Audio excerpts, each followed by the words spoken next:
Welcome, ladies and gentlemen, to another episode of the Grimecast. As always, I'm Nutchucks, and with me, as always, Your loquacious co-host, Brobbeat. my Laquita co-host. Sir, that's offensive. Only until you learn how to read, and that it becomes essential. It does. I'm, Also vaguely sexy. Not sure how that works, but it's there. I uh, I was giving shit to my sergeant when I was telling the going to the training because the school we had to go to, we were doing training in a school. I know we have a lot of European listeners, so for those, for us police here, we have to do training on active shooters and stuff. So we did it in the old school close to where I live in a town right above me. And it happened to be where my sergeant came from. And it looks like a school from where, like the 20s. So it's all run down, beat up, and everything. Hallways are like made out of Berber carpet. So it's real old, painting super nasty. Chalkboard on the wall, no whiteboards. So I decided to mess with them and I asked, I was like, hey, what was it like writing on, tablets and utensils? And when you parted the Red Sea, was it fun? Yeah, needless to say, he intentionally shot me when we had the opportunity. But speaking of, Well, you should probably say he shot you with a practice firearm, yeah, as opposed to, oh, this guy's going away, kablamo, yeah. Eddie Murphy So style. we have what they call sim rounds. Sim rounds are plastic rounds with paint on the end. It's kind of like a paintball, but it hurts and it leaves a nice scab slash wound on the back of you if you're not wearing body armor. Luckily, he shot me where my body armor was, and then when I was But he doing, thought about doing the other thing. He thought about, his neck is nice and exposed. we had masks on, so it would have protected it. The one spot I don't like getting shot is my junk. That hurts. I got shot And how twice. explicit is the junk shooting? If you get shot in the junk, it's not by accident, is it? No, it was by accident. So I had to do so for here in the states. I don't know about every other state. You're required to go through a certain training to become a standard officer. So it's normally known as post police officer standard training, and it's like a basic training essentially. Um, for us, it's 11 weeks. I had to go through 8 weeks because I was going through on COVID. But during that time, you go through the same thing. You have to go through a scenario where you have to shoot somebody. My partner was the girl I was up there with, and I'm like, hey, I'm gonna be kind to you. I'm gonna try to aim for your upper back where it doesn't hurt. So she did that on me, hit me in the lower back, and then on the front, I was like, I'll try to aim for your arms or your legs. I was like, when you shoot me, just don't shoot me around my junk. She shot all around my junk and hit me twice in the nuts. It Again, hurt. I'm not hearing the part where it's an accident. It's pretty explicitly. Oh, okay, yeah, yeah. So My grouping's solid. Check this out. your grouping is solid, but you got to think when. So these are stressful situations. They're like it isn't. So you're supposed to go at them like, I'm coming at you, so you have to do it. So it's not like, oh, I got time to aim. It's, oh shit, pull, aim, pow, pow, pow, pow. Um, and that's what she Wait, did. why do you even why does aim a component? Not at Just that pull and close. shoot. Yeah, Just pull and shoot. that's what essentially she did. And I will say my inner thigh and my nuts hurt for about a couple days, and my Mhm. back was all scabbed up. She actually had a nice grouping one on my back. She had a triangle, so it's a very, very fine grouping there. So good job on her. She's also Army, so she gets to Th- shoot every time she goes out for training. This is the part of the conversation where I say, "Oh, interesting. As a woman, she knows how to attack the genitals and backstab. These Indeed. seem to be naturally gifted abilities." Yeah, I believe the few that I've seen that listen in Europe are from Belgium and Ireland. Um, I don't Those know. are those are neighbors, right? They're right next to each other. Right, one's in the mainland, one's right next to the England and Wales. Oh shit, they neighbors? Okay. Yeah, they ain't neighbors. Geography's hard. Indubitably. Um, I also I, wanted to really point out how you said, yeah, just we got to take like trainings on school shootings and stuff. I mean, that how much more marginalized can you make that? It's not a huge thing. Just sometimes, a kid gets a hold of a firearm and wants to let his friends know he disagrees on their takes on his social media posts. So, well, there's that. yeah, We have to go like that's the one thing I wish we got more of was active shooter training. I think we at least need 12 to 20 hours a year doing that. So at least every 3 to 4 months going through a 4 to 5 hour training instead of 3 hours every year just to meet standards. Because that situation happens a lot, especially close to where I live. We had an officer killed on his an active well, it wasn't an active shooter. He did get shot on a pullover we got the guy, but um, those things happen. So to be put in stressful situations and to learn from those stressful situations, I think would help a lot of officers.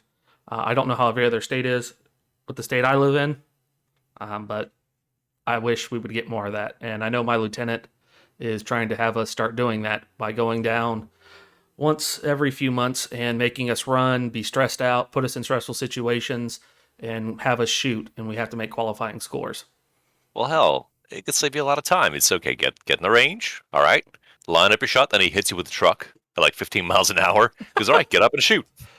That's pretty stressful. It is. A car hit me. Watch your recoil. But no, I understand. And you're firing. If this is not classified information, No. are you firing 9mm, 45s, 223? So we, what is it? 5.26 is NATO rounds, I believe. So 223 long rifle, 6-hour M400s. It's based off the M16 AR platform. Single fire is what we use. So they base the sim rounds that we use on that one. And then our pistols are, mine's a Glock 27. Which caliber? It's a 9mm. Okay, so the reason I ask is the logic is follow up sequential shots, or pull, fire, and be aware there's like a 2-second window where your next shot will miss. So don't get me wrong. I get why people say officers need to be trained to shoot in legs. Like, oh, we need less lethal situations. But I would love to put the people that say that in the shoes that we're in. Even when we're taught two to the body, one to the head. That's what you're taught. Hey, if you're in a situation like this and it's a shooter, 2 to the chest or gut area, torso, 1 to the head to make sure he is down. You do not give them that opportunity. And to try to imagine, especially a smaller target, maybe minus the upper part of the thigh, and you're in a stressful situation, the guy's got a gun or something, and then you try shooting him in the leg. I think a lot of people forget too, there's main arteries that run down your leg, especially on the upper part of your thigh. At least a couple, yeah. That's how a football player died on a home invasion. The guy came in, kicked his door in. Football player grabbed a machete. It's like 3 a.m. The guy shot him in the leg. Why? What? Examine that phrase. Yes, it's true. Yes, that happened. The football player grabbed a machete in response to a home invasion. There's a story there. There's context there. Yeah, the guy was a hell of a football player too. His name was Sean Taylor. I believe he died in 2006, 2007. Machete? What is this, fucking Arkham Horror? Why is that the thing next to his bed? I don't know. But it'd only be funny if it were a shovel. You can deal damage with a shovel. I reached over and I pulled out my balloon hammer. What? Weak. And then you beat a man to death with a balloon hammer. No one made jokes about you ever again. Yeah. It's sad. Don't get me wrong. I feel bad for Sean Taylor. He was a hell of a football player and his wife. And he just had a son. I think his son was 6 months or 8 months old. So it's terrible thing to happen. But he grabbed a machete because he didn't know. He just heard someone rustling through the house. As he went to the door, the guy kicked the door in, and the guy saw him with the machete, so the guy shot him. But sure. In a panic situation, the guy shot him in the leg, and it cut his main artery. They had him there. They thought they could save him, but they couldn't stop the bleeding, which, sucks. And I think people would still get upset at the end of the day if we did that. If we're in a situation like a shooter or something, and people are like, hey, you don't need to kill him. We shot him in the leg, and he bled out anyways. It's like... The officers on the scene did everything they could. They tried shooting the wound closed. They tried stomping the veins closed. It didn't work. It was just nature's way of saying it was this time. I tell you about one of the girls I went through Mandate with? No, but I'd like to hear it because I'm sure it'll be a whopper of a story. It is indeed. So I go to Mandate, and there's this girl there. She's from a city up north. You're dating men now? No. She went, no. Yes, mandating. For the listeners, Yeah, I got you. Thank you for the dad joke. I needed that. Yeah. But what happened is she got on a call. So it's in this big city that they call the police vehicles. They call them Peachtree limousines and they're golf carts because everybody up there is rich. So I guess she was driving around and she hit a deer or somebody flagged down because there was a hit deer. And they're like, okay, well, you need to... She's like, I have permission to shoot the deer and kill it. Yeah, they gave her permission. Well, she missed, and then it proceeded to beat the deer to death with their fucking baton on the side of the road. And like in horror, as people drove by, I guess it was at night, but people drove by and saw her, and she's just whacking away at it. And she just, Yeah. Hmm. I guess she called out, and somebody came out there and finally put the deer out. And I guess a couple months later, similar situation. I believe the story goes on this one. She hit the deer this time. She's chasing the deer through a cornfield and into the woods, and she just calls out, "Shots fired!" And they're like, "Oh fuck, where are you at?" She's like, "I'm in a cornfield." They're like, "Where the fuck is the cornfield?" "I don't know."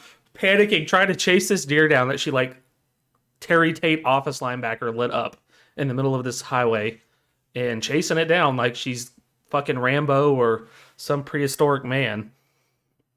Wow. Yeah, and she got Yeah, lost in the middle of the cornfield. It took them like 2 hours to get to her. these stories don't make it to press release.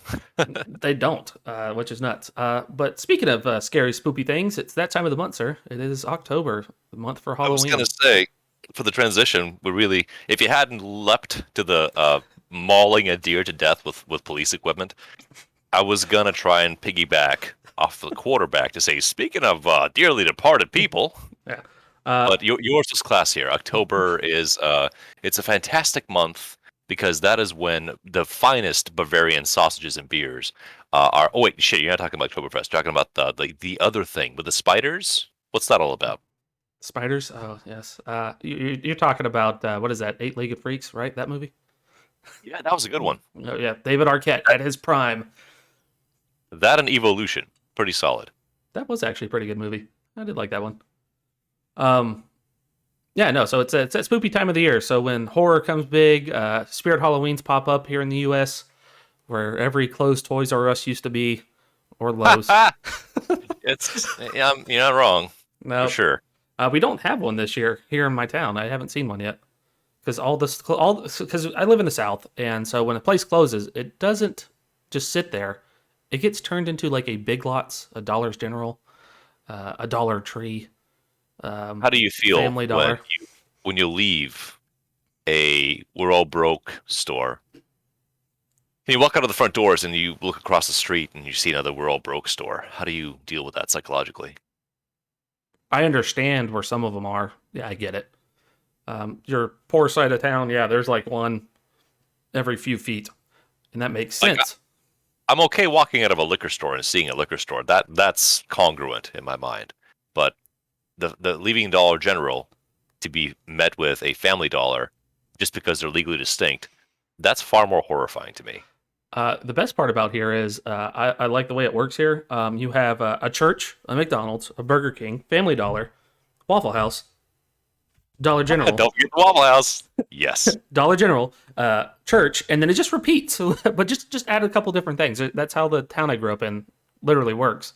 And when I was very very small, I remember the town being a lot of farmland, so close to where you live, like right outside near Graham and everything. Like that. I remember it being like that. Cotton fields, peach orchards, pecan orchards. And then within like a 10-year period, shit started blowing up. And then now, 10 years after I left and I've come back, Family Dollars have blown up and everybody's moving out of town and going to the, like, oh shit, we need that country life again. We need to move out of here and develop this area. Like, no, no, no. Wait, this is not how this isn't works. good for me. No. Yeah. Yeah. Yeah. But yeah, that is terrifying to see that actually sometimes. I get on certain parts of town, but when you're in the good side of town, there's no need to have four dollar stores in one area. But I'll get back to the. I take a lot of solace in the kind of humor that fans continue with in the realm of Mech Warrior, Battletech, and all that. Since it is canonical that General Motors has survived long enough to make it to the fourth millennium, and they were responsible for producing certain components of mechs and battleships across their entire span. So the company has evolved and grown, but it's still GM. Is it? The questions were raised. What other companies and franchises will be able to survive the coming ages? Well, And the fan base unanimously decided, yeah, Waffle House will still be around. Absolutely. I don't care what planet it is, some backwater wasteland, there will be a Waffle House because you need them. so here's the thing. Have you heard of the Waffle House severity spectrum? Please teach me about this. I haven't. So, in a case of an emergency situation, you know it's bad when the Waffle House spectrum's on red because that means the Waffle House is closed. Either A because it's damaged, or B because the workers' houses got destroyed. But during Katrina, the only time that's actually happened is during Katrina. There was the big hurricane tornadoes in Joplin, Missouri, and in Alabama, and they only got put to yellow because only Waffle House was doing pickups during the fucking tornado. Yeah, I was about to say Waffle Houses don't close down because they're damaged or on fire. They just contain that piece of the Waffle House and keep on slinging waffles. Have you ever been in a Waffle House? Once. It was memorable. So if you've been to one Waffle House, you've been to all Waffle Houses. I feel I'm aware. It's like a hotel room. It is. I feel like when one gets destroyed, they're just like, well, fuck, this is still good stuff. Hey, just take the shit and move it to the new location. We're using the toilets there too. Like, to make a 40K joke, do you remember what a standard construct template is? I remember of it. I don't remember what it is though. Well, the idea being that it's basically a supercomputer or a limited artificial intelligence that knows how to make one thing out of whatever you give it. So if you give it a whole bunch of cat dander and dirt, it'll say, yeah, I can still make this happen, and it will give you that. Just imagine you come across an SDC for a Waffle House. We can make these things fucking anywhere. Now, to answer your question, what businesses will survive? Waffle House can't survive, sir. Demolition Day has already stated, or Demolition Man has already stated that Taco Bell will win the great, the great food wars of the chain food wars. Yes, well, that's true. Taco Bell was the winner of the great fast food wars, but Waffle House is not fast food. Waffle House is an institution.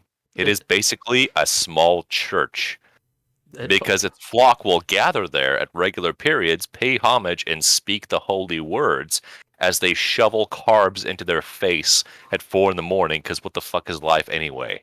You gotta speak the holy words of "I need it smothered, covered, and chunked and scattered, please." Triple order, and then as you bow, and then they bring it to you, and then you smother it in ketchup. That's if you're new. If you're a staple, if you're a regular, if there's a warping in a chair that is exclusively from your asshole because you've pressed it in so much and so heavily, you just make a series of grunts, and those grunts are intelligible to staff. Because again, I don't think the turnover is very high at a Waffle House. Once you're in, you're in. No, it's the same.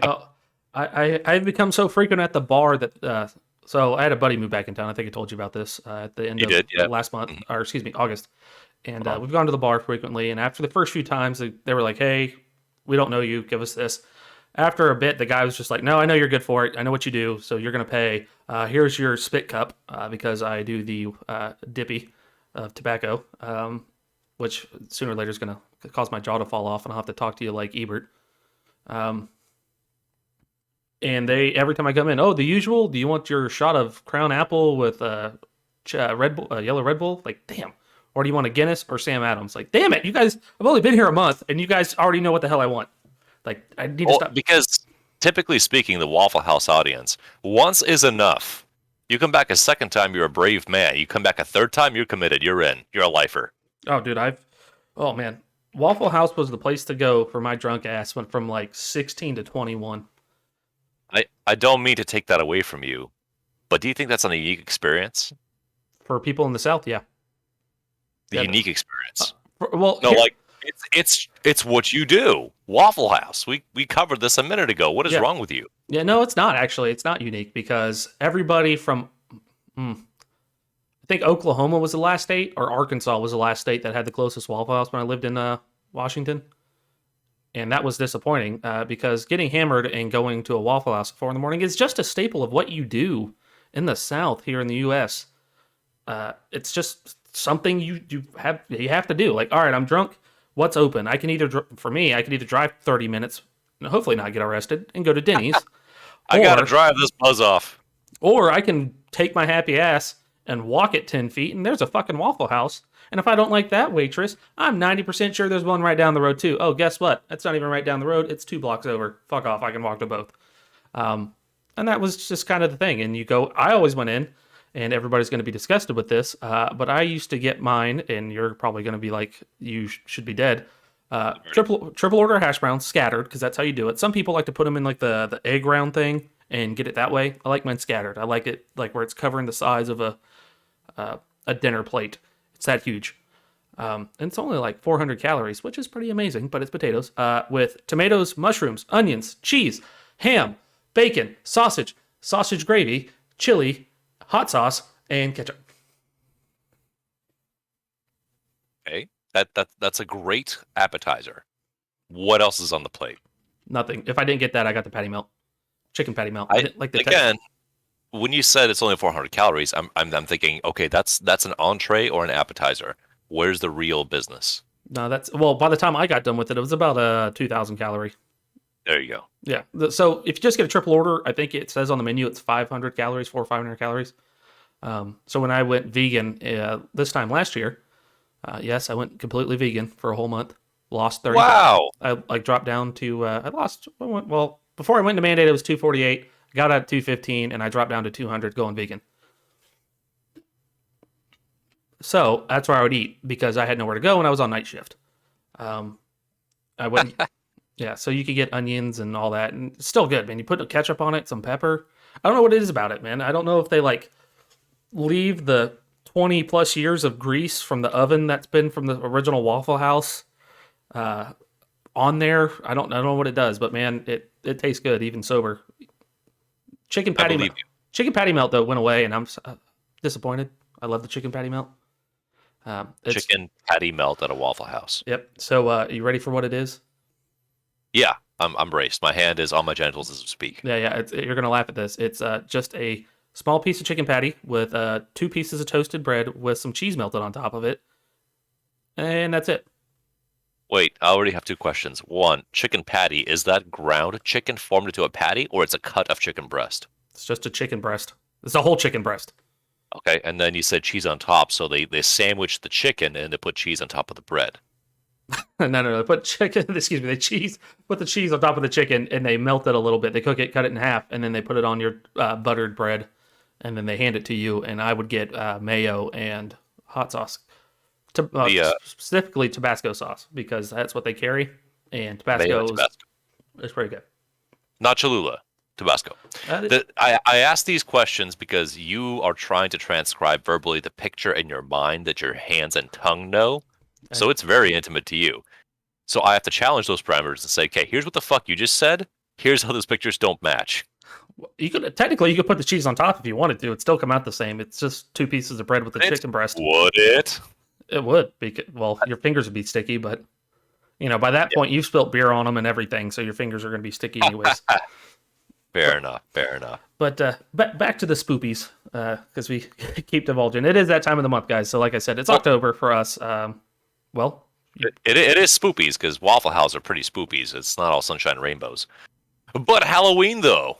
Halloween indeed. So it's that time for horror films, horror shows, Walking Dead to return for its final season, and trick or treating and candy. The Walking Dead will come back for one season. The Shambling Dead will unveil their first season. And the Crawling Dead and the Wriggling Dead. And there's still money to be made. Do it. The Stephen Hawkings. I've always wondered about that. What happens to like somebody like Stephen Hawking? Do they still roll their wheelchair everywhere? Or do they just drag themselves? Okay. Or he couldn't technically. No. Hang on. This is where we have to do the thing where we have to apply a modicum of science to the fantasy of whatever monster we're imagining. The argument that the paralyzed person cannot move their body is either rooted in muscular dystrophy or nervous disconnect. The nerves don't get the signal, the body doesn't move, and then it decays over time. But as we have discussed, that zombies can just defy reality, never rot, never need to eat really, are just compelled by whatever the fuck. My argument is that the people who can't use their bodies will be able to use their bodies because the signaling, the pathing is further deeper in the spine, I think. So the walking, the shambling, the crawling, and the groaning, that all comes from your friend, the ancient reptilian brain. If that's damaged, yeah, sure, body never move. But I don't think that it is. So for someone like Stephen Hawking, who would spend, I'm not even sure how long of his life, let's say half or more, not being able to control their body, which is a nightmare, if you think about it. If they could be sapient during undeath, then perhaps they would discover the joys of lurching towards your nearest prey. What about, without any restraint. You just blur. There you go. not to bring up the topic from the last episode, but Terry Shiver? Well, good question, and probably yeah, because if we're talking about comatose episodes, that's a different set of processes that leaves you unable to render any judgment or operation within the world. So if suddenly that body gets zombie juice, that body gonna shamble towards you with basic motor skills to try and bite you because that's the only directive that's there based on the fantasy we've created about zombies. Yeah. Except for all the other things where the undead can be intelligent. So that destroys that. But if we're talking Walking Deadies, yeah, why not? Terry Schiavo crawling after you, try to gum your ass. But before we started, we were talking about Halloween. That's why we wanted to hit to this topic. You were wondering why in a Christian society here in like the U.S., as we so proudly claim for some reason, that we celebrate a pagan holiday about the dead. And we're not Catholic. We don't, and we're not. Well, we are close to one Catholic Latino country that worships. Well, that would be the 1st of November, I believe, is Dios de los Muertos. If I said that correctly. Close enough. Yeah, close enough. I'm white. I don't speak Spanish. You hang out in the Waffle House. This has been established. Yeah. Why do we do it? I will let. I want to hear more from you, and then I'll explain why I enjoy the holidays. This holiday season, this October, I enjoy the whole month, and then Christmas, why I enjoy them on this. Okay. So here's my context. I am an immigrant. I came from Russia. I grew up a lot here, but never, ever, ever could I understand why Americans love the scary movies so much. My context was life is pretty scary already. You don't have to make up new fake shit to be spooked out of.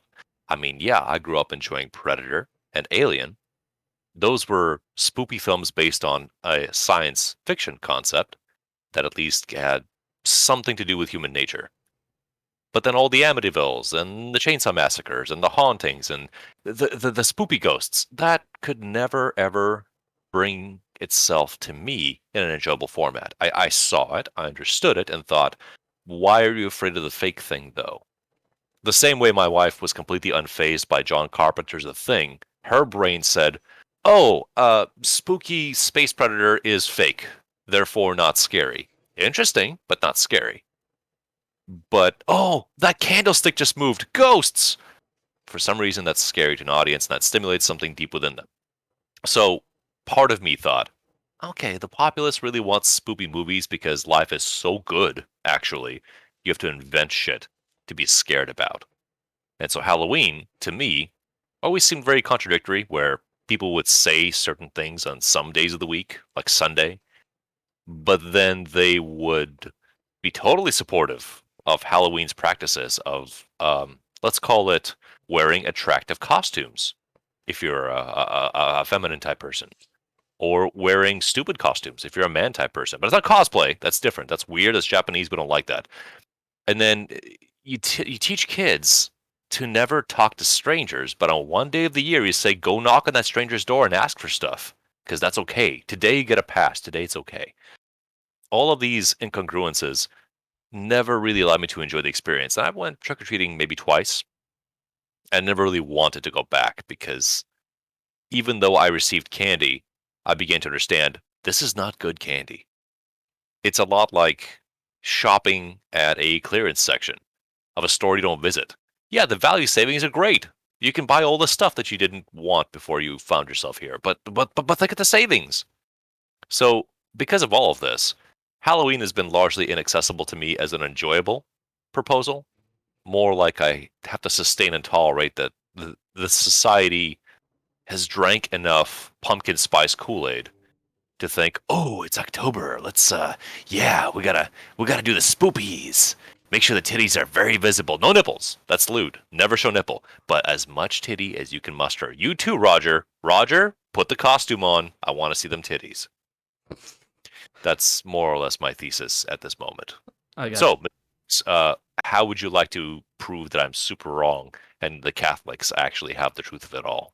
The Catholics do not have the truth of it all. But they worship dead people. Almost every. Well, no, Buddhists don't worship dead people. Hey, Chucks. Yeah. Hey, Chucks. Hey, Chucks. Yeah. Buddhist walks up to a hot dog stand.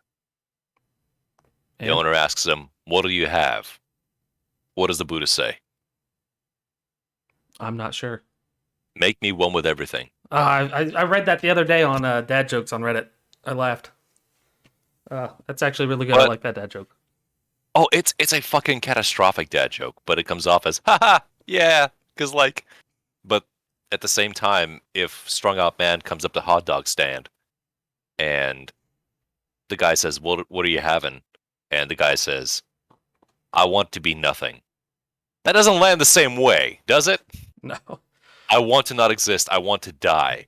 But if you can just spray some Dijon mustard at my face while I go, that'll be okay. Um, Anyway, happy thoughts. Halloween chucks. Buddhists. Let's go. yes. I will not say you're wrong. I enjoyed trick or treating up until I was probably about my daughter's age, and she's getting to that point too where she no longer likes it. Um, I went from when I was real little until I was about 10 to 12. Um, and it's not bad. The biggest difference here is you get cheap candy, but then you get like one in every 3 to 4 houses that will give you like, Bible verses with like a Snickers on it that's like go with God. And it's just like, okay, a little unnecessary, but I gotcha. No, Cool. it makes sense. If I'm giving you free shit, here's my agenda. Yeah, no, no. I mean, it's good on you. I'm not reading it. I'm tossing it. I'm a kid. Kids aren't going to read that.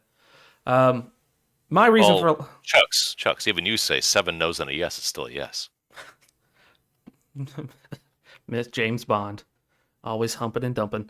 Um, my reason for liking it isn't for the spoopies. I enjoy scary movies throughout.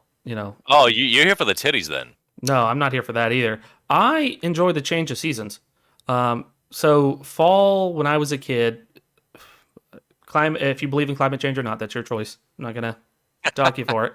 Yeah. When I was a kid around Halloween, it would get cold, and I enjoyed being out in the cold where it's cooler. It's not hot. You just got done playing baseball. You're going into basketball. Um, Scary things are coming up, and like I said, I enjoy scary movies. I didn't as a kid though. I was really terrified of the Crypt Keeper and other horror movies. Didn't like them, but as I became an adult, I just like the psychological difference on everything, like what's going to happen. Um, and so that to me, Halloween just signifies of changing of a season and reminding me of better times and fun that I had. I love playing baseball, but then it was basketball season or it was football season. It was something that was going on next, and then I could hang out with my friends. We could go out. We can, we didn't have to worry about sweating our butts off and staying inside. Um, Okay, and now so with temperature and fellowship are the main pieces here I'm hearing. yeah, right now and now with my kids, unfortunately with my job, I can't go trick or treating with them anymore. But even with my old job, I couldn't do it. Oh, actually, I wonder, do you get more candy if you're flashing a flashlight at the person opening the door? No, Can you intimidate them into bigger sharings? trick or treat, give me some candy. I should do that. No, I'm kidding. Trick or treat? No, thank you. I have a warrant. Oh shit. Uh, like U.S. Marshals show up in a chicken costume. Oh, that's a good movie. Oh, one of the movies I recently watched. We'll talk about that in a bit. Yeah, we will. And I, for me, when I watch scary movies, it brings me to that time of the year. Um, like I said, I've always enjoyed horror movies from when I became like a mid-teen, so like 13, 14 area, early teen, I should say, actually. Sorry. Um, and to see those and to see the different types of things they can do with horror movies, it isn't about the gore. Sometimes you get to see interesting deaths, like Well, Audition. I got to pause you there for a second Hmm. because, as far as I understand, the character of the Crypt Keeper was a 10 to 15 age range intended audience character, right? Yes, he was And originally. was it William Sadler who voiced him, or was it somebody else? That wasn't William Sadler. Well, the reason I ask is because this is a marquee host character that's supposed to be a intermediary between short stories, right? The show opens on the dude, and the dude says, "Welcome, audience. Here's some bit jokes. Now on to today's story. It's a dungeon. There's a cauldron. But I need to ask you to try and form a bridge outside of this happens. Why an audience of children would find the animated, desiccated corpse of a human being familiar, attractive, or enjoyable, as So opposed to anything else? Why the couldn't it be just like an old as sin 97-year-old fucking living dude versus, oh, I can see through his cheek into the back of his glottal passage? That's interesting. I'm not 100% sure. Who was the person you said voiced the Crypt Keeper? I said William Sadler, It's but I could be wrong. John Casser. I don't know Joe Caster. He's done a couple of things recently. Um, But I said Sadler because you said Resident Evil 4. Never mind. Go on. so the original Crypt Keeper wasn't that. So the original Crypt Keeper was an old dude, like you said. So for the Crypt Tales from the Crypt is part of EC Comics. The guy who created the Crypt Keeper was also the guy who helped create Mad comic books. And it was an old character. There's multiple of them. So when they did the TV adaptation, I guess they thought, hey, the show wasn't aimed at a younger audience. They did an animated version aimed at a younger audience. And the show was aimed at adults. It was. Let's pause for a sec if you have the article pulled up or etc. What's the airing timeline here? 1960s, 70s, 80s, 90s, 93 to 99. The last season, shit. I have watched all of them since EC Comics was the original one. 1993 to 1999. So all the kids who grew up reading the EC Comics are in their 50s now. So you're probably aiming at them and changing it up instead of making it kid friendly. You're like, hey, this is how it actually is supposed to look. Because they based a lot of them off of their comics and other tales from the comics that were related to it. There was like Tales of the Strange, I think it was, or something like that. It was linked into. And it was pretty. I enjoy it now as an adult. Like I said, it comes back and you watch it. It's a little cheesy. But I like the stories and the cast members they got. I believe John Landis had something to do with it. Not surprising, that man. Whatever he touches, it's at least silver, if not gold. Richard Donner, David Giller. I'm trying to figure out where it's at because he was linked to it. Outside of that, it means something to you. And that's out of familiarity and comfort and nostalgia. There's more, right? There's more of, hey, I like this. What it's showing me. I like that part. Yeah, for me, it was interesting to see the tales and how they spun them. But you were younger. I was younger. When I was little, you were not at the point where you're looking at a story, and 7 minutes in, you're going, "Oh, I know the story." No. As an adult, I'm that way. As a kid, I didn't. I'll have to give it to John Casser. His laugh for the Crypt Keeper terrified me until I probably got done about 10 or 11. I was scared shitless of his laugh. The high-pitched screaming or something and him popping out and shaking, for some reason as a child, terrified the shit out of me. As an adult, it's a good setup to a show. Yeah. Well, as an adult, if you're standing in a line at a supermarket or somewhere, and a dude a few paces away from you starts screaming and shaking, what's your reaction? Do you whip out your phone and start taping him immediately? I'm doing the job I do now, render aid. Well, yes, with a job, but as just a general private citizen, go, oh, that fucker is like laughing and shaking. They're probably gonna die. Oh well, not my problem. No. Sure. I'd probably render aid still because doing this job when you see it, you're just like, I'd probably go, God damn it, and then go over and try to help him because like by render aid, do you mean clubbing a deer to death with a flashlight? Yes. Taser. Kids, he's on his way out. This is, I mean, as crude as this is, probably better for him. I'm just having a cold. Shush. Almost there. Almost there. You've broken both my arms and both my legs. I got it. What's the head again? Oh, fuck, it's such a dark sketch. Oh, it is. Oh Fraggle Rock, Robot Chicken. Look it up. It'll ruin your day. So we made it. Oh my god! Ah! That's why I'm hesitant to rewatch Robot Chicken. Is I have no idea how it's aged. Probably badly. Oh, I have it set up on my HBO Max account. That's where I've been watching a lot of the spoopy stuff. The home box office, which is now probably the most accurate that name has ever been because COVID. Yes, indeed it is. And then because of scary things, it just sets up the season. And like I said, I enjoy trick or treating. Kind of got burnt out of it when I was like 10 or 11. Is it because I'm trying to think cosmically here? Is it because the natural cycle in the northern hemisphere primarily is in the decay phase, and the decay has to be articulated in some way? Like, why are my crops wilting? No, it's devils and evil spirits of your cousin whom you murdered 3 years ago. He's still mad about that, so he's gonna kill your goat. Well, Is it a little bit of that energy? I think it's just because it became tradition after the 30s. Wait, During the 30s. So you got to think. Oh, wait a second. I never made that link. So Great Depression equals Halloween? It did. So trick or treating. Money's short, so here's some fucking skeletons because your family starved to death. Interesting. So FDR did a lot of crazy things during his presidency. One thing was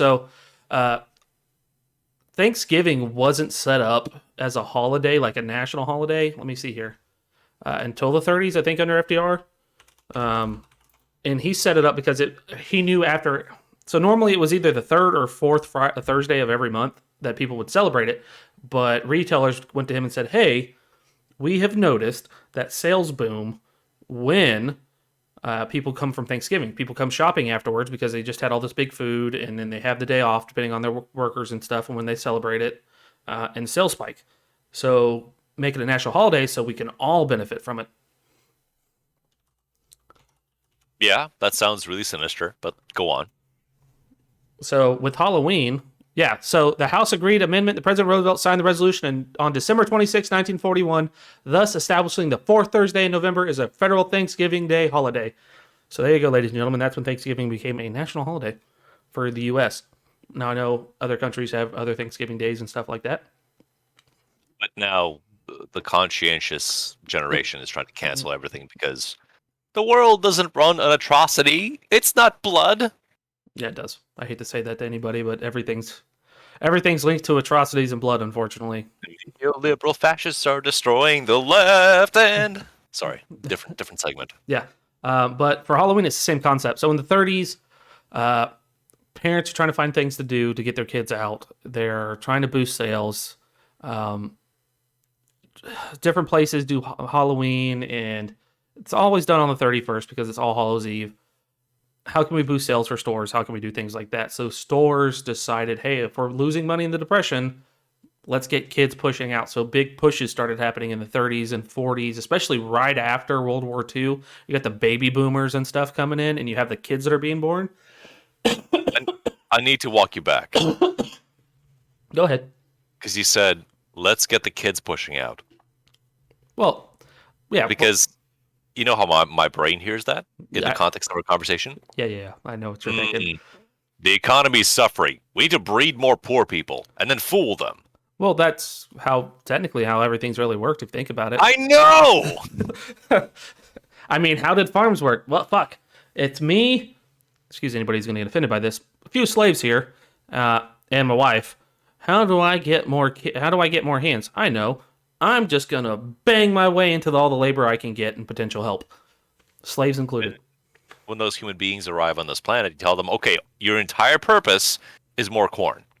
No, shut the fuck up. Your whole purpose is more corn. Now get to work. No, well, the first one is like, your whole purpose is to learn how to run this.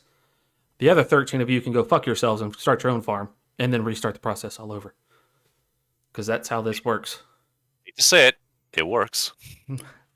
What is it? Progeneration? I can't remember what it's called. It's pro something. Progeria. No.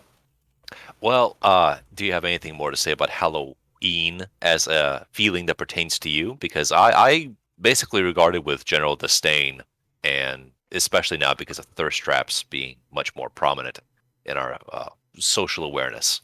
You ready? Primogenitor. Primogenitor. Good. The one word all came from, so it's his fault. Yeah. No, I mean, I think I've vested why I enjoy Halloween. Now, everybody has different things. Some people hate it. I don't...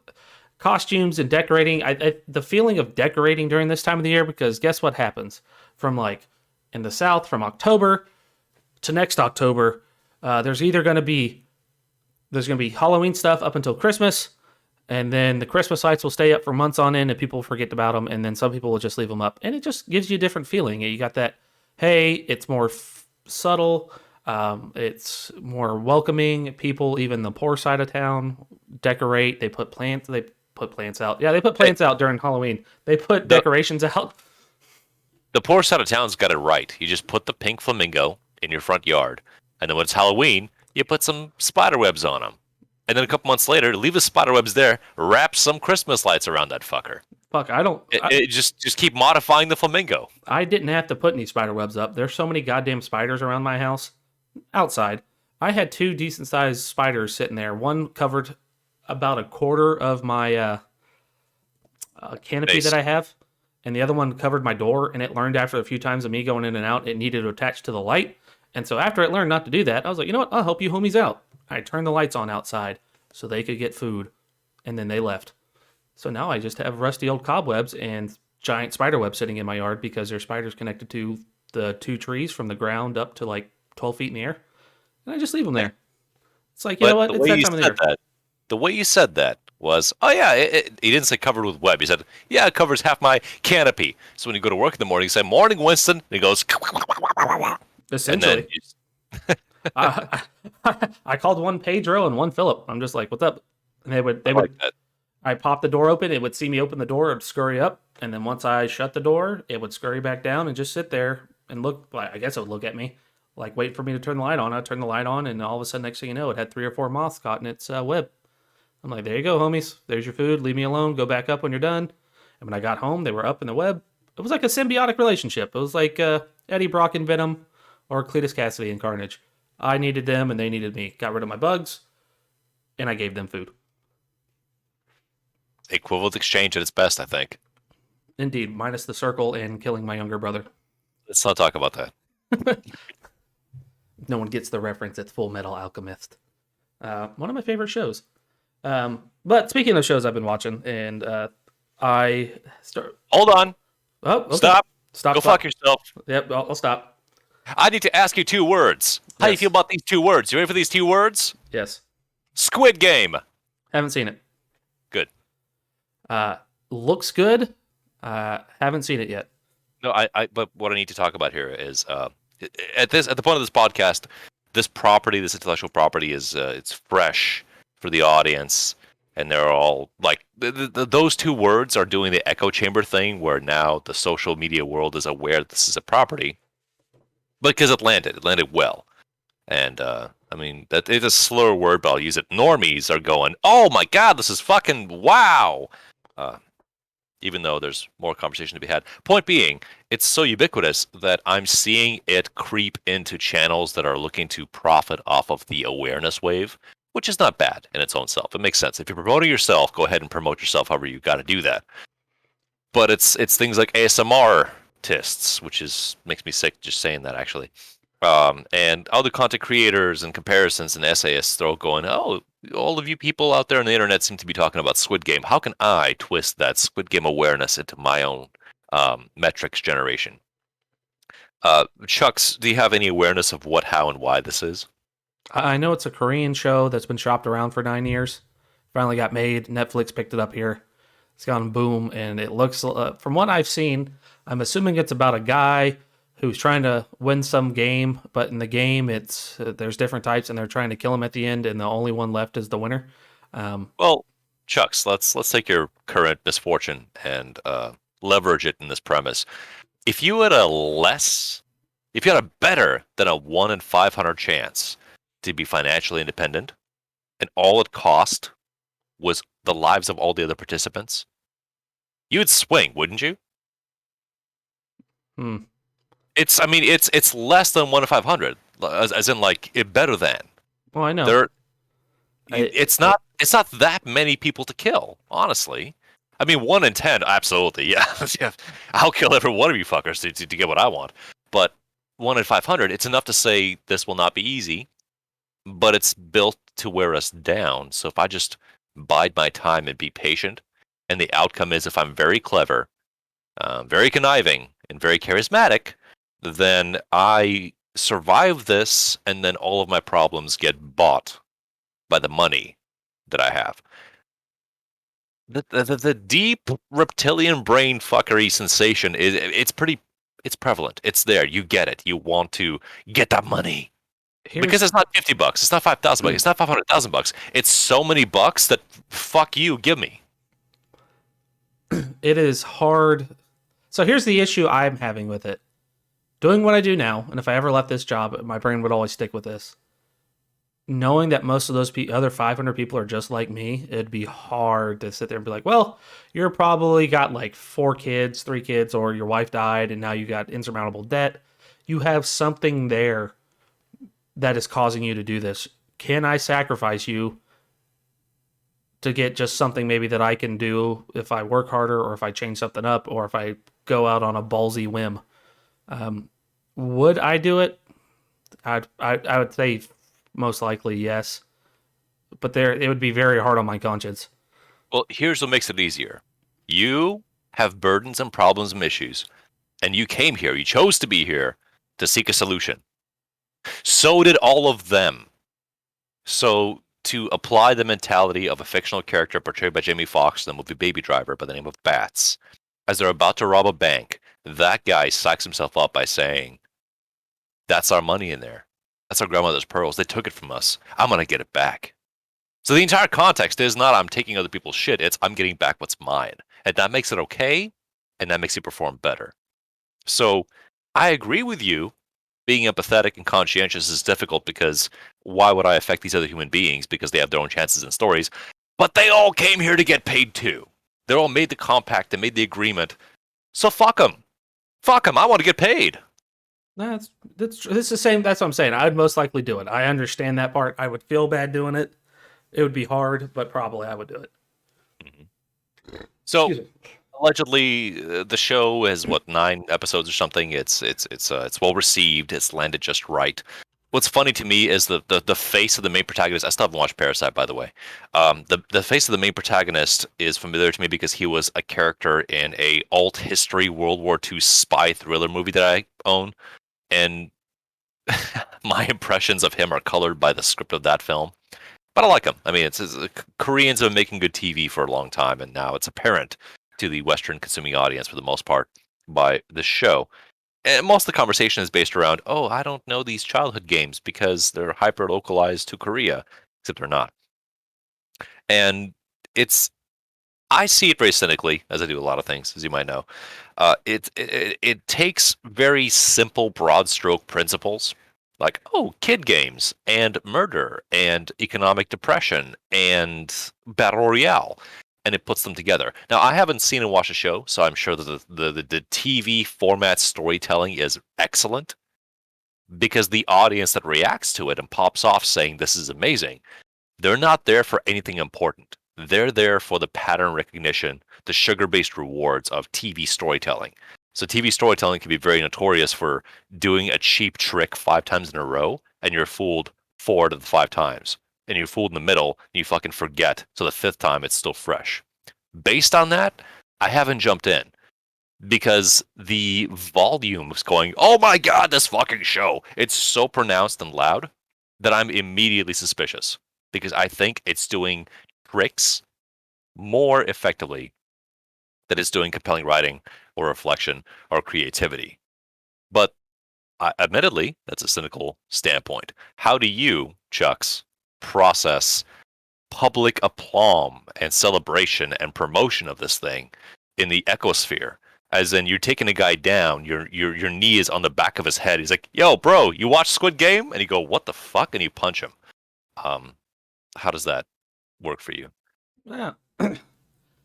I mean, like I said, I haven't watched it. So, but if people want to hype up a show because it's the next big thing and everybody wants to jump on it, that's their choice. Like you said, if it's their livelihood and they just want to get in that bandwagon to get more views, that's on them. Or talk about it. To me, it's not one of those things that I like doing. I'll watch it when I get to it. But Chucks, it was so successful they greenlit season 2 to whenever. How you feel? It doesn't have no cares. I'll get to it when I get to it. What if you never get to it? What if you miss out? Well, then I miss out. Good. Healthy attitude. Cool.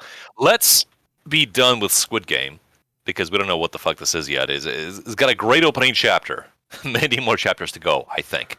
Let's talk about what you have experienced, because you've gotten better at elaborating your points. And as a storyteller, you're growing. So I'd like to hear what you want to share with me about, the things you've participated in and have caught your attention. So for the past few weeks, I have been watching a lot of movies. I've still not done. I've I watched don't one believe show. I've watched a decent amount of movies. Let me put it that way. Um, I finally watched Jinro, as we talked about. Yeah. And Okay. You keep listening for now. yep, I'm almost done with season 2 of I Got Reincarnated. The time I got reincarnated with slime, because it's slowly coming out in English. Mhm. But the big thing that I've been watching, are like I said, are movies. I've rewatched U.S. Marshals, The Fugitive, which is based off a TV show from the '60s. Mm. New Mutants, Black Christmas, The New Invisible Man, which I highly recommend. Very good. Elizabeth Moss does a really good job of being a distressed ex abuse victim who's trying to figure out why her ex husband did what he did. Excuse me. The Mummy, the original Mummy. No, excuse Oh, me, not the original Mummy. The 1998 Brandon Fraser Mummy. The original best Mummy. one. Huh? The best one. The best one. It is so cheesy it's good. I will give them that. No, it's so cheesy that it's good. That it's so cheesy that it's good. It is entirely self-aware, and that purity elevates it. Oh, it does. Constantine with Keanu Reeves. Yeah. I about said Nicholas Reeves. Nicholas Cage and Better, Keanu Reeves. better than I first liked it. Upon like 10 years removed rewatch, pretty good. It's not a bad movie. If it wasn't Constantine, and knowing what the Constantine comic books are about, I think it would just be a good movie on its own. But it did give us Peter Stormare as Lucifer. It did, and he does a hell of a The job. best. The And, best Lucifer. I'll fight you. what is it? Tyndall Swinton Yeah. Tilda Swinton. Yeah. plays Gabriel. She does a pretty good job at being Gabriel. I think she plays the crazy, nutty archangel, pretty damn well. I mean, not necessarily political, but like a good androgyny icon of I can't tell if you're a boy or a girl. Yeah, that's by design. Oh, Yeah. okay. And Rachel Weisz, who Ra- is sequentially from Evie Fry from Mummy Mummy, to whatever her name was in Constantine, because that's how much of a character she is. and the murder victim, It- or the yeah. it- Yeah, pulling double duty. I hope she got 2 paychecks. I hope she did too. I enjoyed that film, but it got me into Batman: The Long Halloween. Which Did you enjoy the Perfect Circle soundtrack? I really didn't listen to the soundtrack. Honestly, I was watching the film, and the But kids dude, kept coming in. dead as dead can be. My doctor tells me. Come on, dude. Um, then Never mind. I- It's fine. Jarman Hansu as nightclub owner. Yeah. Shia LaBeouf as taxi driver. Shia LaBeouf as Al Pacino from Taxi Driver.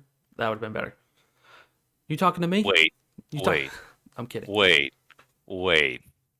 I need to know how serious you are about that. I think that would have been pretty good, but no, he is not him. You know what you said. Yeah, Shia LaBeouf playing Al Pacino from Taxi Driver. Okay, cool. Yeah. I think it would be a neat concept in that film. Leaving that alone. Moving on to the next thing. Then I watched a couple Constantine films, the animated ones done by the guy who played him in the TV show for NBC. Give him credit; he does a pretty damn good job as John Constantine, the voice of him. I will say.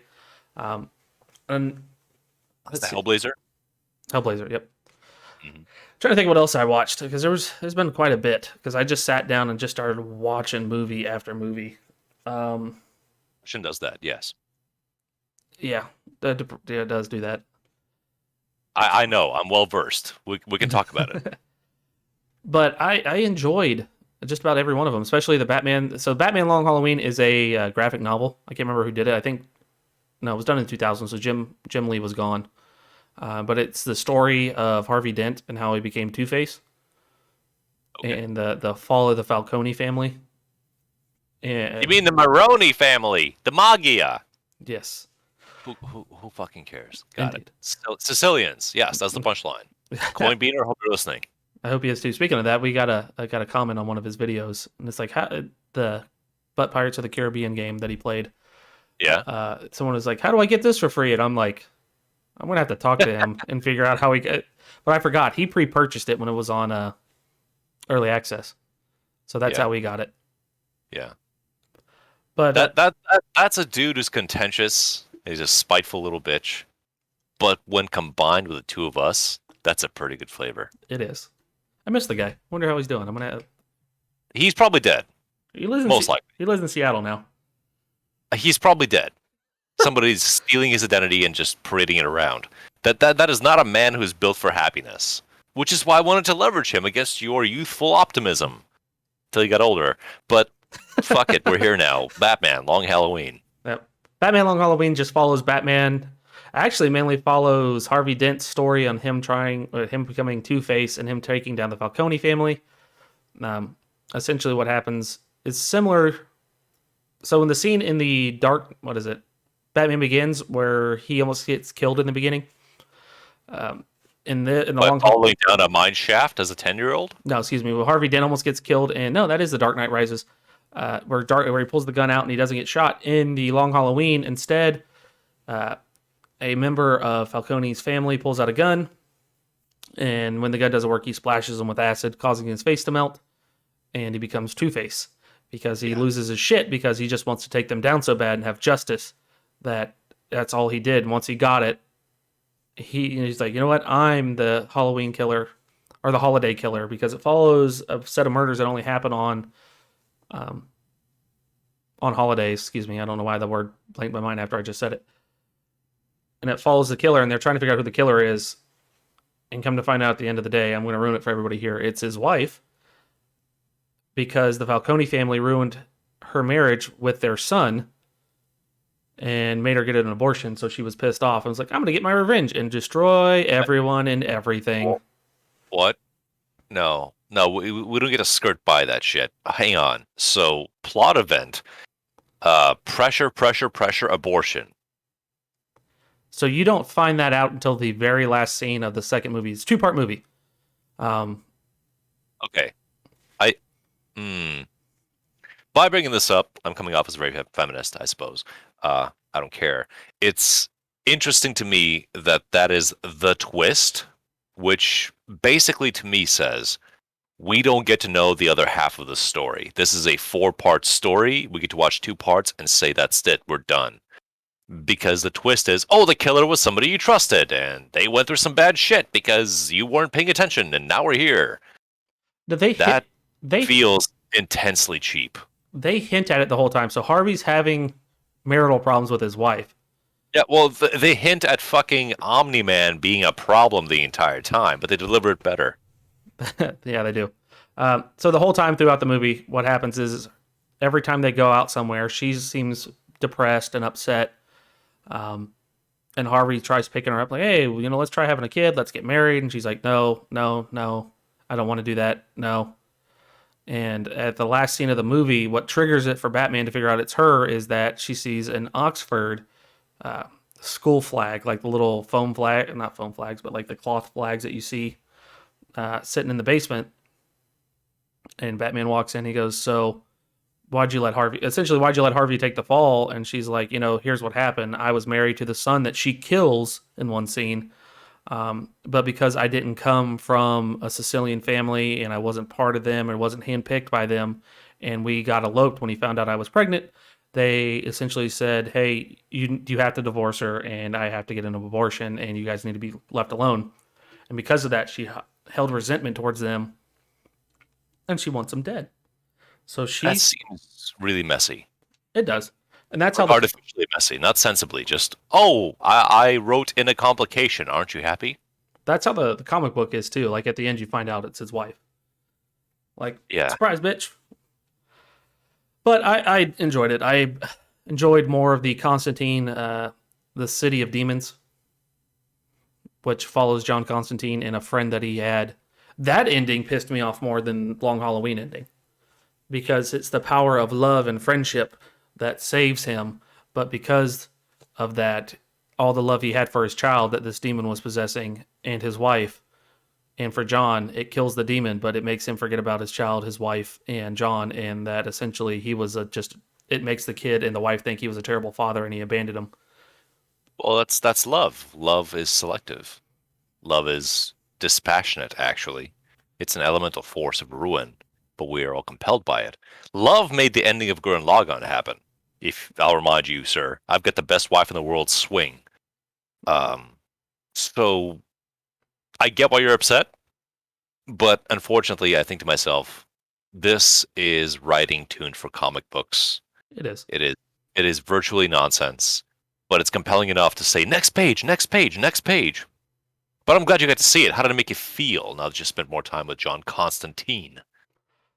I want to see. Well, so I also watched Justice League Dark, which is a set of comic books which follows Swamp Thing, Zatanna, I believe Doctor Fate sometimes. Uh, Allegedly, Swamp Thing is an amazing character, he is. but I don't know that.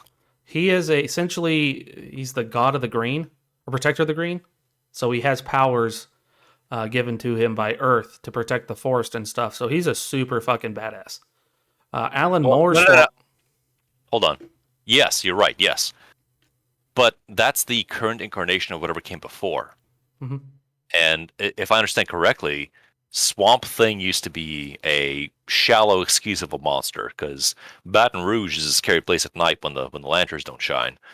But somebody, maybe Alan Moore, injected an enormous personality into what came before and came after. This is Lovecraft shit. So Human being bonded with natural forces and burdened with purpose to defend the realm in an elemental way. That's potentially fantastic story writing. But it's like it's not vampires and shit, so I don't care. Like, who cares, right? But if you pay attention, Swamp Thing is a living demigod he is. that apparently took a lover from John Constantine because Constantine was I'm horny and Swamp Thing says I'm Swamp Thing bitch, and then tensions, like petty schoolyard tensions between mortal man with Catholic relics and nature. That could be quite interesting depending where you look. So Alan Moore expanded upon it. So the original Swamp Thing was a man who got turned into a monster trying to become a man again. Alan Moore's Swamp Thing, which is the seminal run, is what most people say. Like his is the best in the '80s. Was he's a monster who thinks he's a man trying to become a man again, and he's not. And later on, they started giving him powers. He's the protector of the green, everything of the sort. But essentially, what both Alan Moore's and the original one were is that this guy dies. The body was taken over by the forest to seek his revenge. Essentially, the Crow in essence. Like, Okay, yeah. Tie that in. Yes, yeah, yes. you're welcome. I need to get. Brandon Lee is Swamp Thing, almost. Well, technically, he could be. Terrible joke there, but Yeah, he's still composting. It makes sense. but essentially, what happens is that they have powers. He's able to control vines and stuff, but they don't really explain it. And later on, they give him more and explain why. I believe Jeff Johns expands on it. Jeff Johns touched a lot of stuff in the. Let me rephrase that statement. Jeff Johns dealt with a lot of comic books, mainly the Green Lantern. If you read anything from the Green Lantern in the early 2000s to like now, Jeff Johns has his hands in it, and he wrote some phenomenal stories. But with Swamp Thing, they were like, we need to give him more powers and explain why he's got this, because just being like, I'm a man who got possessed and I'm back for revenge doesn't really help out a lot. So they kept dwelling on that. John Constantine in the Hellblazer series was Vertigo. Same with Red and what was that? Losers. Those are other Vertigo comics. The 2000s, the mid 2000s, they tried doing a lot of Vertigo comics, but making them PG 13ish and not like making them as dark and gloomy as they were. But you got to aim for an audience. I get it. But nowadays you can do rated R, a lot of rated R Vertigo comics. I'd love them to pull out the Sandman series, which I heard is getting a TV adaptation, and it's going to be Neil Gaiman's Sandman, not the original Sandman from the 50s and 60s. I am excited at the prospect. At the same time, I hold little expectation because you're taking one of those combinations of bottles and some sort of a natural discharge phenomenon, And we're trying to translate that into a different medium entirely, which is serial TV. No. So, I mean, I hear good things about game and properties that have worked out really well. You enjoy as Nordic history. American Gods allegedly is pretty good as a TV show and a book. I haven't spent time with it, but I think to myself, there was a best version of this. If I can just interject some of my recent extra focuses, is a pace breaker, combo breaker. Um, Apparently, one of the reasons that H.P. Lovecraft fiction is prevalent and pervasive is because he didn't have the same sort of legal team as Disney did. So H.P. Lovecraft's shit is public domain. So you can riff on it all you want and no lawyers will come after you, which is a godsend or Cthulhu send if you want, compared to, oh, Kingdom Hearts exists by miracle of legal financiering. I wish it had better writers. That kind of thing, right? The Arkham Horror setting is based upon written characters by H.P. Lovecraft and more extrapolation throughout. And Arkham Horror has many incarnations in the board game setting. Arkham Horror board game, Eldritch Horror, Mansions of Madness, some other fuckery. But apparently, the Arkham Horror card game, which is awkward to say as an isolation piece, is the best manifestation of that in terms of theme and mechanic, which is contested, but it's an opinion that is more prevalent than others. The notion here is this is the best version of the thing as it runs, breathes, and affects people, and it's the hardest to get to, and no one's going to recognize that. Because if you don't participate in this version of the thing, you're going to touch some other piece of, hey, what's Mansions of Madness? And that's where you stay. You don't get to that story. I say this because you talked about publishing eras, rights distribution, target audiences. All these are very logistical factors of how fiction can travel and interact with the world. And the outcome is the best version of Swamp Thing still lives deep in the 80s in the publishing format of the original author, who probably worked out some shit, like Stephen King on cocaine, through that, and has now divorced himself from it because that thought is done. And the commercial world never recognized what the value of that was, and instead said, how else can we make this profitable? Which is their legacy. This is what they do. This is what's best for it. So I want to reopen the examination of what you have participated in media-wise in the critical reflection of, yeah, we think we know the story, but really, once you start adding complexity of how, why, and when, the story itself looks very, very different than what you saw when you saw it. So so Alan Moore's Swamp Thing, when he did it, is considered, like I said, considered the best. It's considered the best because of the writing. I don't know what it is about Alan Moore, but being an anarchist, depressed, wizard-looking bumfuck from London, I guess, really helps you writing, makes you really good at writing comic books. I don't know, but he Being came. critical of the world is a boon, yes. But during the late '80s, the span of English writers that came into comic books, Alan Moore, Frank Miller, I believe, is an American. Frank Miller, Neil Gaiman, a bunch of English writers came in, and they essentially helped set up Vertigo Comics because they wanted to write darker, more adult-oriented stuff. But for Swamp Thing, for me, it was actually the movies from the '90s. That's how I got into Swamp Thing. Well, you became aware of the thing existing, then you dug deeper. Oh, no, it was the 80s. Swamp Thing, 82, 89. I watched them in the early 90s because, I'm a kid of the 90s. And so I watched them and I enjoyed them. I really didn't get it. It's just, hey, big green monster trying to bone said lady while killing people. Awesome sauce. What more do you need? Yeah, what more do you need? But it was at the time also when, Lou Ferrigno's Hulk, the Spider-Man, Justice Friends, and all the Super Friends and all that shit was going on. So they were probably jumping on the whole comic book train then too. Howard the Duck probably, I think, came out in between both movies.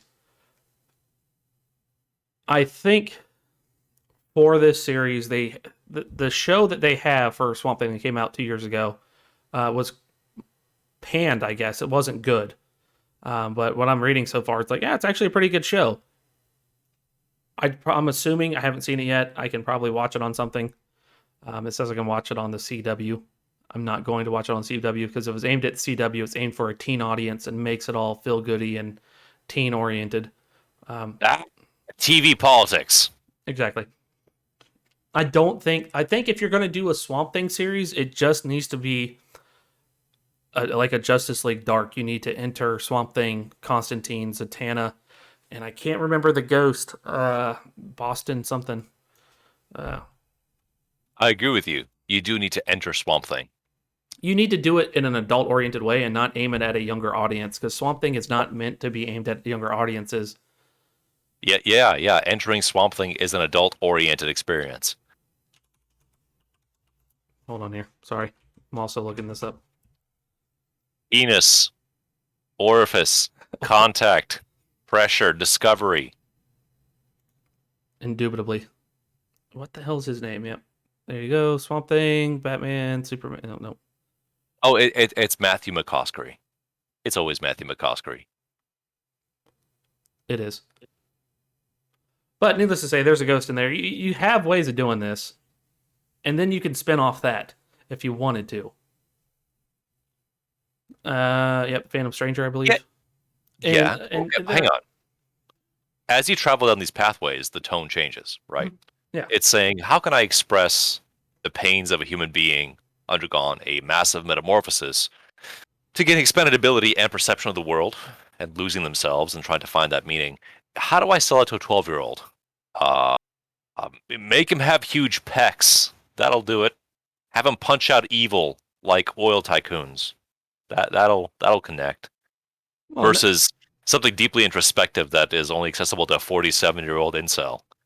That will be actually highly connective and reflective of their experience, but that's like 0.007% of your audience. well, yeah. I don't think, like I said, those comics, Hellblazer does not need to be aimed at a PG-13 audience. Yes, you're probably going to aim for more money, but there are ways around it. Do we talk about the slow taxi driver? Do we acknowledge that? The slow taxi driver? Yeah. No. Yeah, because Chaz has some issues. He does. And John has no interest in correcting those. Yep. I need you exactly as you are. Stupid and able to drive. Do that. Essentially, and that's you can build on those things. Like there are ways of getting to this. You can introduce each character through an episode and have them where they all have to intertwine and stop some super either evil demonic power, something of the sort, because all the Justice League Dark deals with is the supernatural side. So they are into magic, death, demons, heaven, hell. They're there to stop them. Does anybody enter Zatanna? I don't think anybody. Well, yeah, John Constantine. Ha! There you go. Yeah, there's a whole backstory with that, and that's the whole thing. Like if you're gonna do these characters, you can't aim it at you can't do it like the Arrow or Flash, where it's it's bubblegummy, it's aimed for teenagers and young kids, or the Archie comics, which they did with that TV show. These are meant to be dark characters that are fucked up and have really bad fucked up issues, and then try to make them like, oh yeah, it's okay. Like, no, it's not. You need to aim them at the audience that they were aimed at and make it. We're like, oh look, shit's bad. We know it's bad. Life sucks. We need to get the hell over it, and we need to fuck shit up. Well, let me ask you, because you are the perfect audience for this. You said it, but I want you to say it again with consideration. What does dark mean to you at this point in your life? Dark to me, and that shit has gone from bad to worse. Things are not as peachy and as bright as everybody wants to make them out to be. And under that veil of brightness, there's a lot more dark than what most people see. So you're looking for stress responses, right? Yeah. So, in an infantile way, Batman is so appealing because dead parents. And that's not exactly a small challenge to overcome. That's an enormous challenge to overcome, especially as a child. But it's not really explored in any adult way anywhere that I've seen forever, because by the time Batman is an adult, all those trauma stress responses, plus money, lots of money, have already shaped this person to be in a certain way, but they never look back at the death of their parents as an active trauma event. It's just some distant vacuum of pain that has shaped them as they are, as Batman, whatever the fuck that actually is. As opposed to dark for a relatable human being that has faced setback after setback after setback, which a lot of us can relate to in many ways. But then they end up doing something productive with it. I mean, it could be destructive. It could be like you gained a superpower and you use it to wreck some people's shit as opposed to bettering the world. Or, I mean, it's not often that you get a story of a farmer from Tulsa had his house struck by an eldritch meteorite, killing his 4 children, his wife, his dog, and all of his horses. So then he used his new fire powers to open up a Thai restaurant 4 towns away and quietly live out his life in magic obscurity because labor was effortless, but there's no future. That's not a story that people really want to hear, even though they might be compelled by it if it's spun a certain way by a TV magic man. So I restate my ask for you. What do you think is a parameter of dark or heavy storytelling that you resonate with? When you have the scale begins at dead parents, superpowers, and ends at no, the cancer is getting worse. We don't know. We don't know how long. So just live the best way you can, I guess, or give up. That's a choice too. Uh, Before I get to my statement here, I would like to say I think I would be interested in that series right there because I want to know how a farmer from Kansas and his Great Depression managed to learn Thai cuisine out of nowhere with Yeah. his superpowers. Well, that's explained by the visions after the meteorite impact. But fuck off. That story's not for you. Go away. That was very deliberately phrased, my friend. So I know. No, so all the characters, I guess, with me being in the profession I'm in and what I have had my experience in life, seeing these characters and having them do adult oriented themes because they've been through some shit. Like John has accidentally killed a girl, has actually killed multiple people, or in some comics he's killed himself and that's why he's going to hell. So he's in this depressed state and he has cancer. Swamp Thing went through essentially in his first iteration that a friend killed him because he wanted his wife and he was jealous. So now he's back for revenge and he's here to protect the swamp. But on top of that, like, fuck this dude up. Zatanna had her dad die. Everybody's been through something so traumatic that when you get to these adult oriented stories and dark and they all understand that life sucks. Unlike Batman where he's like, yeah, it happened, but because of money, I'm good. These people didn't have that. Both my parents died, and I still came out to be a 7'4", peak physical condition, financially dependent, charismatic, well-dressed, groomed, capable, intelligent man. All because of a butler. Well, there's implications there. Because what I was going to say is, in the real world, we observe the following. Generally speaking, this is not a theory. This is just an observation. Well-adjusted people don't become actors. They just don't. They don't have a reason to escape their reality. They're just in the middle of it. The people who like to watch on TV, some shit has happened. And if no family members have died or left them or betrayed them, I'm going to go with rape. Most likely a sex crime has occurred in their past. And that catapulted their career into actordom across all genders. And that's an uncomfortable thing to think about. But it is a contributing factor to, oh, well, now this person's interesting because some bad shit had to happen first. And then the fruit of that is you get to binge watch a show on HBO Max or whatever. So when you have things happen to fictional characters, oh, yeah, they have a dark past. Can you think of a single?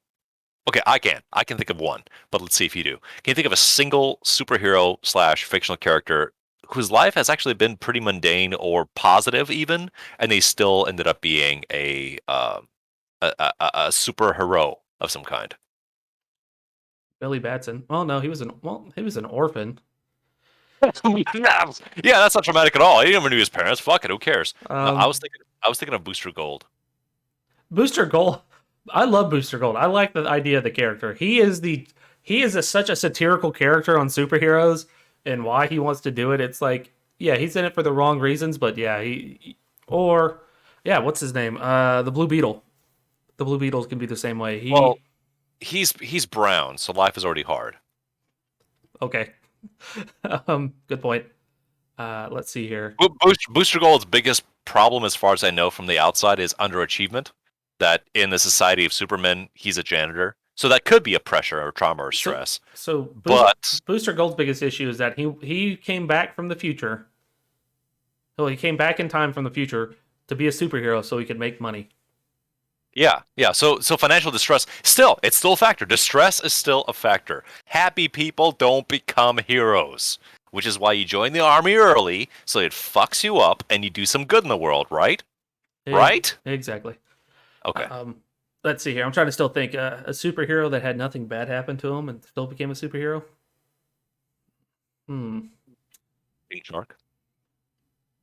No. It's just a dead civilization. Who cares, right? Get over that shit. No.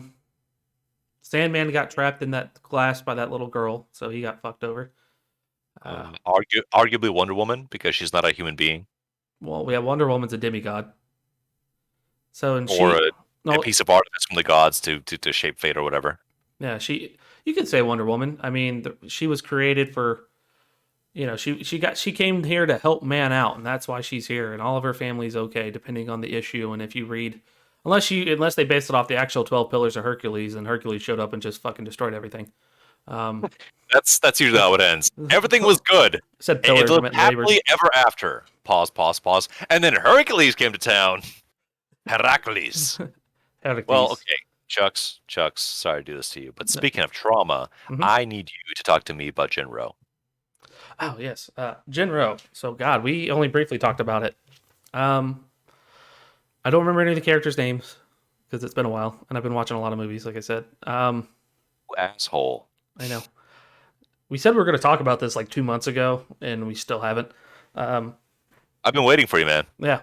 Have you seen Words Bubble Up Like Soda Pop yet? No. Yeah, I don't blame you. But needless to say, it follows a young man in a police squad that's the Capitol Police. In the process of a riot breaking out, they go into the subway to stop these terrorist group from blowing. Hold on. Important distinction. Mhm. The Capitol Police is separate from the Regular General police. State Police. Yes. So this is some kind of special unit that is outfitted with gear to do particular tasks. So while the good old boys in blue or black are holding off people upstairs on the city streets, we are introduced to our characters as a sinister, armored, heavily armed division skulking about the sewers looking for persons of interest. Yes. And he comes across a young girl who has a satchel. And the satchel earlier was used to blow up. So this girl's part of this terrorist organization. And he has Terrorist? I'm sure you mean freedom fighters. rebels, freedom fighters, whatever you want to call them. He Hey, what, if crime fighters fight crime and firefighters fight fire, what do freedom fighters fight? freedom. Fuck. Okay, go on. Uh, he has an opportunity to kill her and he doesn't. He hesitates, and then because he hesitates, she blows herself up, but another member saves him. So he gets sent back to police mandate school. Now, I need to point out that although he's wearing heavy metal gear, he's standing maybe 8 feet away from her. Mhm. And that is a satchel charge, and those are sewers. So vacuum forces dictate that everyone should be pulped. But he lives. Him and his friend live. The girl is a greasy smear. And you think the percussion of everything would kill him too from Oh, fucking absolutely. The rounds and the ammo hopper would go off. But still, he survives the explosion, and he's none worse for the wear, right? Well, he's got a concussion. Small concussion. That was it. Hmm. So while he's at mandate, he wants to get information on the girl. Well, he runs into her sister at her, I guess, urn site, grave site. I don't know what those are. I'm not from Japan, but it's a giant, I would say, mausoleum that has all these graves in it, and somebody's there praying, and come to find out it's her sister. And so he starts making connection with the sister, and the sister gives the main character, the protagonist, a book from the girl that died, saying this was her favorite book, and it's Little Red Riding Hood. And throughout the story, he keeps trying to meet up with her, and he keeps showing off, and then he keeps having hesitation moments through training. And then finally she says, hey, I need you to meet me here. And he knows it's a setup. So we Because you're leaving out the other parties involved here. because they oh shit. They're trying to pin everything on him and Let me phrase it in the following way. Mhm. While this is happening, as our character Fusei is a participating member in this unit, the political pressure, as in all the rioters and such, the country wants to shut that shit down, and the politicians are justifiably caving in, saying, "Yeah, we gotta bury this unit that our main character is a part of." So how do we do that in a way that we get what we want and the people never find out that we were involved in some sort of skullduggery? It's very dry political business that when I was younger I didn't care for, but then as an adult I go, oh fuck, this is the real story. What's happening? Why are these men with machine guns and armor and glowing evil red eyes even a thing? Oh, state interest protection. I got you. I got you. So when you say trap, it's the girl that Fusei is very interested in. That's the sister of the girl that blew herself up. She's compelled to say, "Hey, meet me here for like, cuddles and whatever." Yes. Go on. So when he goes up to the trap, he knows it's a trap, so he starts fucking up all the other people. He fucks But up. you mean to say that a trained combat specialist is able to overpower a government enforcement squad using Yes, guerrilla tactics? indeed he is. So Oh, he screws up all the people there that are kill him, and he tells her, "Hey, follow me." So he gets her to follow. He has her follow him, and they end up in the sewers, and then come to find out they knew she was a rat for the state, and he's actually not messed up. He just wanted to set up the state, so they used him to get back at him. And he's part of the secret squad, and so he and a bunch of other people that he used to work with are there to fuck up all these people that are coming after him. And he does. He gets his armor back on. He kills all these people. And at the end, once he's there, his commanding officer says, "Hey, wolves can't be with humans because once you're a monster, you're always a monster." So they leave it up to your imagination. I would assume. I'm in an agreement here with I believe you, Browbeat, that he kills her. He shoots her. You hear a gunshot go off. She goes limp, and she's dead. While one other guy is with the commanding officer, aiming a gun down there in case he can't do it. And you just see him start crying, and then it ends. And you're just like, well, it's important to note as well that in that situation, the girl, while being an instrument, a pawn, if you will, of the forces at play, she's not completely powerless or ignorant, but she goes along with it because, spoiler, she was never the sister to begin with of correct. the girl who did it herself. She was just a state plant to fish out this participant who, to be fair, our I'm going to use the word. I'm sorry.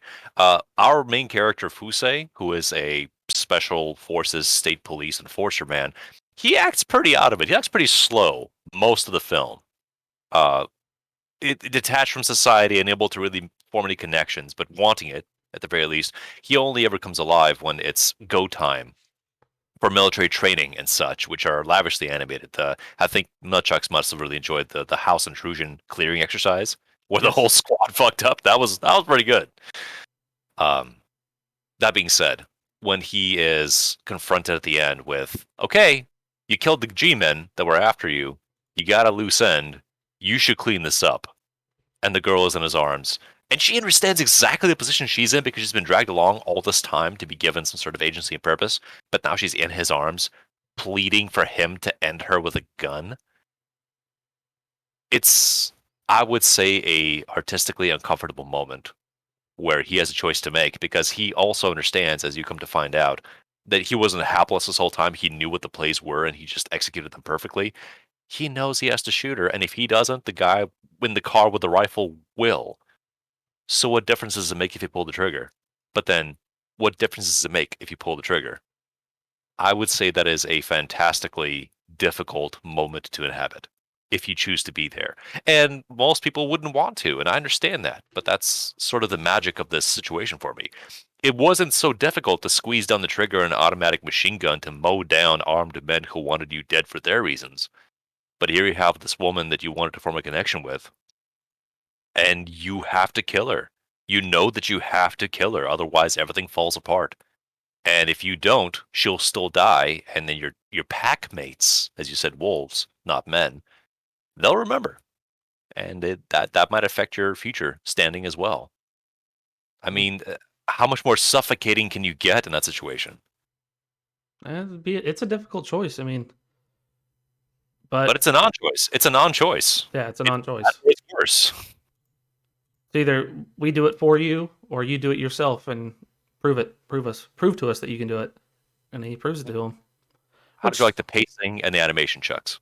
like I said, I've always liked the older animation drawings, so the hand drawn animations for that are really, really good. I like the dingy look of the city and how it looks like it's been through hell. In every Did you hmm? did you like the ugly people? I did. Because they're drawn like people and not animu monsters. Correct. And I like the way the armor looked. It kind of reminds you of like a mix between. It reminds me of Wolfenstein, like the big armored characters in Wolfenstein. It reminded me of those, the new ones. Yeah, a little bit. Yeah, Did you catch the fan service? I did not. There wasn't any. How weird was that? You're watching an anime, like, where's the titties? There is one briefly as a character is being torn apart by wolves. So if you're into that, great. Here's just the payoff to the thing that you like. But this is an unrelentingly adult story, and I'll remind the audience that this is the third entry in a filmography and the only one that's been animated. It came out 20 years ago, and the world has largely forgotten about it. But I fucking adore this entry into this canon. Oh, it's a pretty good movie. I'll give you that. It's a pretty damn good movie. Is it a happy fun watch? It is not, No, by no no. means. It makes me want to watch more Pat Labor because now that we're out of our 20s, haha, um, we can appreciate political skullduggery a lot more. Before it was, oh, boring men in suits and offices doing shit. But half of this animated feature is men in suits doing boring shit, and that all affects their main characters exclusively, actually. And sometimes there's an explosion and bullets fly, but like a Tarantino film, you think the most Tarantino films are just blood and gore forever. They're not. They're actually very widely spaced apart, and they're highly effective when they come through to the surface. But, Chucks, thank you for coming through. Thank you for watching Jinro, as I asked you repeatedly over a month to do. You're welcome. Do you feel enriched? Do you feel like you watched a good thing? I did. I felt like I watched a good thing. Mm. Now speaking. And yeah, go on. No. You finish. Go ahead. Is there anything like it in your library that you know of that you can compare it to, or does this kind of stand apart? It stands apart. 100% stands apart. Cool. There, How would you pitch this to someone? How would you say, hey, I know this is a really hard sell, but I want you to see this, and here's why. I think for American audiences, if Don't. if I'm just pitching it to somebody like, hey, you should watch this, it's gonna be like, hey, look, it's a really good and dark, in-depth look into what could happen in society. And the story is really well written that you don't realize what's going on in society, that you're mainly focused on your main character. If you enjoy a good narrative on focusing on everything else minus the action, this is up your alley. Okay. Okay. Do you think the story is timeless? No, No. Okay. it So mean it is different, and I'm pretty sure I've seen stuff similar to this. I just can't name them off my head right now. It will stick with me on how bleak it was, but there are other things like that in the end. Like there are horror movies and dramas where stuff like this happens, where you're just like, yeah, I can see it going that way, and that makes sense. That's more realistic. well, yes, but that's proving the point. Guns aren't required for the story, although they help for flavor. It can be done with sticks and stones. It can be done with lasers. It can be done with a number of things. But the idea is secrets, misinformation, trust, and relationship dynamics. That is primarily what we're here for. A little bit like Pig. You think it's going to go John Wick, and in this case, the firearms are discharged.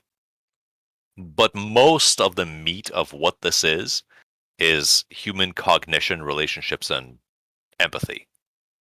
Even though for fucking what 85% of the movie, our main character doesn't seem to emote or really react in a way that people do. He's very closed off. He's very neutral, sterile. Like, why do we care about this guy? Oh, Yeah. okay, makes sense. Well, sir, I have been playing a game that you told me not to play, and I've enjoyed it so far. And do you want to take a guess what it is? Is it Pieces of My Heart? No, but it does involve hearts, I guess. So you could say that. Okay. Is it Assassin's Creed Valhalla? No, I played that a little bit ago, and I haven't played it since it first came out for about. I need to pick it back up though. Okay, then it's got to be Homeworld. No, it's Back for Blood. Back for Blood. Is it on Game Pass? It is. It's free on Game Pass, so I've been playing it. That makes sense. So how are you enjoying your contemporary Left 4 Dead Light? It's. I don't agree with the review scores that people have been giving it, like fives and fours. It's a solid three if you're doing a 1 to 5 scale. Um, on a 10 scale, it's probably a five. It's been Are you playing it solo or with people? both. I've played it both. Okay. From It what I is. understand, the game refuses to give you any credit or reward as it stands right now in playing solo. So if you want to progress, earn shit, etc., you must play with folk. If you're playing by yourself, it is largely masturbatory. And, as I understand it, the difficulty curve currently is fucked. It is So, hard. Yes. thing. So yeah. So I'll get into it. So when I first got it, I got it yesterday. I downloaded it on the day it came out, but because it's on Wi-Fi, it takes forever. Um, I played it on Xbox because it's on Game Pass for free, or $10 a month, I guess, if you want to look at it that way. Um, and it was glitchy. I hate to say it. Mine was slow and bogged down and stuttered a lot. Like the aiming is slow. Um, Looking down the scopes, I like the way when you look down the scopes, you move slow. That's kind of nice. That is more realistic. When you're looking down a scope, you're not going to be able to run into it. You might be able to move faster, but you're not going to be able to really run into it. Um,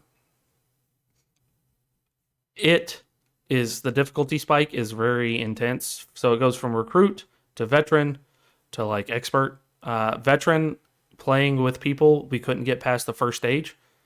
You need to get cards. These cards help you. And you also need to get enhancements to your weapons, but the only way you get enhancements is by beating levels, and you get into your supply line, which then helps you buy certain cosmetic things and increasements for your gun. It's a neat idea. Is it as good as Left 4 Dead? No. Would I recommend playing it? Yeah, I could say, yeah, play it and have fun, but just make sure you have a party of 4 people you can enjoy it with. Like, have 4 friends. Don't be like, yeah, I'm gonna go out there and I'm just get 4 random strangers. No, no, no, because unlike Left 4 Dead. When you're playing Left 4 Dead, you can just hack your way through it one person and you can get to the end pretty quickly. You can run and gun that game. This one, no, you need teamwork because the special zombies are very difficult to deal with. You're going to have to be like, hey, ogre over here. Oh, God, there's a horde coming this way. Watch out for the crows. You have to set up and tell people and be very precise on where things are. Some people may be able to do it without doing that, but the way I've played it so far, it's hard. So playing on recruit is what I recommend. Build up your supply line, get the things you need, then go to veteran once you get the better weapons or upgrades and stuff. I'm not 100% sure everything is. I got to the Act 2, and there are 4 parts to Act 1, and each level is different. I think there's 4 in the first section, 3, 2, then 4, all through Act 1. So there's quite a bit of stages. And your upgrades don't help out a whole lot. I mean, like, yeah, you get a little bit of life from the cards, or you'll get some special boost, but then you have your director gets cards, and it makes the game more difficult. I got a couple times where it was fog, and fuck, the fog effects on that, man, are like Silent Hill 2. Like, you can't barely see in front of you, which I like, but damn, is it hard on veteran mode when you're trying to run through and you're hopping through, and all of a sudden there's fog, and now you're running into a special zombie. Oh, wait, no, there's one on the wall called a sleeper that pops out and grabs you. Now you're fucked. The CPU in this is god awful. They are a bunch of idiots. They glitch out and they'll stay in one spot and just twitch and move, but they won't shoot. I was playing earlier today.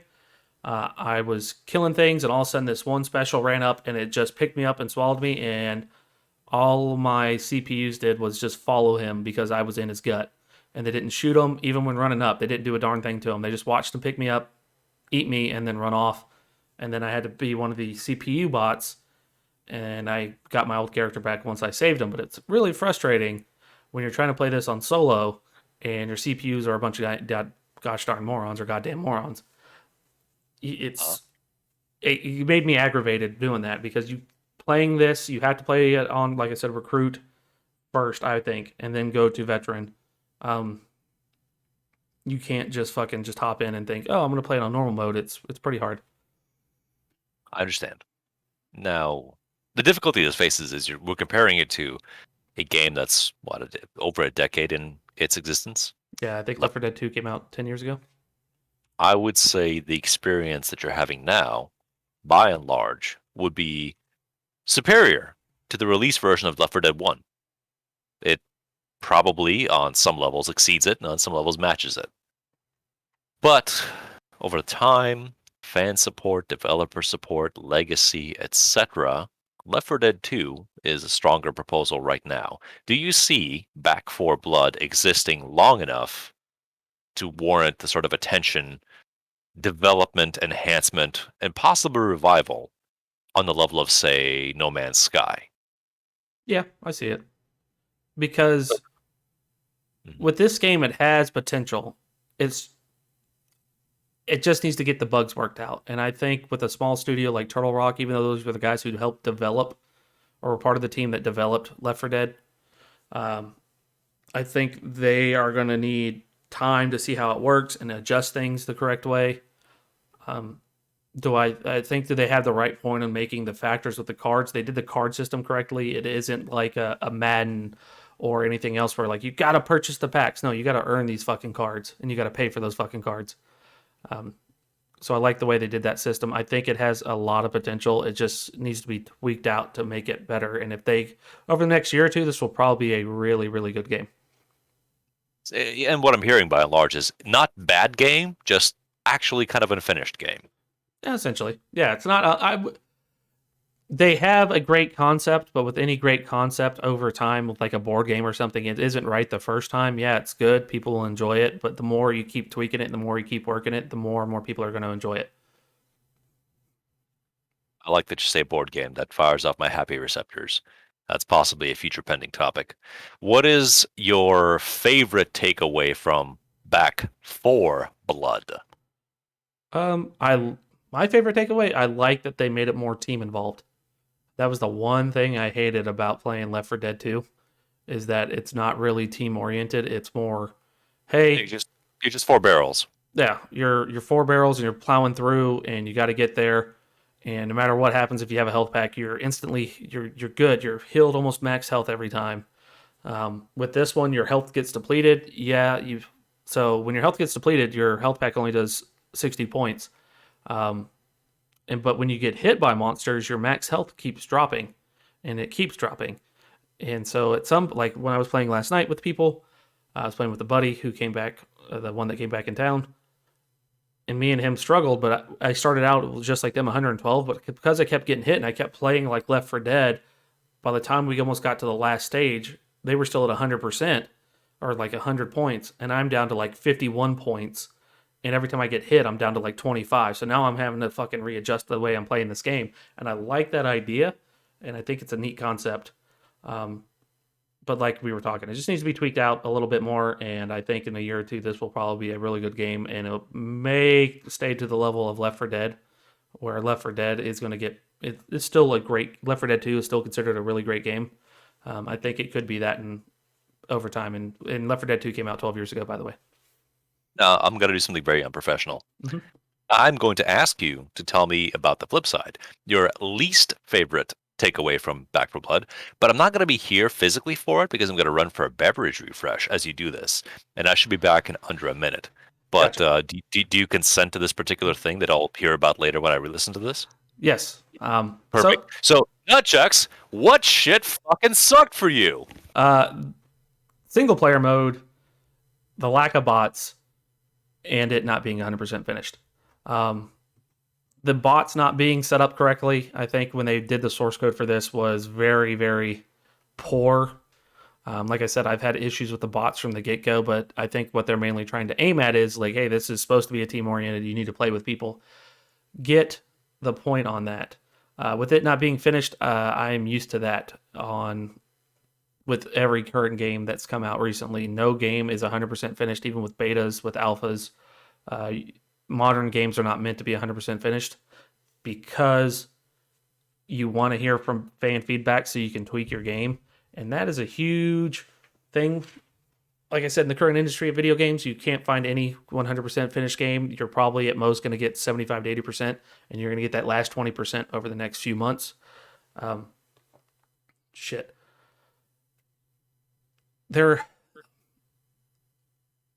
the card system, like I said, was good. It's also a bad idea. I think instead of constantly, I think what they need to have done is that you Cards have. are pay to win. Cards are always pay to win. Here's the shitty card. You want the good card? Give me $4. Oh no, you don't do that in this one. I think what they could have done is like, hey, you get 5 cards. These are the 5 cards you carry throughout this section. It can be tweaked a little bit, but it's not bad. They probably have the best card system I've seen in a while. So I give them props and dislikes at the same time. So, but over the long haul, I think the game still needs to be tweaked. I'm glad it's crossplay because I was playing with one guy on PC and one guy on PS4 last night. Loved that concept. It wasn't any lag. There was no lag playing online, but there is lag playing on by myself. So I don't understand how that's humanly possible. It's online and it's doing some fuckery. Like Still, the point is, watch this space. Game has been released. Game is okay right now. It's got issues. Yeah, It could be fantastic 2 years from now. could But be. the problem is, we got to push something out. Here you go. And I mean, I don't want to uncharitably attribute my affiliate nutjucks here, but he is susceptible to, hey, what's new and what's out? I'll just do whatever, as opposed to being more thoroughly cynical, critical like I am. Not saying it's the best way, but by and large, hey, it's new, it's out, I'll play it. As opposed to, hey, is game good? No, I'll come back later. Well, like I said, it's on Game Pass, so that's the one benefit to why I would say if you're on Xbox, go ahead and pick it up. Pick it up now. And If you're, if this thing just needs $60 or $80, and that's the only option you have. yeah, that if you want to play it that bad, pay the $60. But for me, Game Pass, go right ahead, get it on there, play with your friends, enjoy your time with them, learn the stages. The difficulty spike on it is very frustrating too. To go from hey, I can breeze through this to holy fuck, I can't get past the first stage is way too high of a jump up and increase in difficulty. All right, I'm a little fuzzy in this concept. What are friends? Yeah, correct. People you know. Oh, okay. Well, geez, I know thousands of those. Exactly. If you have 4 people you know that are willing that have the game, pick it up, play with them. Don't play it on your own until they fix that solo play. Enjoy the multiple plays you can do. There's like I said, it's 4 acts, and each act has multiple stages in it. And there's a story there. Don't really care about the story. Neat idea, neat concept that there's a story along with it, but I did hear the stages were actually nailed down pretty good. Yeah, the stages are pretty good. If it's in exclusion outside of Left 4 Dead, they're really good. But a part of you thinks, man, I've already done this because you've played a game that's like this before, and that's just the inexorable tax of being in a similar genre / same developers. Yeah, but I thought I'd let you know about that. So thank you for letting me know. Yeah. Tit for tat, would you like to hear about something that I got into? Yes, I would. This game has been out for about 5 years, I think at this point, pretty close to. And it was good the entire time. I heard it was good, and I decided to get into it. But before I talk about that game, let's talk about shittier games. So, do you remember I told you about Warhammer 40,000 Inquisitor Martyr? Mm-hmm. Okay, so that's actually a game I picked up on sale on PC because I would like to play it on PC to see if it's a better time. Because I get the feeling that the port itself sacrificed a little bit of the game feel part where you're shooting dudes and making your character stronger. And that game is much bigger in terms of content. It's just it was never necessary to push through all the different planets and scenarios and get stronger. I just wanted to do the story and did the story 2.5 times because achievements.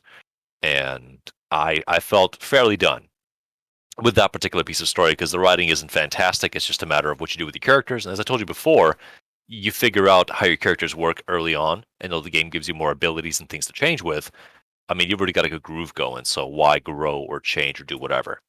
I then went to the fantasy version of that game, Warhammer Chaos Bane, by a completely different developer, not even at all related to the first game's issuers, which I was surprised by. I thought, this feels pretty good. I like this. Chucks, I fucking played through the campaign 6 times. Damn. And by the second time, you can relate on Resident Evil 8 on this thing. By the second time, I was fairly done with what this was.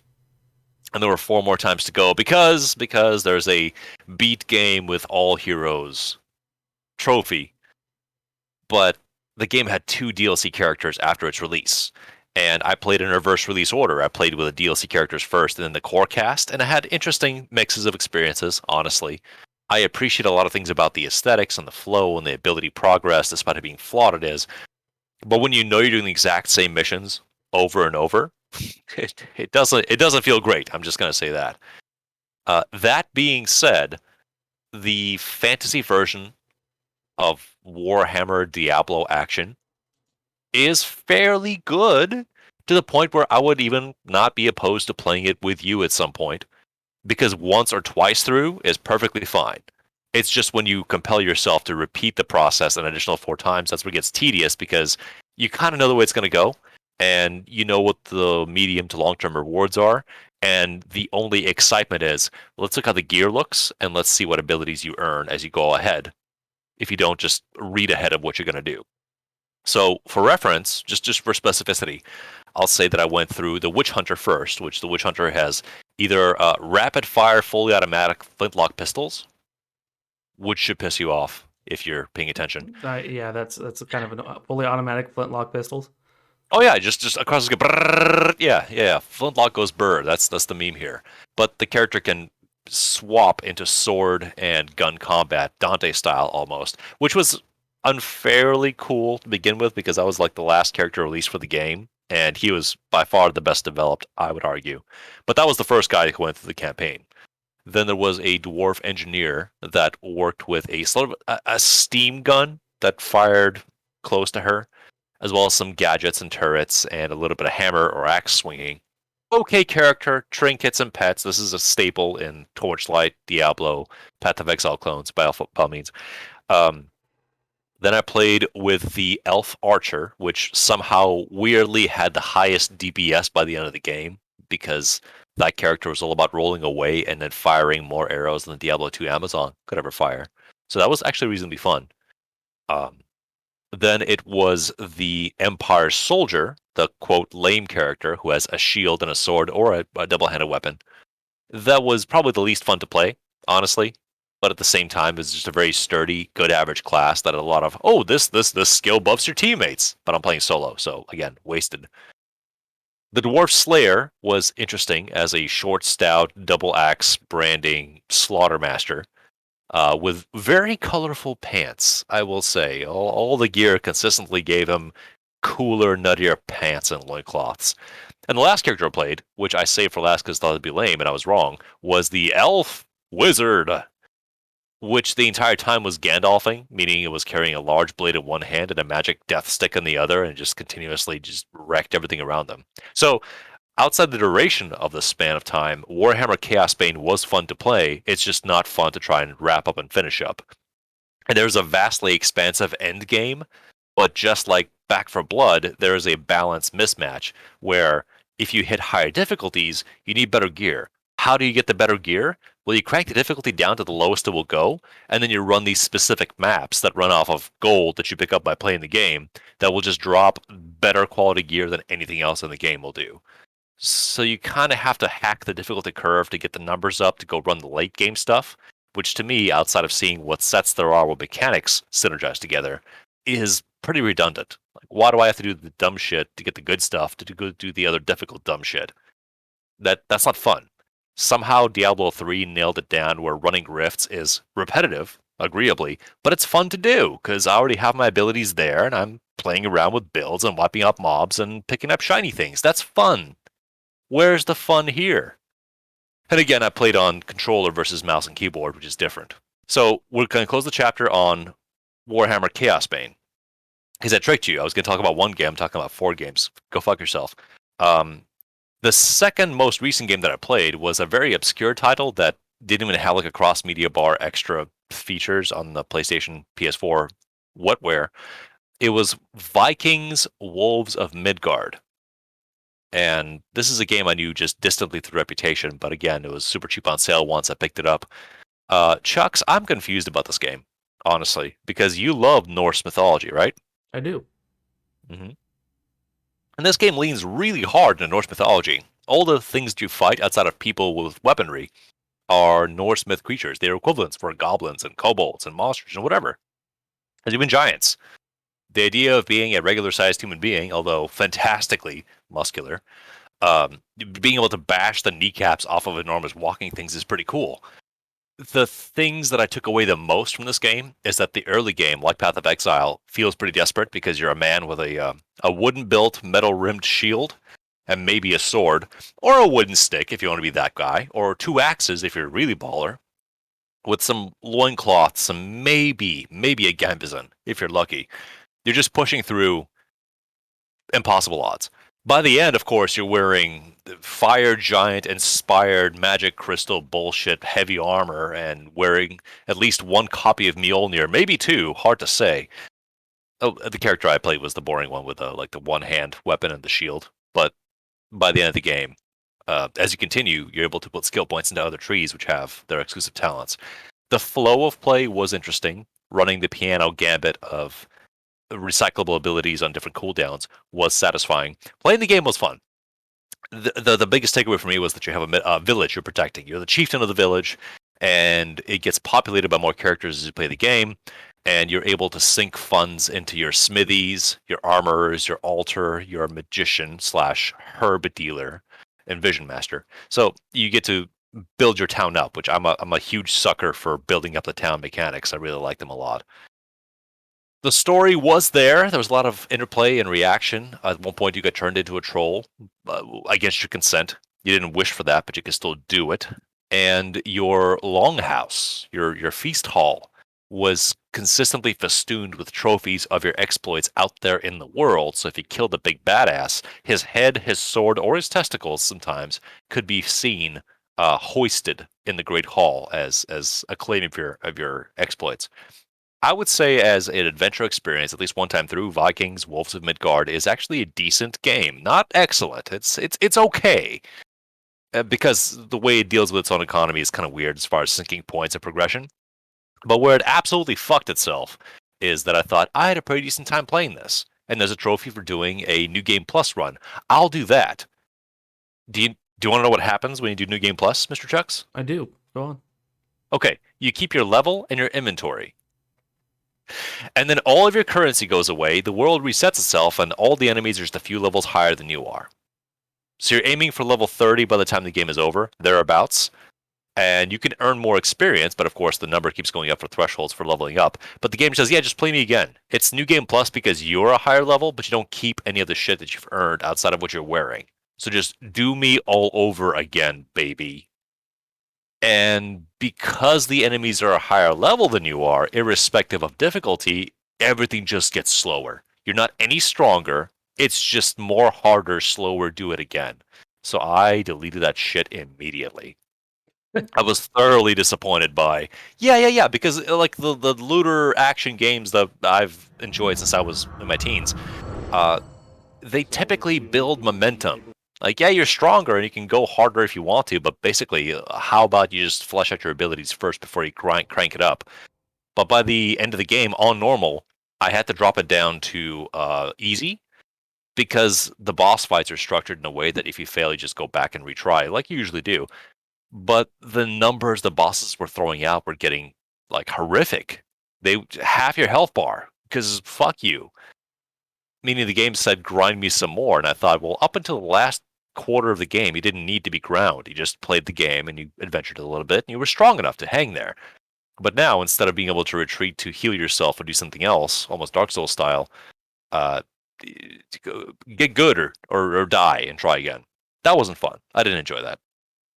So up until the closing hours of the game, I was having fun. And the game betrayed me by being designed in a way I didn't appreciate. But luckily, we're coming back to the thing that I'm praising, which is a game from about 5 years ago called Hollow Knight. Have you heard of Hollow Knight, Mr. Jux? I have, and I only heard of good things of Hollow Knight. Ah, I have very little bad to say about it outside of being inscrutable, and that's part of the design feature philosophy. So Hollow Knight is what is affectionately referred to as a Metroidvania. It is a 2D platformer where you will explore a environment with sets of biomes that are beyond your understanding when you first get there, and it will rock your ass when you don't know how these places and enemies work. And then when you do know how they work, you'll be able to navigate them with greater alacrity and ability. And you might even grow stronger. Hard to say. There's a hub, there's a town that's your safe space. You can go there and not be assailed by enemies, at least so far. And there are various inhabitants of the town that have information to share with you. But of course, they won't tell you the story, they'll just give you a snippet of what they understand and go ho ho ho ho ho when they're done. The action itself is very slick. You have a fairly dexterous weapon to work with called your nail. It is all bug themed, so the adventure is mostly subterranean, and the idea of a fantasy kingdom of bugs crushed down by ages of time is really very interesting. The music is fantastic. I love every track I've heard so far, and it's very evocative of whether it's calm, tense, wondrous, or pondersome. I like that a lot. The idea of gathering currency and spending it on vendors is also reasonably satisfying because a part of you always thinks, oh no, I need hundreds of tokens of money to buy this thing. How will I ever get them? And then if you venture out somewhere new and you come back, you go, oh, my pockets are actually pretty full. I can buy this next gasp of air to make my experience less difficult. And then that tends to pay off. Or you hit a boss and you think to yourself, oh, what do I do? They're too fast. They're too fast and they hit me too hard. There's nothing I can do. And then you press through and then you beat the boss by some miracle because there's no life bars, Chuck. There's no health bars on this thing. This is not Dark Souls. You don't get to know how well you're doing. It's a mystery until you learn what the fuck. And then you beat the boss and you unlock double jump and you go, oh my god, I can think of 5 different rooms where the double jump would be super useful. And then your entire interaction rhythm with the game changes. So that withholding reward, then offering reward is exceptional. I think the pacing is excellent. Except the game doesn't make it very clear where you can really go. Sometimes you flat out can't get somewhere because your tools of dealing with the world don't allow you to scale the environment or do whatever. Other times you don't know what to do because there's 4 different ways you can go until you hit a dead end. Well, oh, wow, there's this wall of blackness. Well, I've seen other barriers before. I'm sure I'll find a tool that will deal with this wall later. It's stuff like that. You have to actually pay out in-game currency in order to unlock the ability to map out the world. So you've got to be in the world, be present, deal with threats, and collect currency to then have the privilege of having a reference piece of paper that tells you where you are in the world and must sacrifice an equipment ability slot to know where you are in the world as well. So it's a cruel but kind environment, if that makes sense. And it's a great delight to play and be in it, especially because the game withholds the ability to strengthen your weapon for probably 25% of the game. You have your pokey stick, and that's all that it does is it pokes. So you learn, oh, this guy takes 3 pokes, this guy takes 5 pokes, this guy takes 10 pokes. I got to be careful. And then eventually you meet someone who goes, you know, you throw some cash my way, I can make that stronger. And your pokey stick gets almost twice as strong with one upgrade. And your brain goes, oh fuck, I need to make this as strong as I can to ease up the world. But you've earned that. It's not just given to you. I really dig that. Now, here's the most esoteric part of the game experience I want to talk about because that is what hit me the hardest and most profound, and nobody else seems to give a shit. So are you ready? Mm-hmm. Okay. There's a mechanic in the game because you have an unused button until you come across a point where the game says, here's some more story. That button does nothing. Nothing happens. And the game says, hey, you've got your nail, right? That hurts things in the world. Have a dream nail. Chucks, are you familiar with the game Alundra from PS1? I am not. I'm not surprised. So Alundra is a game where you play as a young boy, man, who goes into a village, and he has an ability to enter people's dreams. And then those dreams are levels, and then those levels are challenges. And when you beat the levels, you resolve people's nightmares, and people have better lives. So the village gets a little more developed, built up, and more of the game happens. Is that a cool concept? Yeah, I could say it is. Yeah. Okay. So in Hollow Knight, you don't do that, but the Dream Nail is an evoker tool, and I don't think it actually hurts anybody in the world. I don't think it does damage, period. So it's this bizarre, more mechanics will happen eventually to bring me more shit piece of the game. But I adore it because you can go talk to a townie or another NPC and then try to talk to them, and they'll tell you what it is that they want to tell you. I stress that. It's very important. They tell you what they feel like telling you. And then you can use the Dream Nail button and smack them with the fucker. They don't take any damage, but it's very possible you will learn something about them that is reflective of their dreams, their ambitions, their intent, their entire way of being. It's an empathy sword. Do you remember Hitchhiker's Guide to the Universe? Yes. Okay, the movie or the book, doesn't matter. There's a point of view gun. It's that. It's a point of view sword. And sometimes it's very cheeky because you will use it on some people in this world. And they'll say, I know what you're doing. Fuck off. No, you don't get to see this. So they are powerful enough to overcome this. But other people, I'll give an example. Again, this doesn't matter for gameplay purposes, but I really care. Are you ready? Mm-hmm. At first, when you're in the town, all the houses are closed. There's one guy talks to you. There's a bench. It's very lonely. But if you play the game and you meet people, more of the buildings open up, so the sleepy town has at least some activity there. And there's a couple. As far as you can tell, as far as bugs go, there's a married couple of a cartographer and a spouse of the cartographer. Ladybug, as far as you can tell. Not a ladybug, but like she's a girl bug. There's no titties. Don't worry about that part. She runs the shop. So the husband has got this aloof, pudgy bug, spectacles. Oh, yes, I make maps. So every time you enter a new region in the world, you have no map. But if you come across a room where there's pages spilled around, you can hear him humming. You think, I gotta find this fat fucker so I can get a map of this place. God damn it. And then his wife runs the shop, and she sells you map accessories like tokens, markers, and various things. And when you talk to them, he goes, yes, yes, this environment is interesting. You talk to her, she goes, okay, well, listen, like, if you want to buy something, that's cool, but otherwise, it's a ho hum. Who cares? You've got that so far? I got it. Okay. So then the game implies to me that I can use the Dream Nail on things, including corpses. I can hit dead things and enemies with the Empathy Nail, and they will give me a piece of their understanding. Like they will confess things to the player character that they wouldn't ever say out loud. I love that shit. So I smack the cartographer with the Dream Nail. And the cartographer says, yes, to map out the world, to preserve all this knowledge. It's fantastic. I love it. This is my ambition. If only my wife had the wanderlust that I possess. I come back to town. I approach the wife. I smack her with the Dream Nail. What do you think she says, Jax? I wish my husband was around more. Good guess.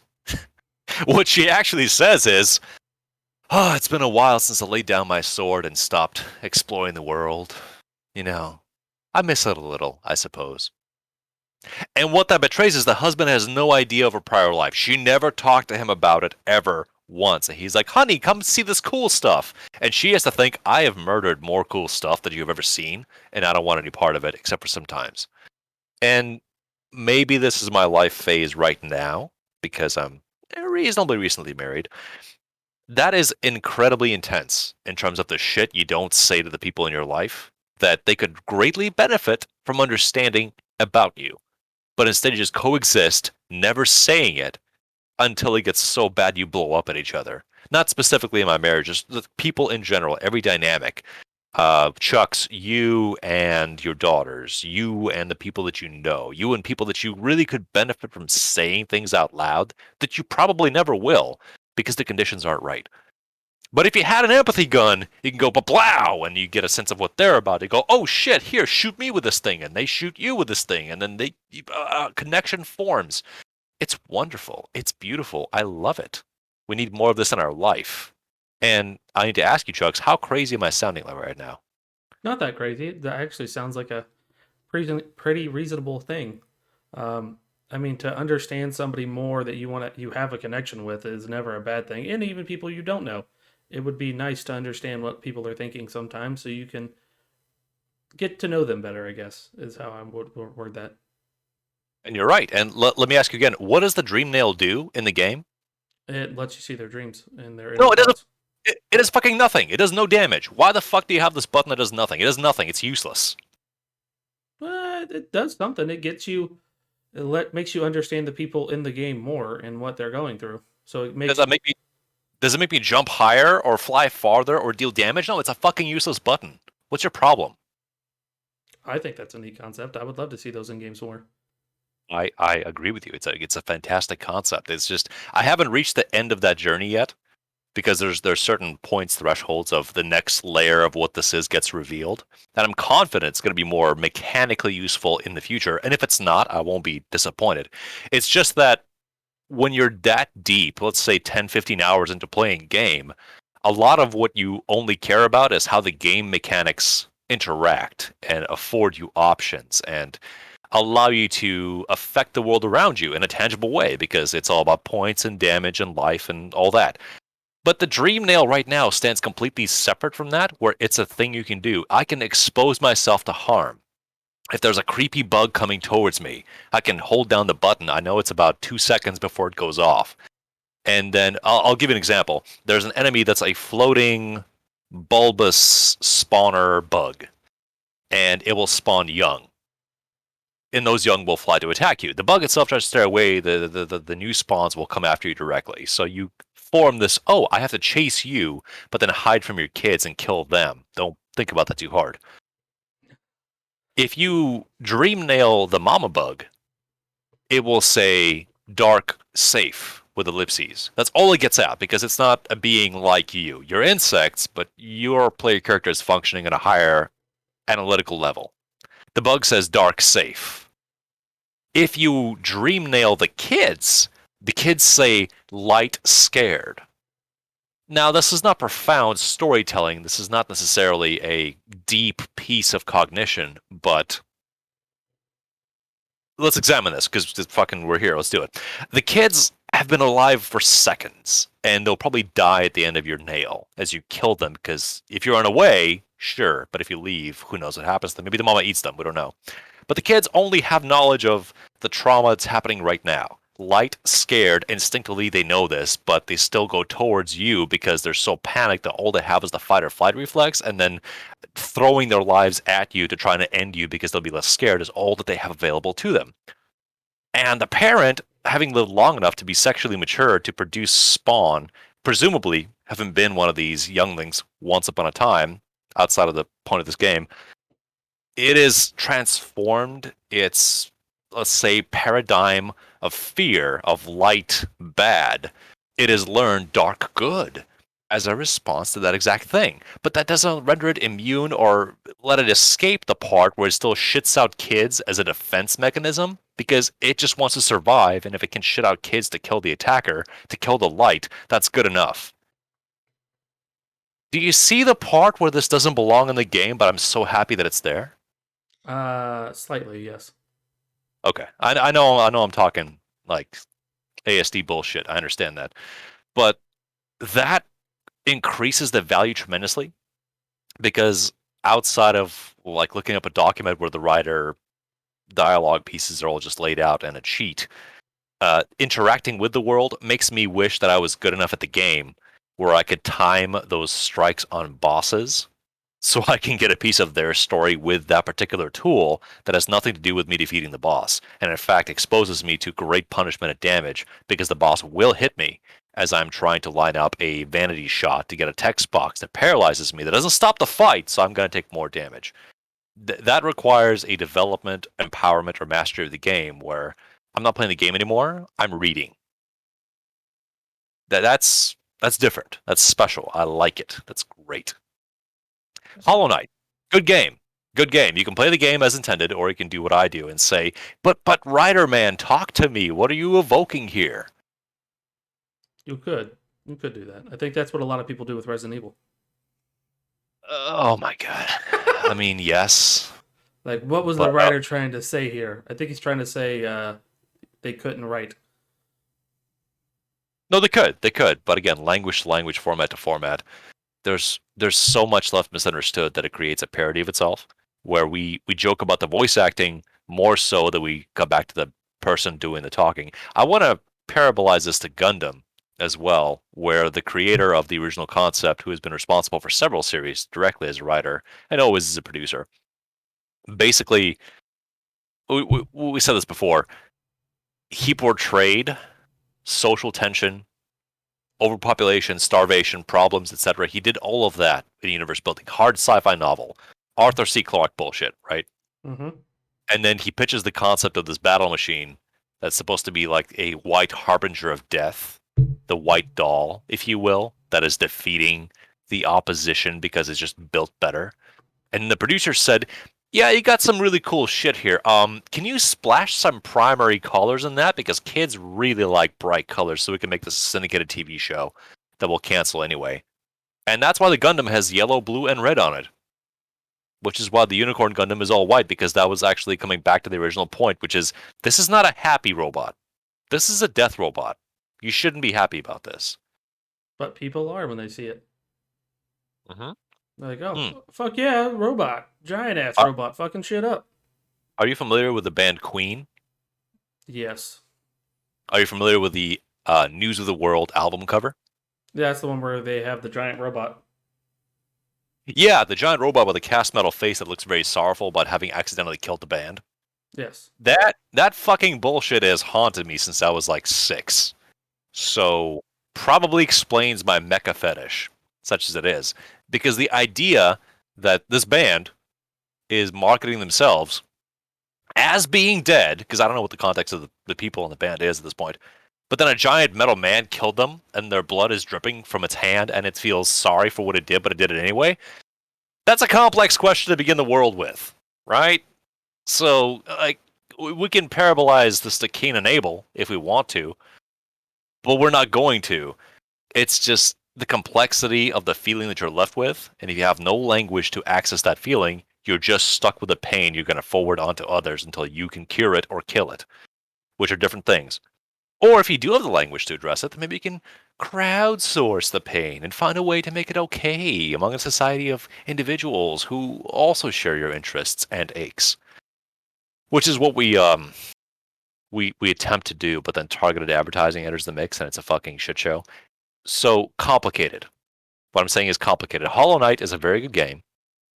Not everyone's going to like it because it seems like the trophy indicators is half the people after they get to the second boss and beat her, they just stop.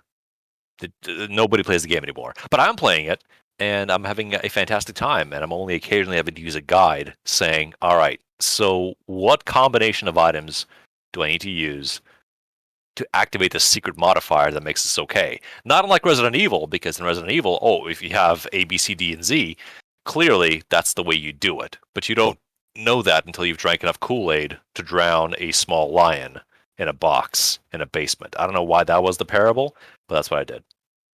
I like it though. It's nice. Yeah, it's good. It's good. Chucks, have you played anything else?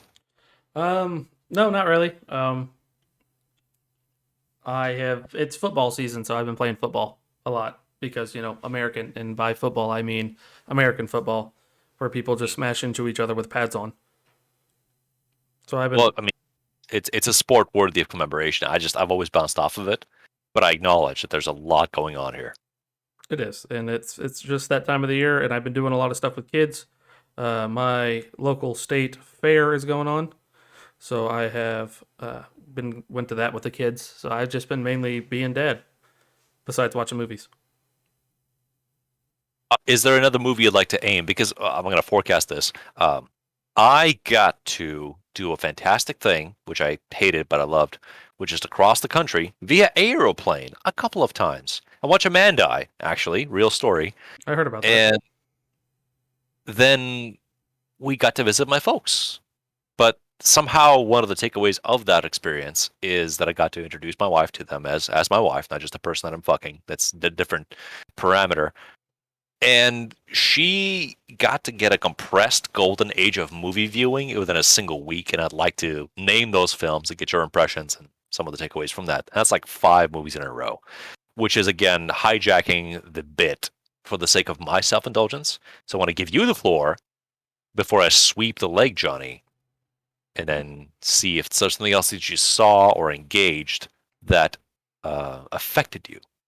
More than just, yeah, it was pretty good, but instead you had some feelings to go with that. No, because I've been watching spoopy movies. Spoopy movies, yes. I'll even say I would like to rewatch this because it's been about 12 years, but I did have a very high regard for Insidious. Which one's Insidious?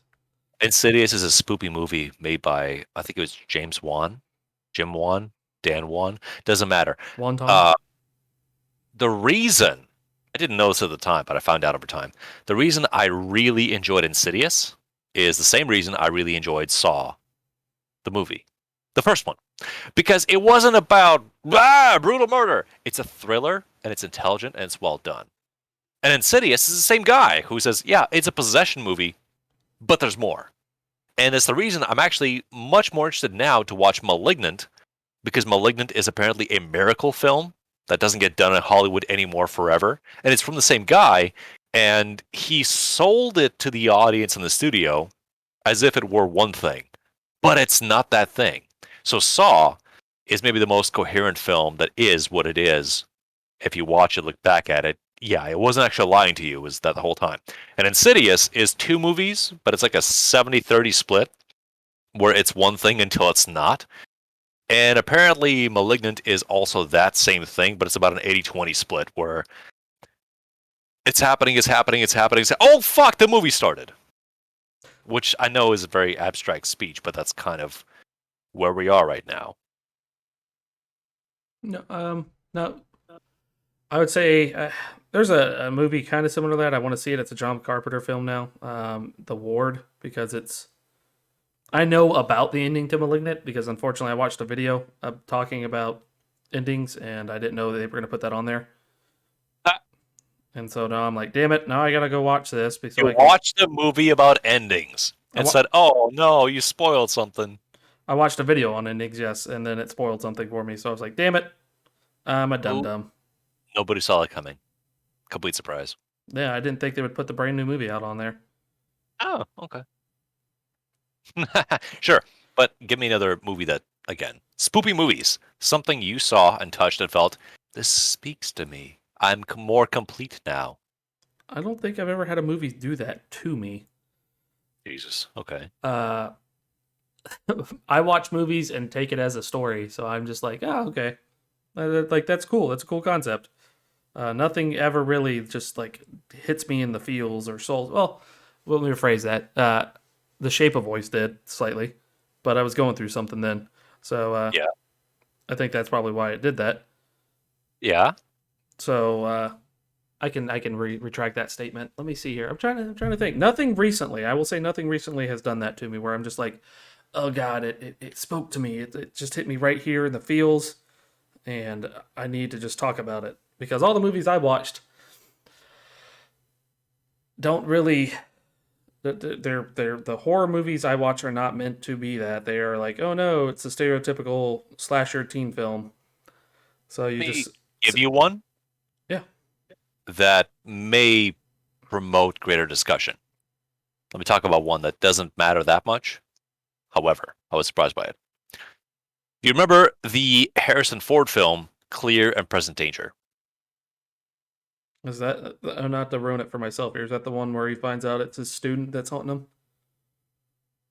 No. I remember the name then. Might be wrong.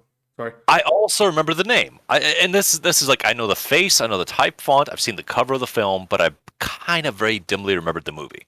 And this is curious to me because this movie has been around since 1994, and I didn't give a shit because it was one of these other political thrillers, right? Because who cares? They're all disposable, aren't they? Wink, wink. It is a Jack Ryan film.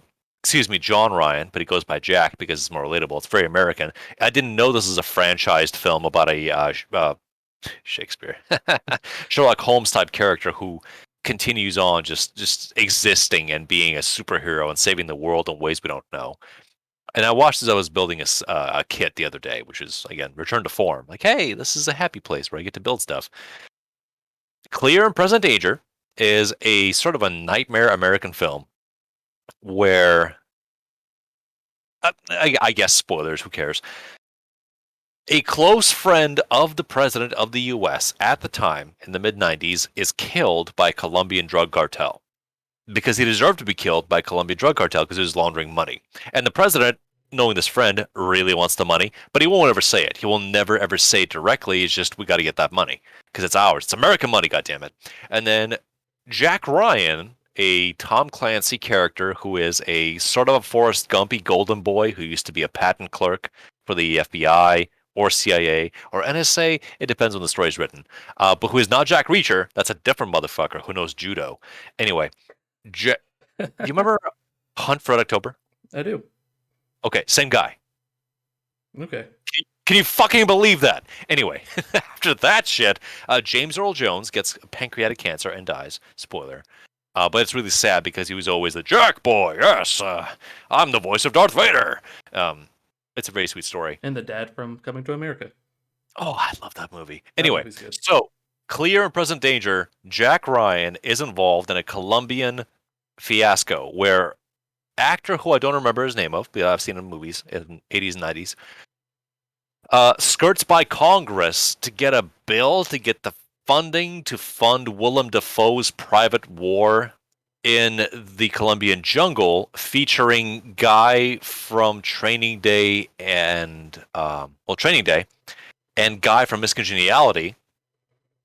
You know who they are. Yeah, they look very Colombian. Basically waging for a month and a half, just blowing up drug runner shit with no oversight committee, and drawing the ire of all the cartel gangs there, saying we gotta fucking find and kill these people because they're blowing up our shit. In the meantime, Harrison Ford as Jack Ryan is in Washington trying to play the clean game, not aware this war is happening, and they send him locally where he gets to talk to the people, and they have to say, yeah, I can't tell you the answer because you're not supposed to know what I know, but look over here. And the shadow war continues until enough mobsters die to evoke a result where the bad guy from Desperado has a submachine gun fight with Willem Dafoe and Harrison Ford, and there's a helicopter and explosions happen. This movie has so much more going on inside of it than I ever give it credit for, because it is again a highly America-specific nightmare story where, far away from the action, these white men want the money. And on the other side of the spectrum, far away from the action, these brown men want money. And in the middle, there's Jack Ryan, American Boy Scout, and honorable to a fucking fault in the mess of Washington, D.C., waging the fair fight for tariffs and drug flow. But still, I enjoyed watching that movie because I greatly underestimated what's going on in the machinery of this particular narrative vehicle. And I just thought, oh, these are actor faces I know, cool. But then Willem Dafoe gets to like piggyback off of Platoon when he's still in shape to do this movie, and it's in a jungle, but it's a different jungle. And then there's some great one-liners and honestly, a surprising amount of explosions with these guerrilla-funded soldiers from America find a drug lab, and then they sort of alert the guards, but they just blow it up, and that's okay. Many brown people died. Good movie. I'm going to say good movie. Deeply inaccessible and weirdly fashioned within a canon of Jack Ryan, Tom Clancy bullshittery. Sitting at a 6.9 out of 10 on IMDb. But I mean, if you thought that Air Force One was good, this is better. I fucking forgot about Air Force One. Get off my plane. But Wait, then, if I were to say that that guy is Jack Ryan, you'd believe me at this point because Jack Ryan, portrayed by Alec Baldwin, not Harrison Ford, managed to talk a defecting Soviet nuclear subcommander to coming over to the U.S. and also resolve the Colombian drug crisis. Became the president of the United States and then kicked Gary Oldman off his fucking plane. That kind of tracks. don't forget, he was a fugitive at one point, and then he murdered his wife, but it wasn't him. It was a one-armed man, and fucking Tommy Lee Jones doesn't care. Sure. And then he ran down a dam, which as a kid you go, yeah, he runs down a dam. As an adult you go, what the fuck is your end game? There's propellers down there. What the fuck is wrong with you? But he does it. You're right. Jack Ryan. Yeah, I watched that, and my oldest is like, "Dad," she goes, "Daddy, he jumped off a dam. Did he live?" I'm like, "In real life or in this?" She's like, "In this, yes, he lives. In real life, no, he's fucking dead."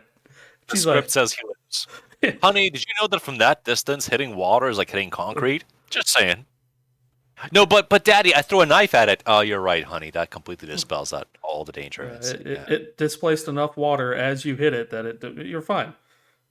What the fuck is life, dude?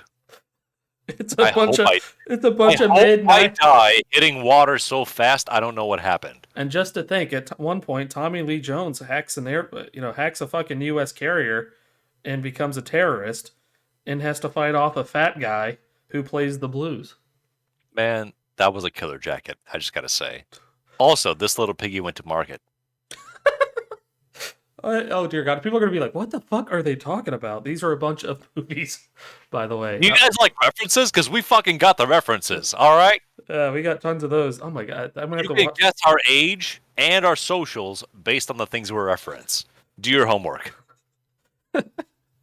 Most of these movies we're talking about though came out when I was like a wee lad.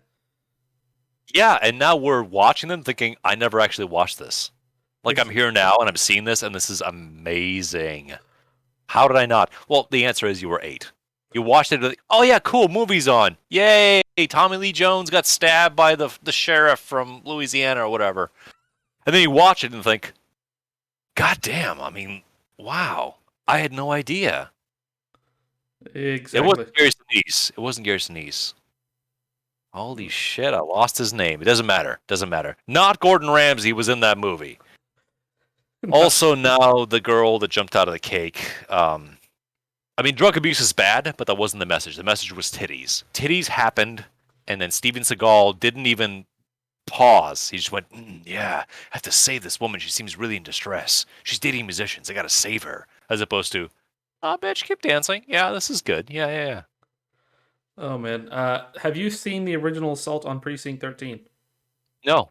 So there is a. I mean, I am watching a Red Letter Media serial of every John Carpenter movie, but I have not seen the original Assault in District 13. Oh my God. Okay, so It's not called 13. It's 9, but who cares? Yeah. No, it's Precinct 9. But have you gotten to the part where they talk about that? Yes. I haven't watched the newest, but I've seen 2 out of the 3. Okay, so completely forgot about that. So my dad showed me that movie back in like when I was a wee lad again. But the scene where I forgot about it, where he kills the girl, I asked for vanilla swirl, and just shoots her. Like, what the fuck? Yeah. And the dad doesn't even do anything. I'm like, oh my God, I'm gonna kill them all. Versus, oh my baby. Yeah, like I need to help my daughter. She just got shot through the chest. I need to kill these fuckers. Like, oh shit, I forgot about that. Like, yeah, he does do that, doesn't he? John Carpenter writes some of the funniest shit in serious movies, and you're just like, I forgot about that. Like, it's kind of dumb, but I like it. Thank you, John Carpenter. Like, who thinks of, hey, I need to write a film, and it's about glasses, but I need to have a 15-minute fight scene between the two protagonists where they knee each other in the balls, and he just keeps saying, put on the fucking glasses. The beauty is a sufficiently afflicted mind will be able to evoke the things that we're all thinking, but they have the courage to go, no, I'm saying it out loud so you can hear it. And you go, please don't. And then he says, Battlefield 4 is $5. And then they all just die. The following are Jack Ryan films. May I please read this list to you? Yes, well, I for the past 9 minutes there hasn't been video going. So for everybody on YouTube who's watching this, terribly sorry. We're amateurs and idiots, and some of us don't even know how to read. Mostly me. So here we are. You ready? Indeed. Okay. So I'm gonna say the film title and the year it was released. Okay. Mm-hmm. The Hunt for Red October is the first Jack Ryan film, released in '84, and it's fantastic on its own. When was it released? 1984. No. I don't. Hunt for Red October was released in '84. Thought it was '90. You're welcome to correct me, but I'm looking at the internet right now based on our Lord and Savior Google. Excuse me, Clovis, different name. The next game is The Patriot Games, 1987. Jack Ryan movie. We just didn't know that. Yeah, wait, hold on here. The Hunt for Red October with Alec Baldwin was in 1990. Sean Connery. 1984, film series. Yes, 1990. But the action thriller, it started right then. Then it's The Cardinal of the Kremlin. These are the books, actually. Then Clear and Present Danger. Then The Sum of All Fears. Then Without Remorse. Then Debt of Honor. Then Executive Orders. And there are more items besides. But what we have is a pattern of works written over about 10 years at a time, 12 specifically here, where this American Boy Scout gets to, well, fix the world, basically. And without any repercussion or trauma to himself and his family, he still stays there. I think there's a subplot where he gets divorced and everything's terrible. But I just need you to figure out that Jack Ryan saves the world consecutively every 3 years, and then Jack Reacher knows judo. I just need you to make that aware in your mind. I am. So not to interrupt you here. Okay, so Tom Clancy died in 2013, and there have been 1, 2, 3, 4, 5, 6 books in the Jack Ryan series released after his death. Some people would call that rape. Others would not. So here's the books. Full Force and Effect. Commander-in-Chief. Truth, Faith, and Allegiance. Power and Empire. Oath of Office, and Code of Honor. Those are the books. The titles are more agreeable and smoother as they go on. I like the first 3. More complex. Yeah, so I was looking. I'm looking at the book series now, and in order, supposedly it goes: Patriot Games, Red Rabbit, Hunt for Red October, The Cardinal of the Kremlin, Clear and Present Danger, Sum of All Fears, Debt of Honor, Executive Order, which I believe is also a movie, isn't it? I believe that it is. I haven't looked it up yet. The Bear and the Dragon, I believe that's also a movie. The Teeth of the Tiger, Dead or Alive, Locked On, Full Force and Effect, Command Authority, Commander-in-Chief, True Faith and Allegiance, Power and Empire, Oath of Office, and Code of Honor. So I'm assuming whoever wrote the book in 2019, 6 years after he died. Okay, so authors. It's actually 3 of them. So Mark Greaney wrote Full Force and Effect. And let's see here. He wrote Commander-in-Chief. He also wrote True Faith and Allegiance. Power Empire was done by Mark Cameron. Mark Cameron did the last 3, so I'm assuming Mark Cameron ended the series, and Mark Greaney filled in the subsequent next 3 books.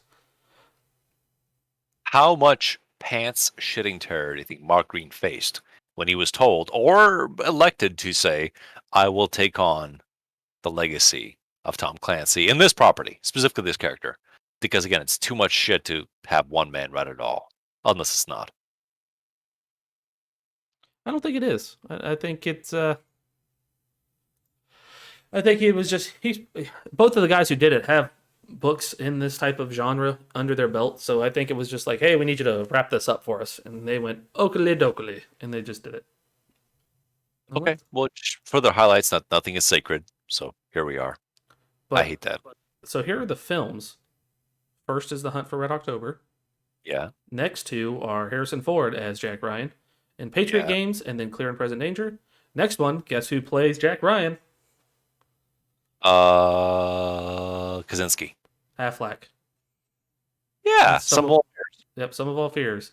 Next one is I can't read what that says. Shadow Recruit, and that has the guy Chris Pine And then Krasinski picks him up in the prequel series. It's supposed to be him as he starts out in whatever the new Amazon TV series is called. I think it's just called Jack or Ryan something. I don't know what Jack Ryan, 3 syllables of all American awesome. has an eagle Chucks. screech across. Chucks. Yeah. Chuck. That tells me that no other movies you watched are potent enough to express upon. No, not really, because the biggest. So the thing with slasher films is there's not a whole lot to delve into. I mean, it's the stereotype. Like all slasher films and horror films, kind of start the same way, especially with teen slasher films. It's oh no, like there's a teen and something bad happened and one died. Now they're all gonna die except the one that we focus on, who's normally the good girl. There are a few exceptions. Scream kills off the big name actor at the time. This was before Nev Campbell got big in the. Well, Nev Campbell got big after this. Drew Barrymore, she was the biggest name actor. And Cabin in the Woods. Cabin in the Woods just kills everybody by the gods. Like, no, we're killing people for a reason. But you guys you need to die so the gods don't come up. And they just essentially Cabin is a thoroughly meta film, but you can't watch, or you shouldn't watch meta movies without understanding what that meta is. You have to know the genre first, and then say, "Oh, I see where you're diverging from this," as opposed to, "Wow, this mashup makes no sense, but it's really watchable. I like it. Cool." Sigourney Weaver, man, she's like cool and stuff. No. I get it because I'm a big horror fan. I laughed at all the tropes and shit, and I was like, I like this. I enjoyed it for what it was. I'm also the sick, twisted person who finds the Buffy the Vampire Slayer movie as a good movie. I'm like the one human on Earth, and I don't find it good for like it's a good acted movie and it's a well written script. I find it good because it's fucking hilarious. Hey, Chucks, you're getting really echoey. Oh, sorry. Are you not deep throating the mic anymore? Are you leaning back, motherfucker? I am slightly leaning back. Sorry. Oh. But yeah, no, I enjoy those. I enjoy campy horror movies, or supposed to be like horror movies. Like Gremlins. Gremlins, everybody's like, that's a horror movie. I'm like, that's not a horror movie. That's a kid's movie, but it's still good. Oh, it's a horror movie. I'm going to go with that. It is very much a terror. But it's filmed in a way that's kind of kind and friendly and safe. Even though you could replace the Gremlins with rats. And those rats become koalas. And the koalas eat everything you love. And give everybody chlamydia. Yeah. It's awful. But it's fun. All right. I'm going to lay some movies on you, sir. All right. These films, my wife has not seen until I show them to her. And I would like for you to give me a couple sentences here and there, etc., to react to them. Okay, you ready? I'm ready. Once again, these were like one per night in sequence. I need you to think about the compounding effect here. Okay. Baby Driver. Good movie. What the hell's the director's name? He did Shaun of the Dead series, the Cornetto trilogy. He did. Edgar Wright. Edgar Wright.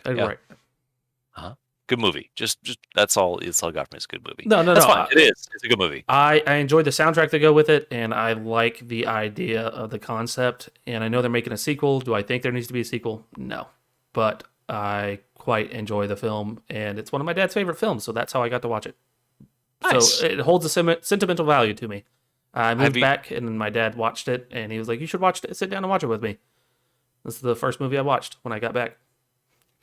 That's actually pretty special. Have you seen Drive? With Ryan Gosling. I have not. That's the. I hate to ruin it for everybody. That's the one where he dies with like the first 15 minutes of the movie, right? Not accurate. That's actually The Place Between the Pines. That's it. Okay. Different film with the same spoiler. The idea. It's hard to say. You won't do this, but in case you do, if you get a 2-day or a 1-day stretch, watch Baby Driver, then watch Drive, and reconcile the fact that they came together. They came out pretty close together, and they're very different films. In the weirdest way, like The Raid: Redemption and Dread. They came out pretty close together. They're same-ish, but they're different. Okay, Baby Driver and Drive are explicitly different films, but they share context. If that makes sense. Oh, I actually just watched a film with Carey Mulligan in it. She's in Drive. Cool. I Watch watched. Drive. Yeah. Okay, so Baby Driver was the first night. Then, again, reminder, first time watching Thing. So before you go, how could you not? People happen all the time, and it's their first time forever. The first time the penis enters your body, it's, never mind, separate subject. Braveheart. Love it. Love it. Okay, Historically inaccurate, but so goddamn good of a dumbass movie. Oh, I hate it for being historically inaccurate. Love Mel Gibson's acting. None of the face paint or anything is historically accurate. I love that it's the Battle of Stratford Bridge, and there's no fucking bridge to be seen within miles. God damn, Mel Gibson. it was over the hill. It was just past the hill. Who cares? So, Braveheart, you like. Yep. I like Okay, a lot of I'm not- classic Mel Gibson movies that are historically inaccurate. Well, he also directed that one, so Apocalypto is my next closest link to that. I'm gonna say something I noticed that will bug the shit out of you. You ready? Mm-hmm. Okay. So before Bannockburn, there's a battle, and the Scots are charging the English, and the camera continues to cut back to Mel Gibson charging. Here's the problem. Between cuts, Mel Gibson goes from having a pickaxe or hammer in his hand to charging with his Zweihander to charging barehanded to charging with the axe again. It is alarmingly distracting once you notice it. Because when it cuts back to the guy, he just has different shit in his hands at all times. And then when he charges the enemy line, it's a one-handed weapon. And then when he's doing cool action shit, it's a two-handed weapon. Sometimes he's barehanded. It definitely debuffs the fun at some degree. So I'm going to correct myself here. It was the Battle of Stirling Bridge. The Battle of Stamford Bridge is going to be the battle between Harold Godwinson and Harold Hardrada right before he fought William of Orange, or William the Bastard, or William the Conqueror, however you want to know him. So I'm terribly sorry for the historical inaccuracy there. Uh-huh. But But go then, on. how about them cuts though? The Did you cuts ever notice that the contents of his hands change aggressively? Yes, I have noticed. You have noticed. Oh, Yeah, like I said, like a lot of the shit that Mel Gibson does for his like historical films, like the only good one that was really historically accurate was We Were Soldiers Once and Young. That's the name of the book. The movie's called We Were Soldiers. That was pretty damn close to what it was, so I'll give him credit for that one. Patriot, not very historically accurate. he didn't direct it. No, but it was the same writer as Braveheart. Sure. So I Okay. Next movie. Yep, Ready? I'm ready. Okay. The Shawshank Redemption. Love. Ooh, one of my favorite films of all time. It is a close behind Shaving Ryan's Privates. Why? I just enjoy the whole outline of what Andy Dufresne goes through in that his whole situation, from being framed to murder to being found out that he didn't commit the murder, and then because he does such a great job, he gets screwed over by the warden. Clancy Brown does a phenomenal job of being the asshole head officer for the cell block. It is a well-acted movie all the way around. It gets praise now. It did not get praise when it came out. By the way, the Hacksaw Ridge is what I saw. Good movie, by the way. Mel Gibson directed film. I did not enjoy it. I You did did- not. I was hoping to enjoy it because it was so praised. I almost hated that film. You hated Let's Hacksaw start Ridge? I did. Fucking stupid. Fucking stupid. I never said it wasn't. It's actually what the guy did. I mean, it's a true event. That's what the guy did. I mean, Yes, you're right. The story is good. The story itself is fantastic. The story is inspirational because you don't have to be a kill-hungry asshole to help affect the world in a positive way.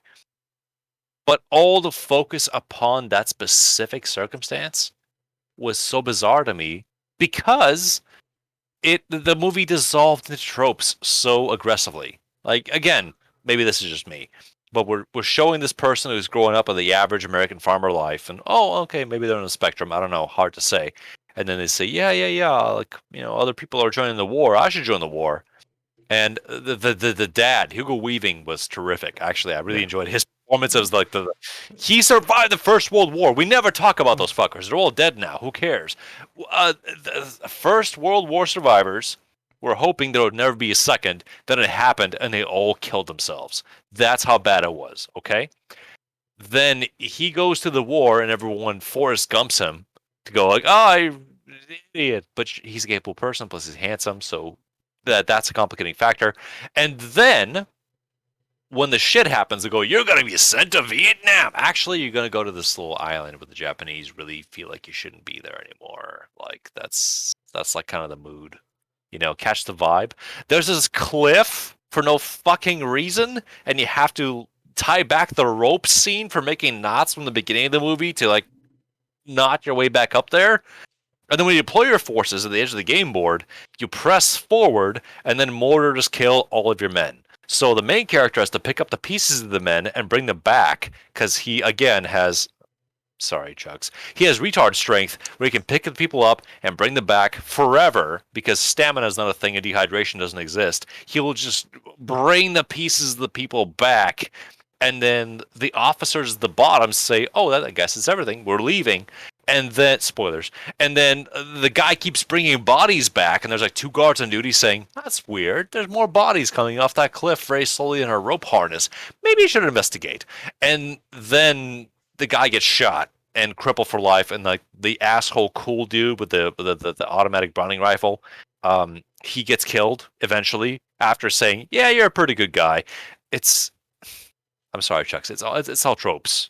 It was extremely shallow compared to what I was expecting, and that's my fault. My expectations were higher because people said this is a great movie, but then I watched it and thought this is shallow as fuck. So here's the bad part. Go ahead.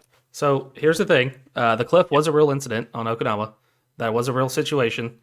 What he did when he pulled all the people down, I watched a documentary on it before I ever watched the movie, where he did all through the night, 75 people he did actually save by dragging them down a bridge all throughout the night. How is that man not autistic? Explain that to me. I don't know. I might agree with you on that. He may be. He actually, a lot of the stuff you mentioned in the beginning, yeah, he actually did do it. Us assaulting a cliff, I think it was 6 times to get the cliff, we did do for some reason. I don't know. That was part of a certain thing's objective for Okinawa. Yes, 800 people at a time agreed this is what should happen. Are you fucking kidding me? Look, I never said they were smart back then, man. But so him going back and coming back was something he did. His buddy dying before they retreated and then forgetting about him was a thing. And then waiting before they went back up for the second assault was a thing. But I think it said they waited like 45 minutes on the documentary before they actually assaulted, and because the bombardment was already happening and they wanted to know where they were at, and they said they were waiting on them, and it pissed the superiors off. But that actually happened, and then he did save his captain's life by getting blown up by a grenade. Now the other shit, it's tropey, but it just so happens to be a lot of the tropes actually fucking happened. They did, but the storytelling is a question here. I would have deeply preferred if Spielberg or somebody else told the story. Eastwood. The stories we're telling. Yes, exactly. Eastwood was what I was thinking of. So what happened here was the deep frustration of, this is a good story, and I hate that you're the one telling it.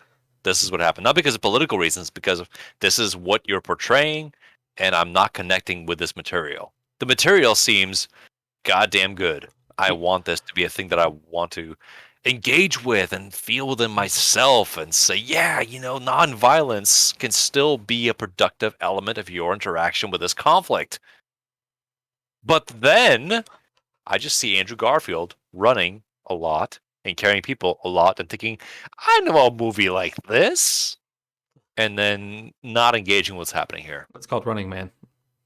Yeah, Running Man. Absolutely. Yeah, that's Stephen King novella. But speaking of Vince Vaughn, terrible performance as a drill sergeant. Did not Oh my god, yes. Holy shit. So bad. I was angry. I was thinking, Vince, I don't know what the fuck you think you're doing. That's not happening. This is bad. Yeah, it was bad. But I have to give him credit. Have you seen the movie Freaky? No. I would recommend it. It is a slasher film, except the premise is dumb. So it's a meta film slightly. It's making fun of horror tropes, but Vince Vaughn playing a slasher who then has to act like a high school age girl, phenomenal. It hits so well with him for some reason. He did a very good job in that film, I think. If you want to watch it and let me know what you think, I enjoyed him being the actual villain slash protagonist at the same time. So, and then I got 2020 recent film. You know I don't trust recent films. Yeah. I know you don't, but I would recommend it. Hold on here. I can't remember the shop teacher's name. His death. He's a what is he in? Oh, Alan Ruck. He's been in a lot of shit. Yeah. Wait. Oh, Ferris Bueller's Day Off. That's right. He's the buddy. I forgot about that. Way he dies in the film is pretty good. Hey, Chucks. Mm-hmm. Never saw Ferris Bueller. You really? Yeah, that's a gap that I have that I'll fix at some point. Not a priority. He's in Twister too. He's also in Twister. Let me before I say Twister. Yeah. That's a better pull, honestly. He's in this. And the way. Do you want me to tell you how he dies? Yeah, sure. Tell me. Okay, so the body's already switched. So the main character is Millie, and Vince Vaughn switch. And so Vince Vaughn is trying to stop her, and she's at school, and he is the shop teacher. Terribly sorry about that. And he gives her shit. So finally, she comes back in as the killer, and she's sitting there looking all seductive, like I'm gonna fuck you up. And he starts running her mouth, and he starts to fight her. Well, she gets the upper hand, and she knocks him onto the saw table after she stabs him in the neck with a pin. And he's bleeding, and she just takes him by the feet, which is like crazy, and I don't think it's humanly possible for a small girl her size to do this, and just pushes him through the saw and cuts him all the way in half. What? You're saying women can't pull men through saws? No, pushed him through a saw. Racist. I believe women can do it, but the way her character is portrayed in the film, I don't think how weak she's supposed to be portrayed, that she'd be able to just push this guy on a wooden slab that isn't shellacked or anything, that has a smooth surface, and just push him through a saw. Especially with how much force it's going to require to go through that saw with her. Is that a wicked sick kill? It is. It's very nice. I would have to give them props on a good idea thought of, and so good job whoever created this movie. There you go. Okay, back to your films. Glad. Shawshank. Brooks was here. What do you got to say?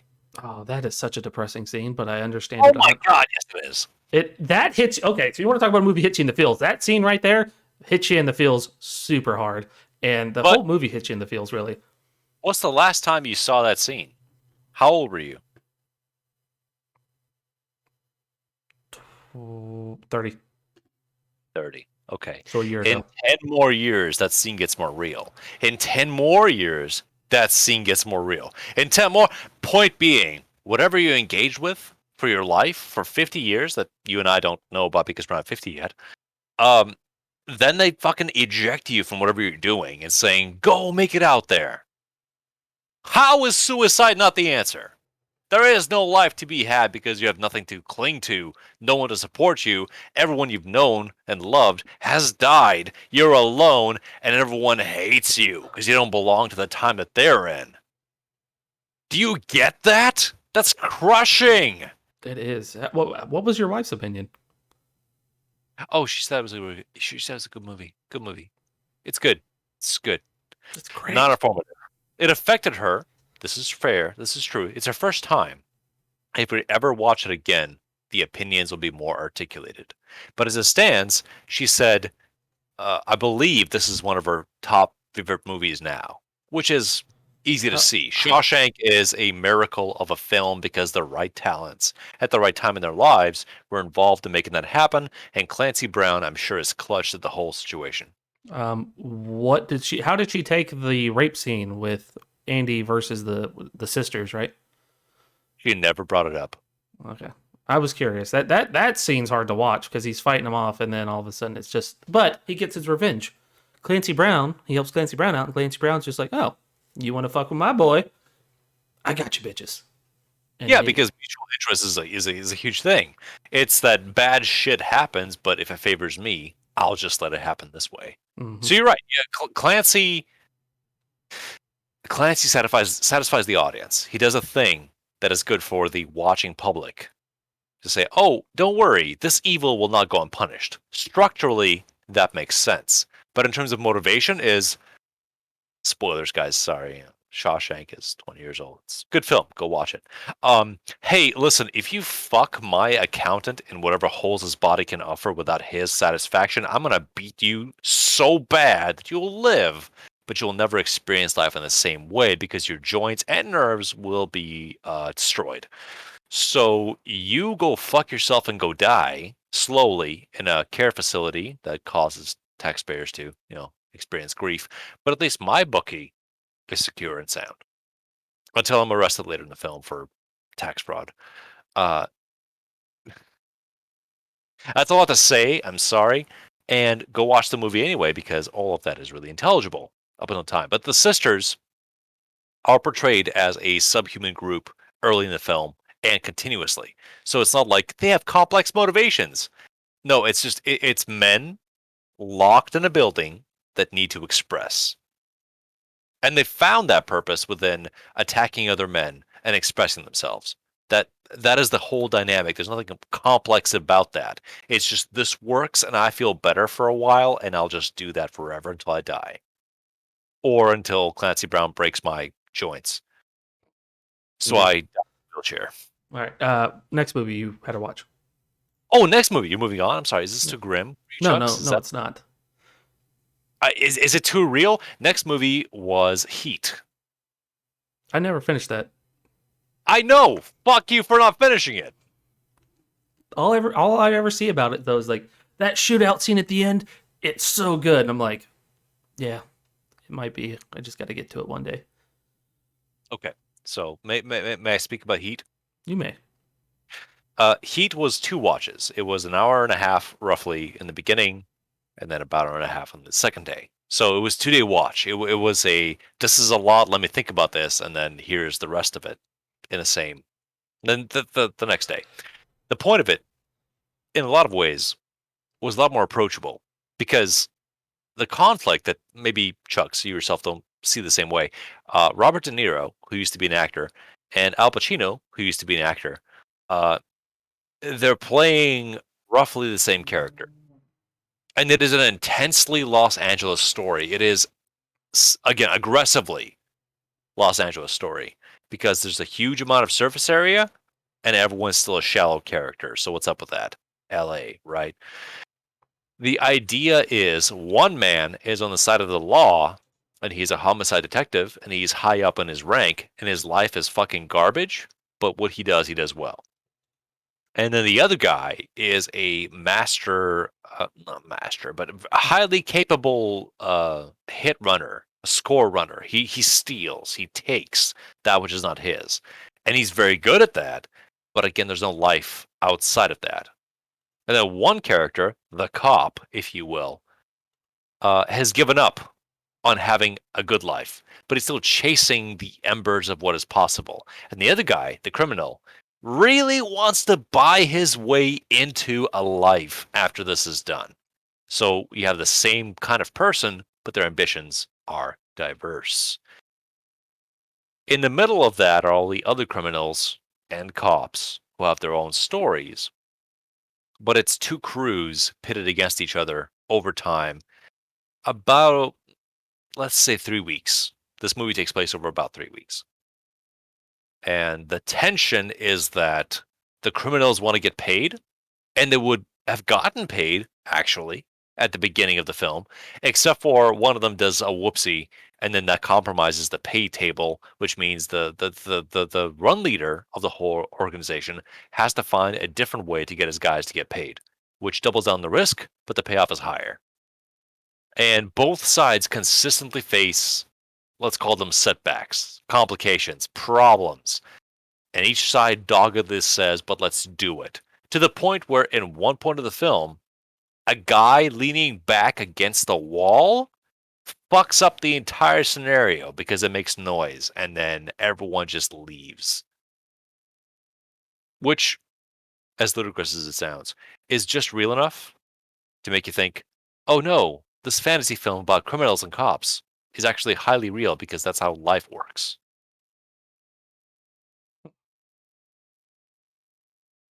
Chucks? I gotta watch it. You gotta watch it. It's Heat is okay. The whole joke of my family is that because of my wife. Every time I say Heat, she used to say, "Oh yeah, The Heat with Sandra Bullock and Melissa McCarthy," and I would just bristle and fight the urge to punch something the entire time because she had no context of what she was comparing so flippantly. After watching that movie, her thesis, by and large, is those two men should just kiss because that's what they actually want. But their life conventions forbid that. So instead, let's get paid. Oh, She, go that ahead. the Heat would be completely different if it had Melissa McCarthy and Sandra Bullock in it. I'm just trying to imagine the lines as Melissa McCarthy and Sandra Bullock are sitting from across each other and doing the whole dialogue between Al Pacino and Robert De Niro. But it works. Actually, it works. If they weren't like doing a snarky comedy twist on the whole fucking thing, you could. I can't believe I'm saying this. You could do a completely female recast of Heat. You could do that. Re-release the whole movie as angry as they make people.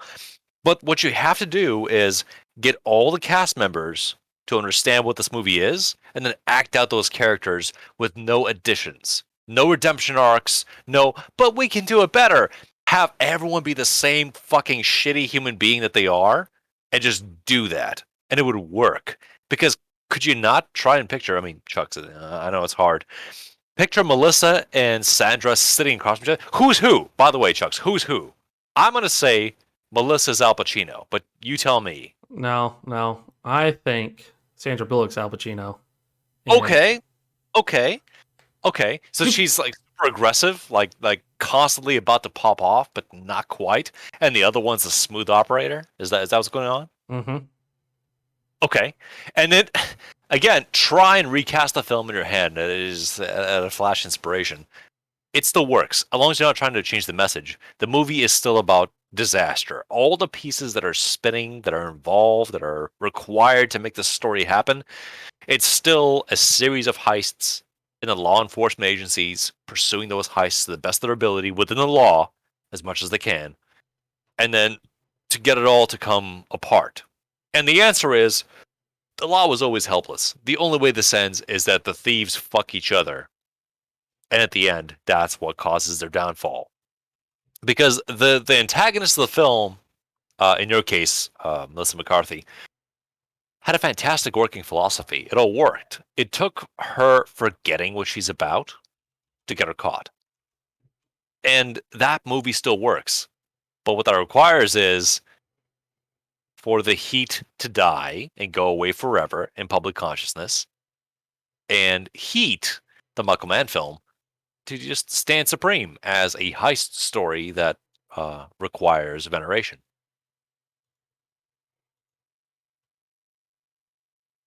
The next night, what we Okay. watched was. Yeah, next. What do you mean? You're out of words? What the? Hey, Chucks, come on, you're better than this. Anyway, the next movie after this was Forrest Gump. Really good movie. Not my favorite, but I get why people like it. Do you have anything else to offer about that? I liked the scenery for everything. How it was shot in Savannah. The backdrop or the excuse me, the bus stop. I've been there. Very, very quaint spot in downtown. Um, it's a good story on how Tom Hanks became famous by shooting one film. I'm kidding. No, it's. I like the idea of how one man went through all these historical events and he somehow managed to make it through, all for the sake of just trying to end up with one woman. It's a good movie. So at the end of the day, good job whoever directed the film and Tom Hanks and the lady who played Jenny. Wasn't it Ivan Reitman? Let's look that up. Did you ever, and I'm not saying you should have, look up the book versus the movie? It's completely different from what I've seen about it.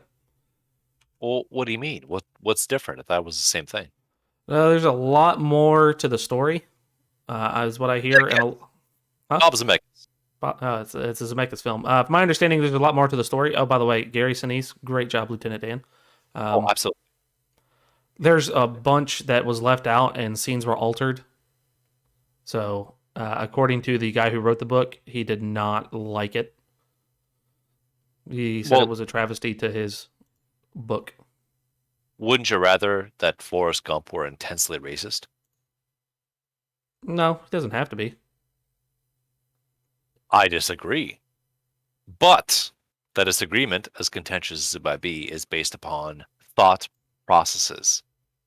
Because Forrest Gump, as portrayed in the movie, he does show flashes of anger when what he cares about is threatened. Absolutely. That makes sense. But Forrest Gump is almost like a helpless force where Forrest pursues whatever is apparent to him or whatever compact he makes as a contract or agreement forever, like the Bubblegum Shrimp Company. He's a holy fool in most ways. Forrest Gump probably went to the moon. We just didn't see it on film. But the difference is a more aware human being with less kindness in the book, which has judgments and aggressions and perspectives, which are highly troubling to an average person. But if you follow the logic, it all shakes out. Yeah, of course you're angry and you don't like these kinds of people because this is what you experience, this is what you feel. Yeah, that part makes sense. It's just not fun to watch. So Forrest Gump is a holy fool story that creates a sense of, oh, the poor dear, well, it's so cute that he did that, versus, oh, this man is an asshole. I hate that he's a national ping pong champion for racist reasons. Right? Yeah. No? You get sleepy. It's okay. No. It's not sleepy. Sorry. No, no, no. Oh, okay. Well, give me some more Forrest Gump thoughts. Oh, sorry. I was reading the stuff about uh the book, so that's why. Um, Yeah, the book is a bit of a trip by y- comparison. yeah, no, it is. That's so. I am slightly lost on what you asked me. Well, again, Forrest Gump is a magic creature, and we accept him for his good naturedness as a magic creature. But if Forrest Gump were more real, more relatable, would that be a benefit? Or would that destroy the movie's entire sense of mood? I think he would probably ruin it. Having a Uh, lovable, gullible idiot, I think, helps the story out a lot because he's just so naive and sees everything as so being so good that if you just had a person who was just a normal person doing it and who was just potentially nihilistic or something and just saw the world as dark and dreadful, it would probably ruin the film. So if you came across someone that you understood innately is physically supreme to you, they can do shit you can only dream of, but they're too dumb to realize it. How would you feel? I would let them be them. Yeah, but them being them is that fucker actually literally just double jumped. I don't know how that works, but they just did that. He did it. Good on him. Okay. Well, it's very charitable, Chucks. I'm glad you're progressive and not judgmental by comparison. No, I try to be So again, non-judgmental. to rename these films, Baby Driver, Mm-hmm. Braveheart, Shawshank. Yep. Then we went to Heat, and then we went to Forrest Gump.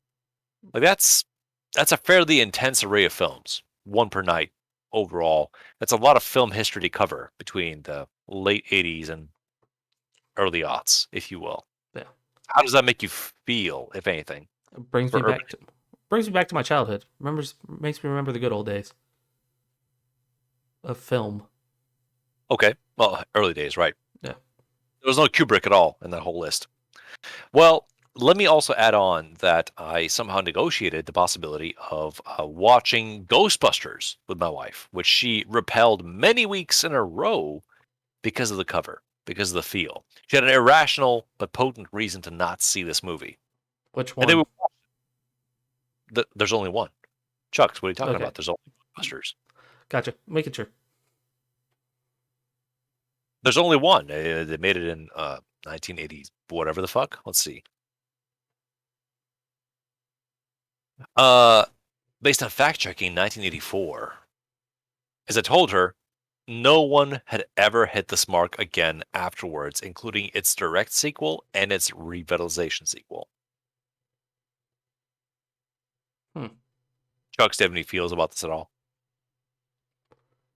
No, I mean, so here's the problem with Ghostbusters. I haven't seen that in 20 years almost, Yeah. so I really don't remember a whole lot about it.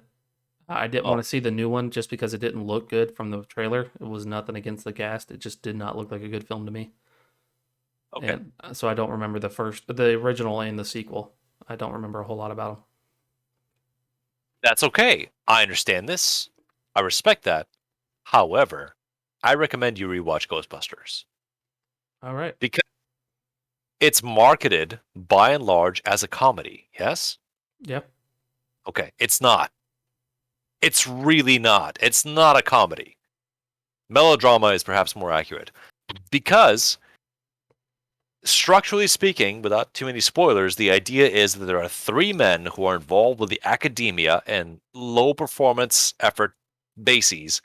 One being a con man and two being dedicated scientists who are just completely out of sync with reality, by and large, are ejected from the system, which is university, college, culture, and strike up a business that is doomed to fail because they have to mortgage, like sell off a house to get a hold of a urban facility to operate out of, and they're gonna go out of business and die. But then conveniently the end of the world starts coming around, so their business model happens to co-align with whatever the fuck is happening outside of their windows, and they suddenly get super busy, and then in their success they get to wonder, why are we so busy all of a sudden? Because we had nothing up until like 2 weeks ago, and now we're just drowning in jobs and cash. And then Gozer the Destroyer shows up, and they get to engage that and say, I am horrifically underqualified to deal with this. Fuck it. Let's flip on the thing and cross the streams. And then they live. Like it's an absurdist story. And yeah, there's a cartoon show and there's a remake and there's a sequel. But Ghostbusters stands apart in so many ways because if you think about them as human beings, not characters, it's intensely more engaging than you think it is from the outset. Because when you say, "Hey, Ghostbusters," like those words don't belong together. Ghost is a word, Buster is a word. Well, the first thing doesn't exist, so why are you worried about the second thing? But you say Ghostbusters, you go, "Oh yeah, fucking Ghostbusters." Yeah, I've seen the logo, white and red. There's a pudgy man, Stay Puft Marshmallow Man. I am excited about this movie existing because it is the right kind of Stephen King story, honestly. I can see it as a Stephen King story. I recommend at some point you watch it so we can talk about it again so that you get to yawn away whatever I'm saying now. And then when it's fresh for you, you get to say, "Oh my gosh, Brow, you're like on top of this." And then we talk about it because Ernie Hudson's a sexy man. He is indeed. I got a film that's for both of us to watch and talk about next time. I mentioned it earlier, The Fugitive. I highly enjoy The Fugitive. With H- Where did you watch The Fugitive? On what service or stream? HBO Max. I watched HBO Max has a lot of films. I don't believe I have any dollars going towards HBO Max. Is there an alternative version I can watch it on? Let's find out. The Fugitive is a film that I'll be interested in seeing again because U.S. Marshals has been a family staple, weirdly enough, for its own time. And The Fugitive has been about the same tier as Under Siege 2, honestly. We talk about it, we just don't watch it because it doesn't have the same kind of meaning to the people involved. If that makes sense. Maybe it Yeah, doesn't. hold on here. I'm holding on. Again, clutching my genitals the entire time.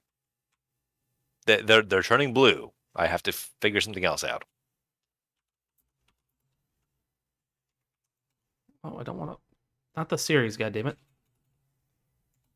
Chucks is struggling, everybody. That's to be expected. No human being can talk to another human being for over 2 hours' time. It's impossible. It's only on HBO Max. Okay. I would like to watch it. If I cannot, I hope you'll forgive me, but I'll be open to whatever discussion you have next time that we're talking about this. I'm trying to think of another movie we can watch. Because I'll rewatch Ghostbusters. I got to find out what I can watch it on. Let's see.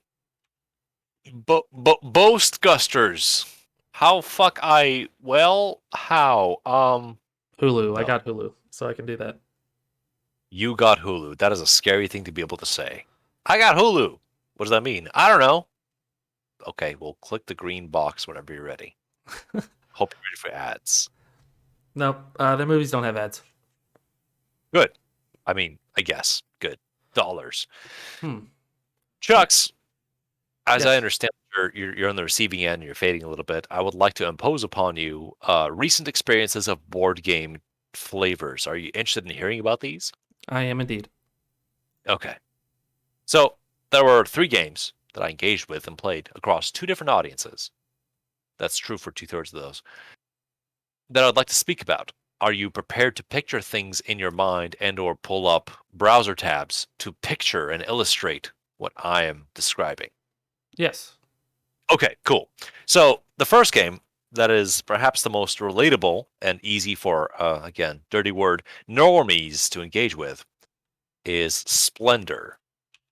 Splendor is what is qualified as an engine builder game in that every player, when they begin shit broke, but they get to get resources and purchase assets that generate more resources that they get to win harder with.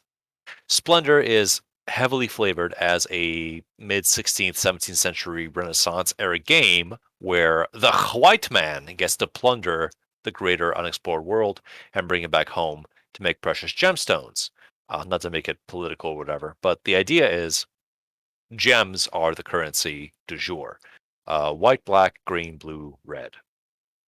And there are goals to reach for, but the idea is that every turn you can reach for the bank and borrow some coins, or you can take some of the cards that are in play with prospective natural mineral mining variety, and then acquire those for yourself to create more minerals as you go on.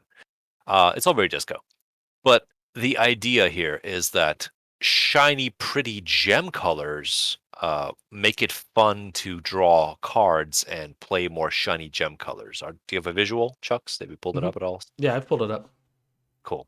So, how does that look to you? It, from what I see, it's a card and chip based collecting game. Looks very easy and generic and simple to come in and play. And according to what you're telling me, it sounds like something I'd be interested in. It's a very recent game, I would say, for board games. 2014 to me is kind of recent. Uh, an expansion was done in 2017. So I think Yeah, it'd be something that's fun. it's a Quadra expansion. And I'm looking at it, but I'm not convinced by it because it adds extra elements to the game. And again, I'm being a little bit unfair here, but the idea is that I would crave more complexity from this game, and the expansion does offer complexity in terms of player actions and choices in the middle of the session, but that doesn't mean it's more fun. It's just more shit that you can do with the stuff that you have without explicitly being a benefit or an entertainment value. So, yes, more exists for this game. But what it does is it's an easy onboarding, shiny rock must get, please give more coin, ooh, fun to handle game. If that makes sense. And yeah, I think I'd have fun playing with you for a couple of times. But here's the undercurrent, if you're ready. Mm-hmm. I talked about this, I think, once before, but a point being, somebody recommended that I acquire a game that is this game, but the next like complexity step, where the idea is you're getting assets to get more assets. But instead of being throttled at a points total value, like, hey, once you get to 15 points, Splendor has its last turn. Whoever gets there first. The idea is the game lasts 4 turns, period. And whoever wins the hardest wins the hardest. And there's factions, and there's chance, and there's randomization, all that, right? The trouble is, if that's what you're craving, then that cancels out Splendor, period. But if all you want is to spend time with people and draw some gem cards and handle some tokens, which those chips feel pretty good, honestly, uh, that's where that game has to live. If you introduce more complexity, that's a different crowd. You're not going to have fun. So I've acquired it based on, hey guys, let's play board games. And here's an easy round 1 pick because it's not that hard to pick up and play. But now that you saw it, I just wanted to show it to you as a example that this tier is occupied within the board game world. It's not Uno, it's not Monopoly. It's more engaging. but it also has a reasonably fixed set of complexity. Like, it lives where it lives, and it looks pretty nice. And as long as you don't think about the colonial implications, it's a good time. All right. Next Is that game? fair? Yeah, I Next would game. agree. Yep. Oh fuck. Okay. Well, next game. Next game is our family favorite right now. Period. Just it is good. Is good. It's called Carcassonne. Two S's. If you want to look that up. Carcassonne is a tile-based world builder game. It does have mechanics in terms of points gathering, but the joy of the game, as I interpret it so far, and my wife does as well, is that by the time you're done playing, you'll have made something collectively together. As temporary as it is, as a sand zen garden as it is, the joy of Carcassonne is you're making a landscape. The landscape has features. The features can be scored, and how you play or your opponents play against them changes the score output. But the coolest thing about Carcassonne is, again, when the tiles are all laid upon the table, you have made a map. It might have some gaps here and there, depending on what the players do, but there's inherent value in having, uh, fabricated something together. Chucks, are you seeing the kinds of tiles that are involved in the Yes, game? I do. How would you describe those? Uh, Maybe 1 by 1 squares with topography on it, a road, rivers, mountains. Mhm. Turning it into a map that either gets you to some form of fortification or sets it up to where trading, I'm assuming, can happen with your players being able to cross on the roads, is what it looks like, with you getting multiple pieces. Mhm. And the draw order is always randomized. So the idea is you don't know what you're getting, but no matter what you draw, you can put it somewhere. Mathematically, pretty much certainty. You will be able to put it somewhere. And it's not what you think. For example, the most recent game that we had, you see the walls and fortifications. As long as the walls are enclosed, that qualifies as a city. So you can match up two tiles that have just one half circle of a town. And you can make these shitty little fort towns that have nothing in them, but there's walls and houses, so they count. And one of the players decided that they just want to make spec homes forever, so they just dotted the landscape with two tile towns, which are reasonably worthless, all things considered. But the change that made is late game, somebody could make a great use of the open space around those towns, the fields, for scoring opportunities, which is not something that happens very often because many players are driven to make the biggest, most elaborate towns they can because more points happen that way. But somebody else there said, listen, man, trailer parks are welcome everywhere. I'm just going to shit out trailer park homes forever. And then somebody else said, great, because you did all that, I get a bunch of points at the end. So thanks, buddy. Carcassonne can be played competitively. I prefer to play it cooperatively, or at least for personal indulgence, because again, the landscape reveals itself. I acquired an expansion that I'm dubious about, but I'm curious about, which includes sheep and hills and vineyards. But the idea is, once again, people take turns laying tiles to fashion something unified that everyone stares at, and they get to make their own stories about what that thing is. And because of this, I find Carcassonne to be a fantastic game irrespective of what your interests may be. Because even if you're thinking, oh, this is lame, this is like pre gunpowder bullshit, I hate this, where are the spaceships? The mystery of how the landscape emerges is still sufficiently captivating to have someone participate. So, Carcassonne is a powerful endorsement. Game that is intrinsically valuable to play. It's not about who wins, to me. It's about what you make together. Chucks, any commentary? No, No. I think this would be fun. If like me and you sat down and played this, I think we would probably have a fucking blast. Good to hear. And we may have that chance at some point. Okay, next game. This is the one that you'll like the most, I think, based on what you have told me about yourself. Risk Legacy. Oh, we've talked about this one. This one looks really good. This is the one with the cavemen attacking giant mechs on the front. You start out as like cavemen and you develop your society. Oh yeah, yeah, yeah. That's actually that's quite true. We got one session of that in, and it was the third session of 3/4 that I had. And again, it was sequentially later in the evening. People are a little more tired, but Risk is accessible. Risk is not a difficult game to play.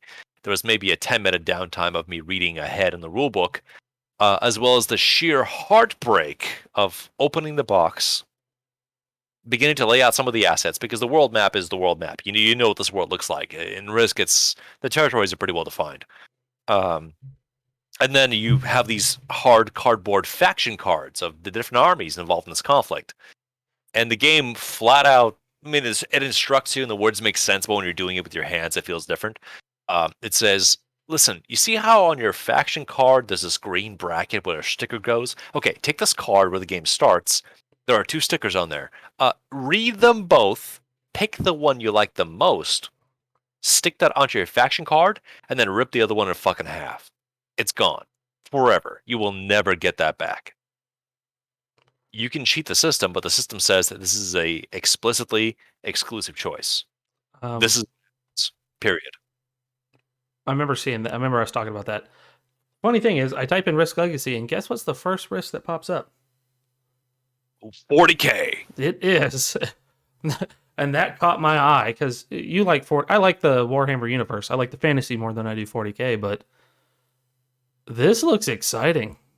Like really exciting. Yeah, the art assets are terrific. But you could do Legacy 40K in this fashion, but they didn't do that. And Legacy is 10 years old. But it was, as far as I understand now, pretty much the originator of the format, which I'm very happy about. The problem is, Risk still plays like Risk, and once you get past the wallpaper, Risk still plays like Risk. But Chucks, here's what happened. Okay, let me tell you this. Do you remember playing Risk at all? Yes, I remember playing Risk and Axis and Allies. Love both of them. How do you win at Risk? You have to have 80% of the globe at minimum. Okay, that's not how this works. Are you listening? Are you receptive? Yeah, I'm receptive. I'm listening. I'm just looking at the price that you can buy it on GameStop for Risk Legacy. Yeah, more than you should. $60 is about enough. 63. Yeah. Oh, okay. Usually it's like 100 plus, because the printings are limited. Here's the thing: you win a game of Risk Legacy by having 4 red stars. If you've never won a game of Risk Legacy, you start with 1 red star. You can obtain red stars by trading resource cards from your conquests, 4 red stars, or you can take over and gain possession of opponents' headquarters tiles for a red star. So the first game got won by, what's the permutation here? My father-in-law's partner? Question mark. His girlfriend. She won. Yeah, she won. She got the first victory by taking over 2 headquarters that weren't hers, which gave her 2 additional red stars. Her HQ counts as 1 red star, and she never won, so she has a 4th red star. The game finished. So the games are shorter than you think, because Risk is allegedly a game that drags on because nobody wants to surrender their patch of dirt, and then the war must continue. But she won. So as a result, none of the other 3 players were eliminated. They clung in there. They hanged on. The advantage is she gets to read from a menu of things that happen to the world because she was the winner. Automatically, she receives a missile. And missiles affect attack dice, but that's not a huge thing. But if you keep winning, like, you get a bunch of extra resources nobody else has, so you just nuke everything. But she also gets to read through the menu and select, I either want to affect how a continent works, or I want to found a major city, or I want to name a continent for myself, or etc., etc., etc. There's this big perks for being a winner. And then the people that survived that weren't eliminated, they also get minor perks. So our game world got affected permanently after 1 game by having population centers that are troop sinks initially, but can found additional armies as they go on. And her particular faction is such that she just gets more people because they're populous. I played the bear dudes. I played the highly aggressive folk that started somewhere around Mongolia, but they definitely took over the Middle East and decided this is the cradle of humanity is where they ought to be. It just feels kin to them. And what's weird is, you can, as players, change factions as you keep playing. But if you were to be invested, those factions perform as you design them, and they get to change and mutate over time. I'm very excited about the 4th game, because one of the pockets in the game box that is sealed, that we haven't torn open because we're honest Christian folk, that's a lie, It says only openness when 3 missiles are used in the same attack phase. Which means that if I convince everyone just right at the 4th game to just commit all the missiles at one attack, whether they're belonging to the same player or not, we get to unlock more of the game, and the gameplay is different. And getting to populate, tear up, mark with a felt pen, etc., affect this game world feels extremely satisfying, at least to me. Everyone else, they're still kind of on the outside shores of this, but the idea of the legacy format, hey, the game changes as you play it, it's entering their consciousness. And I very much value that. I think that's extremely satisfying. But Chuck's Man, based on the images you saw, based upon what you saw, does this seem fun to you? Because you're still playing Risk until you're not. Yes. So weird thing. I like Risk. It takes a very long time. Axis and Allies takes an extremely long time. For some reason, board games that take a long time, I enjoy highly. Monopoly, my favorite fucking board game. But all you're doing is throwing dice. And you And got. So to me, it's a strategy. Like you got to strategize. Who do you want to attack? What? boring! It's boring! No. I enjoy the strategy. Do I need to buy this? And once I buy both of these, what's the odds that the players land on these? And there is a strategy to play in Monopoly, and that's what I love about it. Same with Risk and Axis and Allies. Do I have the oil supply? Do I have the right men to take this island? Do I have enough power? Or the dice going to be on my side? Where do I need to attack and how do I move? I love those games. I think this would be fun if it's like the way you were explaining it. I think I would enjoy Risk Legacy a lot. At the same time, you were mentioning Risk Legacy. It brought up Splendor on GameStop. But do you want to guess what version of Splendor it brought up, sir? Marvel. It did. Yeah. Yeah. And I don't know why, but it looks fun.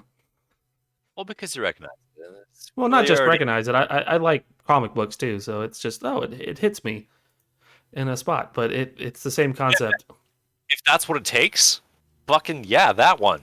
We'll get that one. We'll play that because you think, ooh, familiar characters. But then the game happens, and maybe you get to love the game instead of the characters. Oh no, don't get me wrong. The concept of regular Splendor being an Italian businessman of depending on which Italian state, could be Papal States, could be Venice, could be Florence, could be Sicily, could be any of them.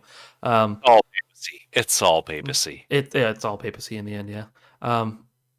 That idea also intrigues me a lot because history nerd here too. Sure. That piques my interest.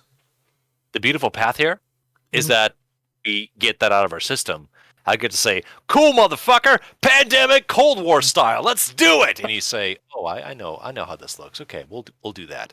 As opposed to, what is this Gloomhaven?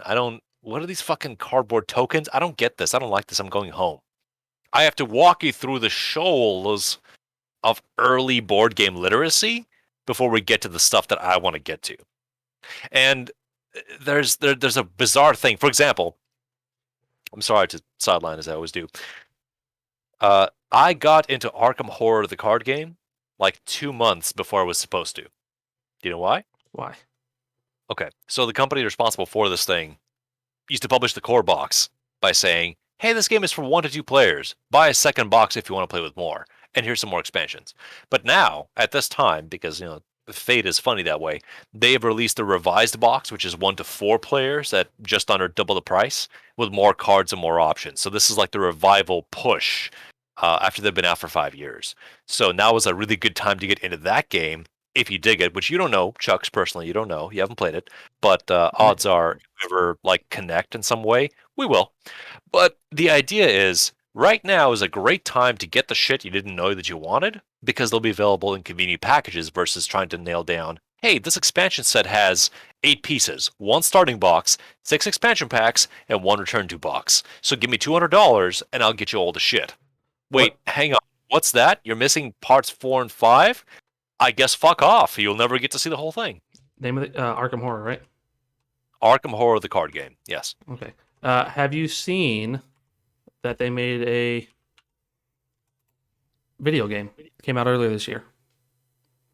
I mean, yes, but no. The words shared and theming do co-align, but they're not the same experience. Yes, I've seen the Sunken City. Yes, I've seen the other Arkham games. I've even seen Undying and all the other previous games in the early aughts at late 90s. Different things. But I respect the fact that the flavor is maintained. And once again, returning to 3 hours ago, H.P. Lovecraft is a open source property. Yes, because So he was a broke bitch and he couldn't afford to keep the rights to his stuff. that's right. That's right. Being broke, bitch, mattered a lot, and I hate the fact that that's true. But I'm gonna benefit off of it anyway. It's nuts to think that the man made no money off of his stories that he wrote, and his stories didn't become popular until 20 years after his death. Hey, listen, Chucks. If we're being real, that's every scientist ever. Yes. Yeah, Um. that's not a. Yeah. No. I got a game. Board. It's kind of a board game. Have you ever heard of the game Seen It? No. SCENE? Yes. It's a movie game. It's a movie trivia game. Okay. I hate everything I'm seeing so far, but talk to me about it. I loved playing this as a kid. Actually, there's a funny story behind it. I was playing uh, Seen It one time, and it was Disney Seen It because I was playing with my family and I was younger. I was like 13, 14, and I fucked up. Instead of saying Pocahontas, I said Pinocchio. I said, who's Pinocchio's grandmother? And everybody's like, hold on. They took a guess. I'm like, no, it's Grandmother Willow. And my dad's like, hold on a fucking minute, dumbass. It's Pocahontas. Uh, so there's a funny story behind it. But I love the game just for the fact that it tests your movie trivia. And I think putting two minds like myself and yours against each other would be fun. The only issue is it's DVD. They never came out with a Blu-ray edition. I understand. And it's hard to get the paper/cardboard versions too. Yeah. The challenge and activity is appealing. But just to examine this, I'm looking at what I'm looking at, and my senses are saying you don't want this, even though I want the interaction with you, because the game itself seems sufficiently arbitrary, whereas I mean it's actually no more arbitrary than Splendor. But somehow I'm attracted to Splendor more for being cohesive than put these pieces down, they're brightly colored, let's talk about movies, wow. But there's nothing tying itself together. Yeah. Seeming. And that's a weakness that I possess. I don't know why this is repulsive versus attractive, but I still honor the fact that you say, I want to try it out, bro. And I go, yeah, cool. I want that. I hate that this is what this is, but it's worth it, if that makes sense. Versus, go ahead. No. The reason it brought it up, so I'm still on GameStop and I was looking at all the board games, and they have a Blockbuster board game. And that's what made me think of it. I'm like, I wonder what the heck the Blockbuster game's about. I was like, oh shit, I forgot about Seen It. And I looked up Seen It, and so it just popped in my head. So I thought I'd talk to you about it. It's perfectly valid. Mm-hmm. It is perfectly valid because it presents a challenge, an interaction that is good. It's positive. It's helpful, even. Adversarial, sure, somebody gets more points. It's no Carcassonne, just saying that. But you remembered it, and you want it, and that causes desire within you to interact with somebody else. Happy thing. But if I say, hey dude, how about this thing? And I name a game that's specific and has a world and rules and settings, you go, I have no connection to this. I don't care. I have to sell you the care. You have to learn to want to play with this set of parameters. As opposed to, hey, I already know movies, and this cardboard says I get to have points for that. Great, I'll just do that. No, don't get me wrong. It is pretty basic. It is more along the lines of, for me, it was competitive why I liked it. I could be competitive and I could push my movie knowledge. And my dad, being who my dad is, watched a lot of films with us growing up. So we got a lot of classic films in our head. So going against me, my brother, my stepmom, my dad, it was fun as a kid. So it's just one of those things. If I look back at it now, it's probably outdated, and because it's DVDs and it was the early 2000s. So it's probably not getting anything. They did make a Twilight version of it. Well, the format is janky, but the core of what it represents still holds true. Yes. And that's, at least, I find great challenge in hearing this. And I get the person's point. It's just, it's hard for me to inhabit. My father-in-law says, yeah, the game doesn't fucking matter. The fact that we're together interacting, that's what's the important part. And I reflect a piece of that because the fellowship is exactly what I'm after. But the format, the rules, the pieces, the interactions, those all still have value and they should be observed. To my mind, Other people might say, "What's this? Battlestar Galactica? Okay, who gives a fuck? Let's sit down, get some brews, and play. Woo!" And that could be the thing.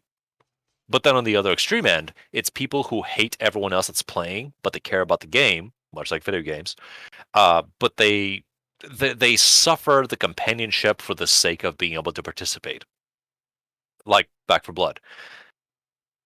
I like the parts in between, but I lean closer to the game matters. Let's all observe it, participate, and be part of it. And that's why Disney's seen it, or some other permutation of the same kind of challenge game or trivia game.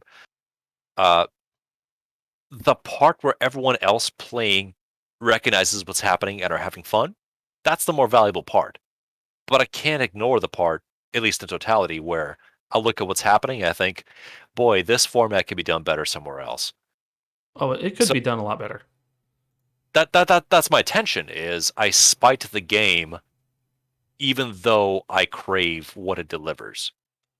And that's a fault of mine. It's me saying, yeah, I mean Dungeons and Dragons is pretty cool, but Pathfinder is where it's at. And everyone else on the table gets to say, well, fuck you, go home. We're here for what we know. But don't you guys want to learn something else? No. No, we don't. Go home. Oh boy. So that's the sacrifice that I make. I get you. And other people don't even that never triggers. It's okay, we're all together. That's the part that matters. What are we doing? This? Okay, I don't know what this is, but we're together. So that's the part that I like. Cool, cool, cool. Oh, yeah, look who's talking to. Yeah, there you go. I won. Yeah. I don't know. I think that what you're mentioning about the companionship in the world building is why I'm drawn to wanting to play D&D. Um, you get the same, almost the same with video games with RPGs like MMORPGs. Hate to bring it up. Neverwinter. I enjoyed that I enjoyed it more once I got a team together. But once they updated it, everybody got off of it. Um, but I think the world of D&D is so interesting because you get to explore new worlds while you're with a group of friends, and you have to imagine what the world looks like along with what the dungeon master is telling you, like at the same time. And maybe that's the more valuable part, honestly. There's a fellow that I mentioned before several times called Mr. Welch, and he's been a notorious figure within the market of role-playing games, tabletop wise. And this man has been advocating for and trying to uh, formalize and repurchase Mystara as a setting. He's got a channel, Mystara, Mr. Welch. Look it up, YouTube. He is so vehemently militant as he comes off about the setting and the format that it almost makes you sort of upset slash angry that he's anger pressing this into quality existence. Like you'll want to resent the guy for feeling the way he does or expressing it for wanting to share a setting with others. But his entire emotional standpoint or rational standpoint is surfaced up on the fact that everyone else goes, yeah, man, I love Faerun because that's what was most marketed and most successful, like a sliver of what D&D could be. And then he's saying, no, you stupid fucks, this world right here does everything better. Look at this thing instead. Stop buying what you're marketed. Try this. Now, that's not the answer because that's not going to get as many people as you want to be part of whatever you want to share with other people. But the anger is also justifiable because I'm sure there's a better form of seeing it to me as I'm looking at it that I don't know about. But if I were to see it, I'd say, cool, Chucks, let's play this version. But then you have to make the leap saying, but I already have the one that I want. This works perfectly fine. Why do you have to complicate it by saying, try this? So it's barriers to fellowship instead of unifying around something, which is why it's helpful to me at the very least to try and find something that's different enough, unique enough, if you will, to say, oh, there's no comparison I have to whatever this is, so let's go find out. As opposed to, yeah, this is like an off-brand thing of whatever I know, so you suck. Eh, I mean, don't get me wrong. If it's an off-brand, so luckily for me, I'm not one of those people. If someone's like, "Hey, this is fun," minus that I don't know what it is, like a board game or something or a video game, I'll try it. I'm not one of those that looks at the box art and goes, "Ah, that's kind of shit." Someone's like, "No, it's fun. I'll give it a whirl." The few things I won't do is like, "Let's go base jumping." No, it's fun. Fuck off. I'm white. I haven't done it before. I've seen things like this. I'm going to hit every rock going down. So, no, I'm not going to do that. Board games, on the other hand, completely different. It could have a giant penis on the cover. and say it's Disney princesses find the dicks in the cover video game or board game. You have to spot them all in whatever picture they give you. I could care less. If it's fun and I'm with people, I'm probably going to sit there and go, fuck it, I'll try it. But I know the people you're talking about, though. Like, well, I'm here for this. Meh. No, fuck off. Try something new. If you don't try something new, you'll never learn and get to experience the world the right way. I agree with you, but unfortunately, I'm more often one of those people you mentioned, where try something new is my library happens to have more entries than yours does, so to you it's new, but to me this is old hat. So that's the compromise of socializing and finding ways to make allowances for other people, where sometimes they go, yeah, sure, I'll put on the VR headset and help circle penises with you in the background. It's not what I'm into, but we're here, so let's do it. So my question would be, I lost it actually, but here's my sub question. When it comes to saying, "Hey Chucks, I'm showing up on your doorstep and we're playing this board game," what would be something that you would refuse upon and say, "I don't care how cool it is that we're doing this, leave," because you brought DC into my Marvel household, or some equivalent thereof? Is there a barrier where you say, based on what's being portrayed, just no? Is that a card featuring Muhammad? Die! Yep. No. Like I said, until I play it, I won't know if I don't like it. So that's the one thing I like about not with board games and being new or Dungeons and Dragons. I don't know the world, so getting to talk to people and getting their understanding on how exciting it is makes me excited. So if like say if I all of a sudden popped like you said popped up at your doorstep, like hey it's D&D night man, come along. Oh my character's gonna suck. Don't worry, we'll carry you. And I know you never played. We're gonna help you out. I'm there. Like yeah, I may not have the figurine that you guys can move along. Um, it may just be an origami like crane or something, and I may not know what my character does 100%. But until I play it, I won't know if I like it. And that's why when I pick up a lot of games like on Game Pass and stuff, like it looks stupid, but I'm gonna try it. And there are a lot of games that happen that way. But just because it looks dumb doesn't always mean it's gonna be dumb. Some of my favorite games that are not sports games are games that look dumb or were dumb back in the day, like Glover or Gex or Dolphin, the Echo the Dolphin. Like, looks so stupid. It's just a fucking dolphin on a cover of a goddamn Sega game. I had a lot of fun with it. But if I just made that assumption because there's just a fucking dolphin on there and I didn't try it, I wouldn't know how good it was or I enjoyed it and how hard it was. I didn't know what I was doing, but I enjoyed just swimming around as a dolphin as like a 4-year-old kid. You didn't know you had the option.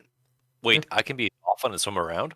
It's not dumb anymore. Now it's captivating. I want to see what it's like to be a dolphin based upon this set of rules. Yeah, cool. Let's do it. And then to your schoolyard friends, you'd say, "Oh, this is dumb. I don't like it." And I But the never pro- talked to anybody about the video games I played, minus Resident Evil. I talked a lot about Resident Evil 3. Such a good yeah, game. But you know that the Resident Evil near and dear to my heart. But playing a board game with you, like you said, you have an in-depth library, and to you, you might be like, it's an old game, and I'd be like, hey, you know what? Just pull out something and show me. I'm probably going to have fun with it, just because you're like, yeah, it's a good game, but I've already played this, so I know what the rules are, and cool. Like I have someone there since I've never played it that I can be like, hey, look, I know you might be the head guy and not supposed to help out. What are the stipulations that I can and can't do here? It might be boring for you until I catch on, but it's going to be fun for me if I'm having fun with somebody else at the same time. Like, hey, look, I know I suck at it, but just give me a bit and I'll get good at it once everything clicks. And that's yeah. just fun because I'm learning something new and I enjoy learning. I just hate it in a classroom setting. Uh, and that's what I think board games bring to people. Games in general bring that to people. It can be fun if you're willing to just set aside whatever you may think and just try it. Now, once you get into it and you play a full game of it, and you're like, this is actually kind of shit. And you both go, yeah, well, actually it is. It's not bad. There's a better version, though. I'm going to go, you know what? I'm willing to take that risk. I'm just never coming back to that. Right. And there's, regrettably, there are popular games that are accessible / marketed more heavily, like Telestrations After Dark and Apples to Apples, which are friendly enough, but they have a lot of caveats that don't make them good games. They're just more about, again, fellowship and interaction. So I'm going to use Carcassonne as an example. if I were to play with you, the format of the game that I have right now features something called the river, and the game starts with the river explicitly. And what we would do, you and I, if the two of us are playing, that I would lay out the mouth of the river, and we would draw tiles from the separate random stack of river components that would continue on and lay down the river in the game. And it would have twists and turns and a terminus, and that's the feature that we just laid down before we get to the main stack of other tiles that exist. And if I were an asshole, I would, without telling you, start scoring features along the path of that river because I'm trying to win hardest. But I wouldn't do that because you have no context of what this is. So for game one, you and I, we're just making a fucking river together. That's all there is. And then we make the landscape around that. And then that becomes apparent to you. So the next time you go, hey, like there's a monastery tile on the riverbank. And I get to say, yeah, next time we play, go ahead and score that. That's cool. But now you understand what's happening, why it's happening, and where it's going. And that builds connective tissue, let's call it, between you and I and whatever participants exist. The game is a set of mechanics as an abstraction that you and I and others that are playing get to make matter in some fashion. Because it could be disposable. It could be just, yeah, I'm performing physical actions while I'm spending time with people that I care for. Or it could be that we're pursuing a narrative thread, or I'm trying to flex on these mechanics that I understand, or whatever. Some form of ego stroking is taking place, for sure. But the fact that we can even have the artifice and access to things that require human interaction to work, and then on top of that, we get to build meaning together, that's pretty special. That's why this particular subgenre of interest that I have has really taken off, because the last 15 years have been highly generous, very generous to whatever this is. I'm going to bring up briefly Dominion, which is a game that I see like 12 boxes for altogether. And it's kind of a shame because Dominion was basically the originator of the deck building game format. And being the first to the market doesn't make you the best at the market. You're the first one there, right? Hmm. So Dominion has 14 different fucking expansion flavors. But by and large, the consensus of the community that enjoy these kinds of things uh, don't. There's nothing here for you. If you like board games, if you like deck builders, if you like things, just skip Dominion. It's a shame. It's the pioneer. It's the first one there. I mean, it's good. But every other entrant on the market has done this so much differently slash better, then playing the base experience is going to be bland for you, unengaging, unrewarding. So if you buy additional pieces to make it more complicated, which is something that somebody else offers in their starting box just out of the gate, which if you didn't know any better, and I said, Chucks, let's play Dominion, because you don't know, we could have fun there. But if I know what's up and you don't, then it's me being patient, like you say, saying I'm not gonna like play to crush you or whatever. We're just gonna see how this works, so that when we're done, you get to say, "Wow, cool, that was really nice. Is there more? Does it get more complicated? Does it go places?" And I get to say, "Yes." And the choices are an evolution of whatever this is, or a competitor or a different take on whatever this is, which is again circling back, which is why I'm choosing Risk Legacy as the granddaddy of legacy games to say this game is played by moving dudes and rolling dice, and that's all. But the game grows. So that when we get to other games that have extra orders of magnitude of complexity, you know what's up with the game, and you're also excited about how this changes afterwards. Which is a whole lot of words for, yeah, man, friends is valuable and board games is good. Fucking get in it. I think that's the one thing I like about board games. The big downfall to video games is that when you're playing online, if you're not good enough, people get pissy and we're like, ah, get out of here. And with board games, it's everybody wants to help each other because in the end, you want to have that fun experience, and it requires all the players to be involved and to have that fun experience. So instead of trying to just crush them, you're like, okay, well, I gotta make sure they're good, they're set up, they know what they're doing. Because if they don't know what they're doing, this experience is going to suck really bad. And Spoken like a man who has not yet played Pandemic. I have not played Pandemic yet. I'm pretty sure in Pandemic you want to crush your opponent, but I don't know.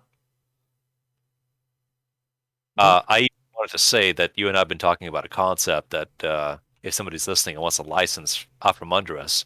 The workshop name has been They're Coming for a concept for a board game. But if this is something we want to pursue into our late 40s or 50s, we can still do. Just a version of that already exists, whereas it's called Pandemic Fall of Rome, and it is a take on the idea of an inexorable force that is doing everything possible to press your empire backwards. And you have a chance to beat it back, but if you don't do it right, it's just going to be bad times forever. Yes, But I just want to signpost that that is a cool thing that we can look into, and then maybe one day bond over and touch penis tips. indeed. By the way, I've been fleshing out the story for the board game for a while, for a couple days. I believe you. I mean, I don't, but I believe you. I have. I was watching something on Dune, and it made me think about this because I was thinking about, well, what's the story? How are we going to evolve the story if we weren't going to do? Because it came up as a historical concept of a horde, a great horde. Like if it was Rome, it would be the Goths coming in. If you were Europe during the early 1000s, it would be the Mongols or Attila the Hun with Rome too, if you want to do that. But I thought of a fantasy version of it, and I will pitch that to you one day and to make you think on the early draft that I have in my head. Sounds good. Fella, I recommend we land this bitch. I do too. One of the two of us is going to piss themselves, and I'm betting it's you. No, I haven't been able to drink much all day. I've had my one meal and 2 drinks. That sounds terrific. Please don't do that ever again to yourself. Well, we haven't mastered the idea of pausing and resplicing pieces of recording together. So for now, this is all One Take Willy Wonderland, which is a great Nick Cage film as far as I hear. Do you have any prognostications outside of The Fugitive for the future? I have a couple games I'd like to play or have us play together or watch. Or one of us play and the other one watches and talk while we do it. Okay. I guess we'll leave that a mystery up until that happens then. Indeed. Well, motherfucker, what's your name? I am Nutchucks. Oh, well, I guess that makes me browbeat. All right, till next time, guys. We'll see you then. And don't forget to check us out on YouTube, Spotify, Apple Podcast, or wherever the hell you get your podcast. And if you guys want to see us play a game or have any recommendations of what you want us to talk about, you can always hit us up on those and let us know. Till next time.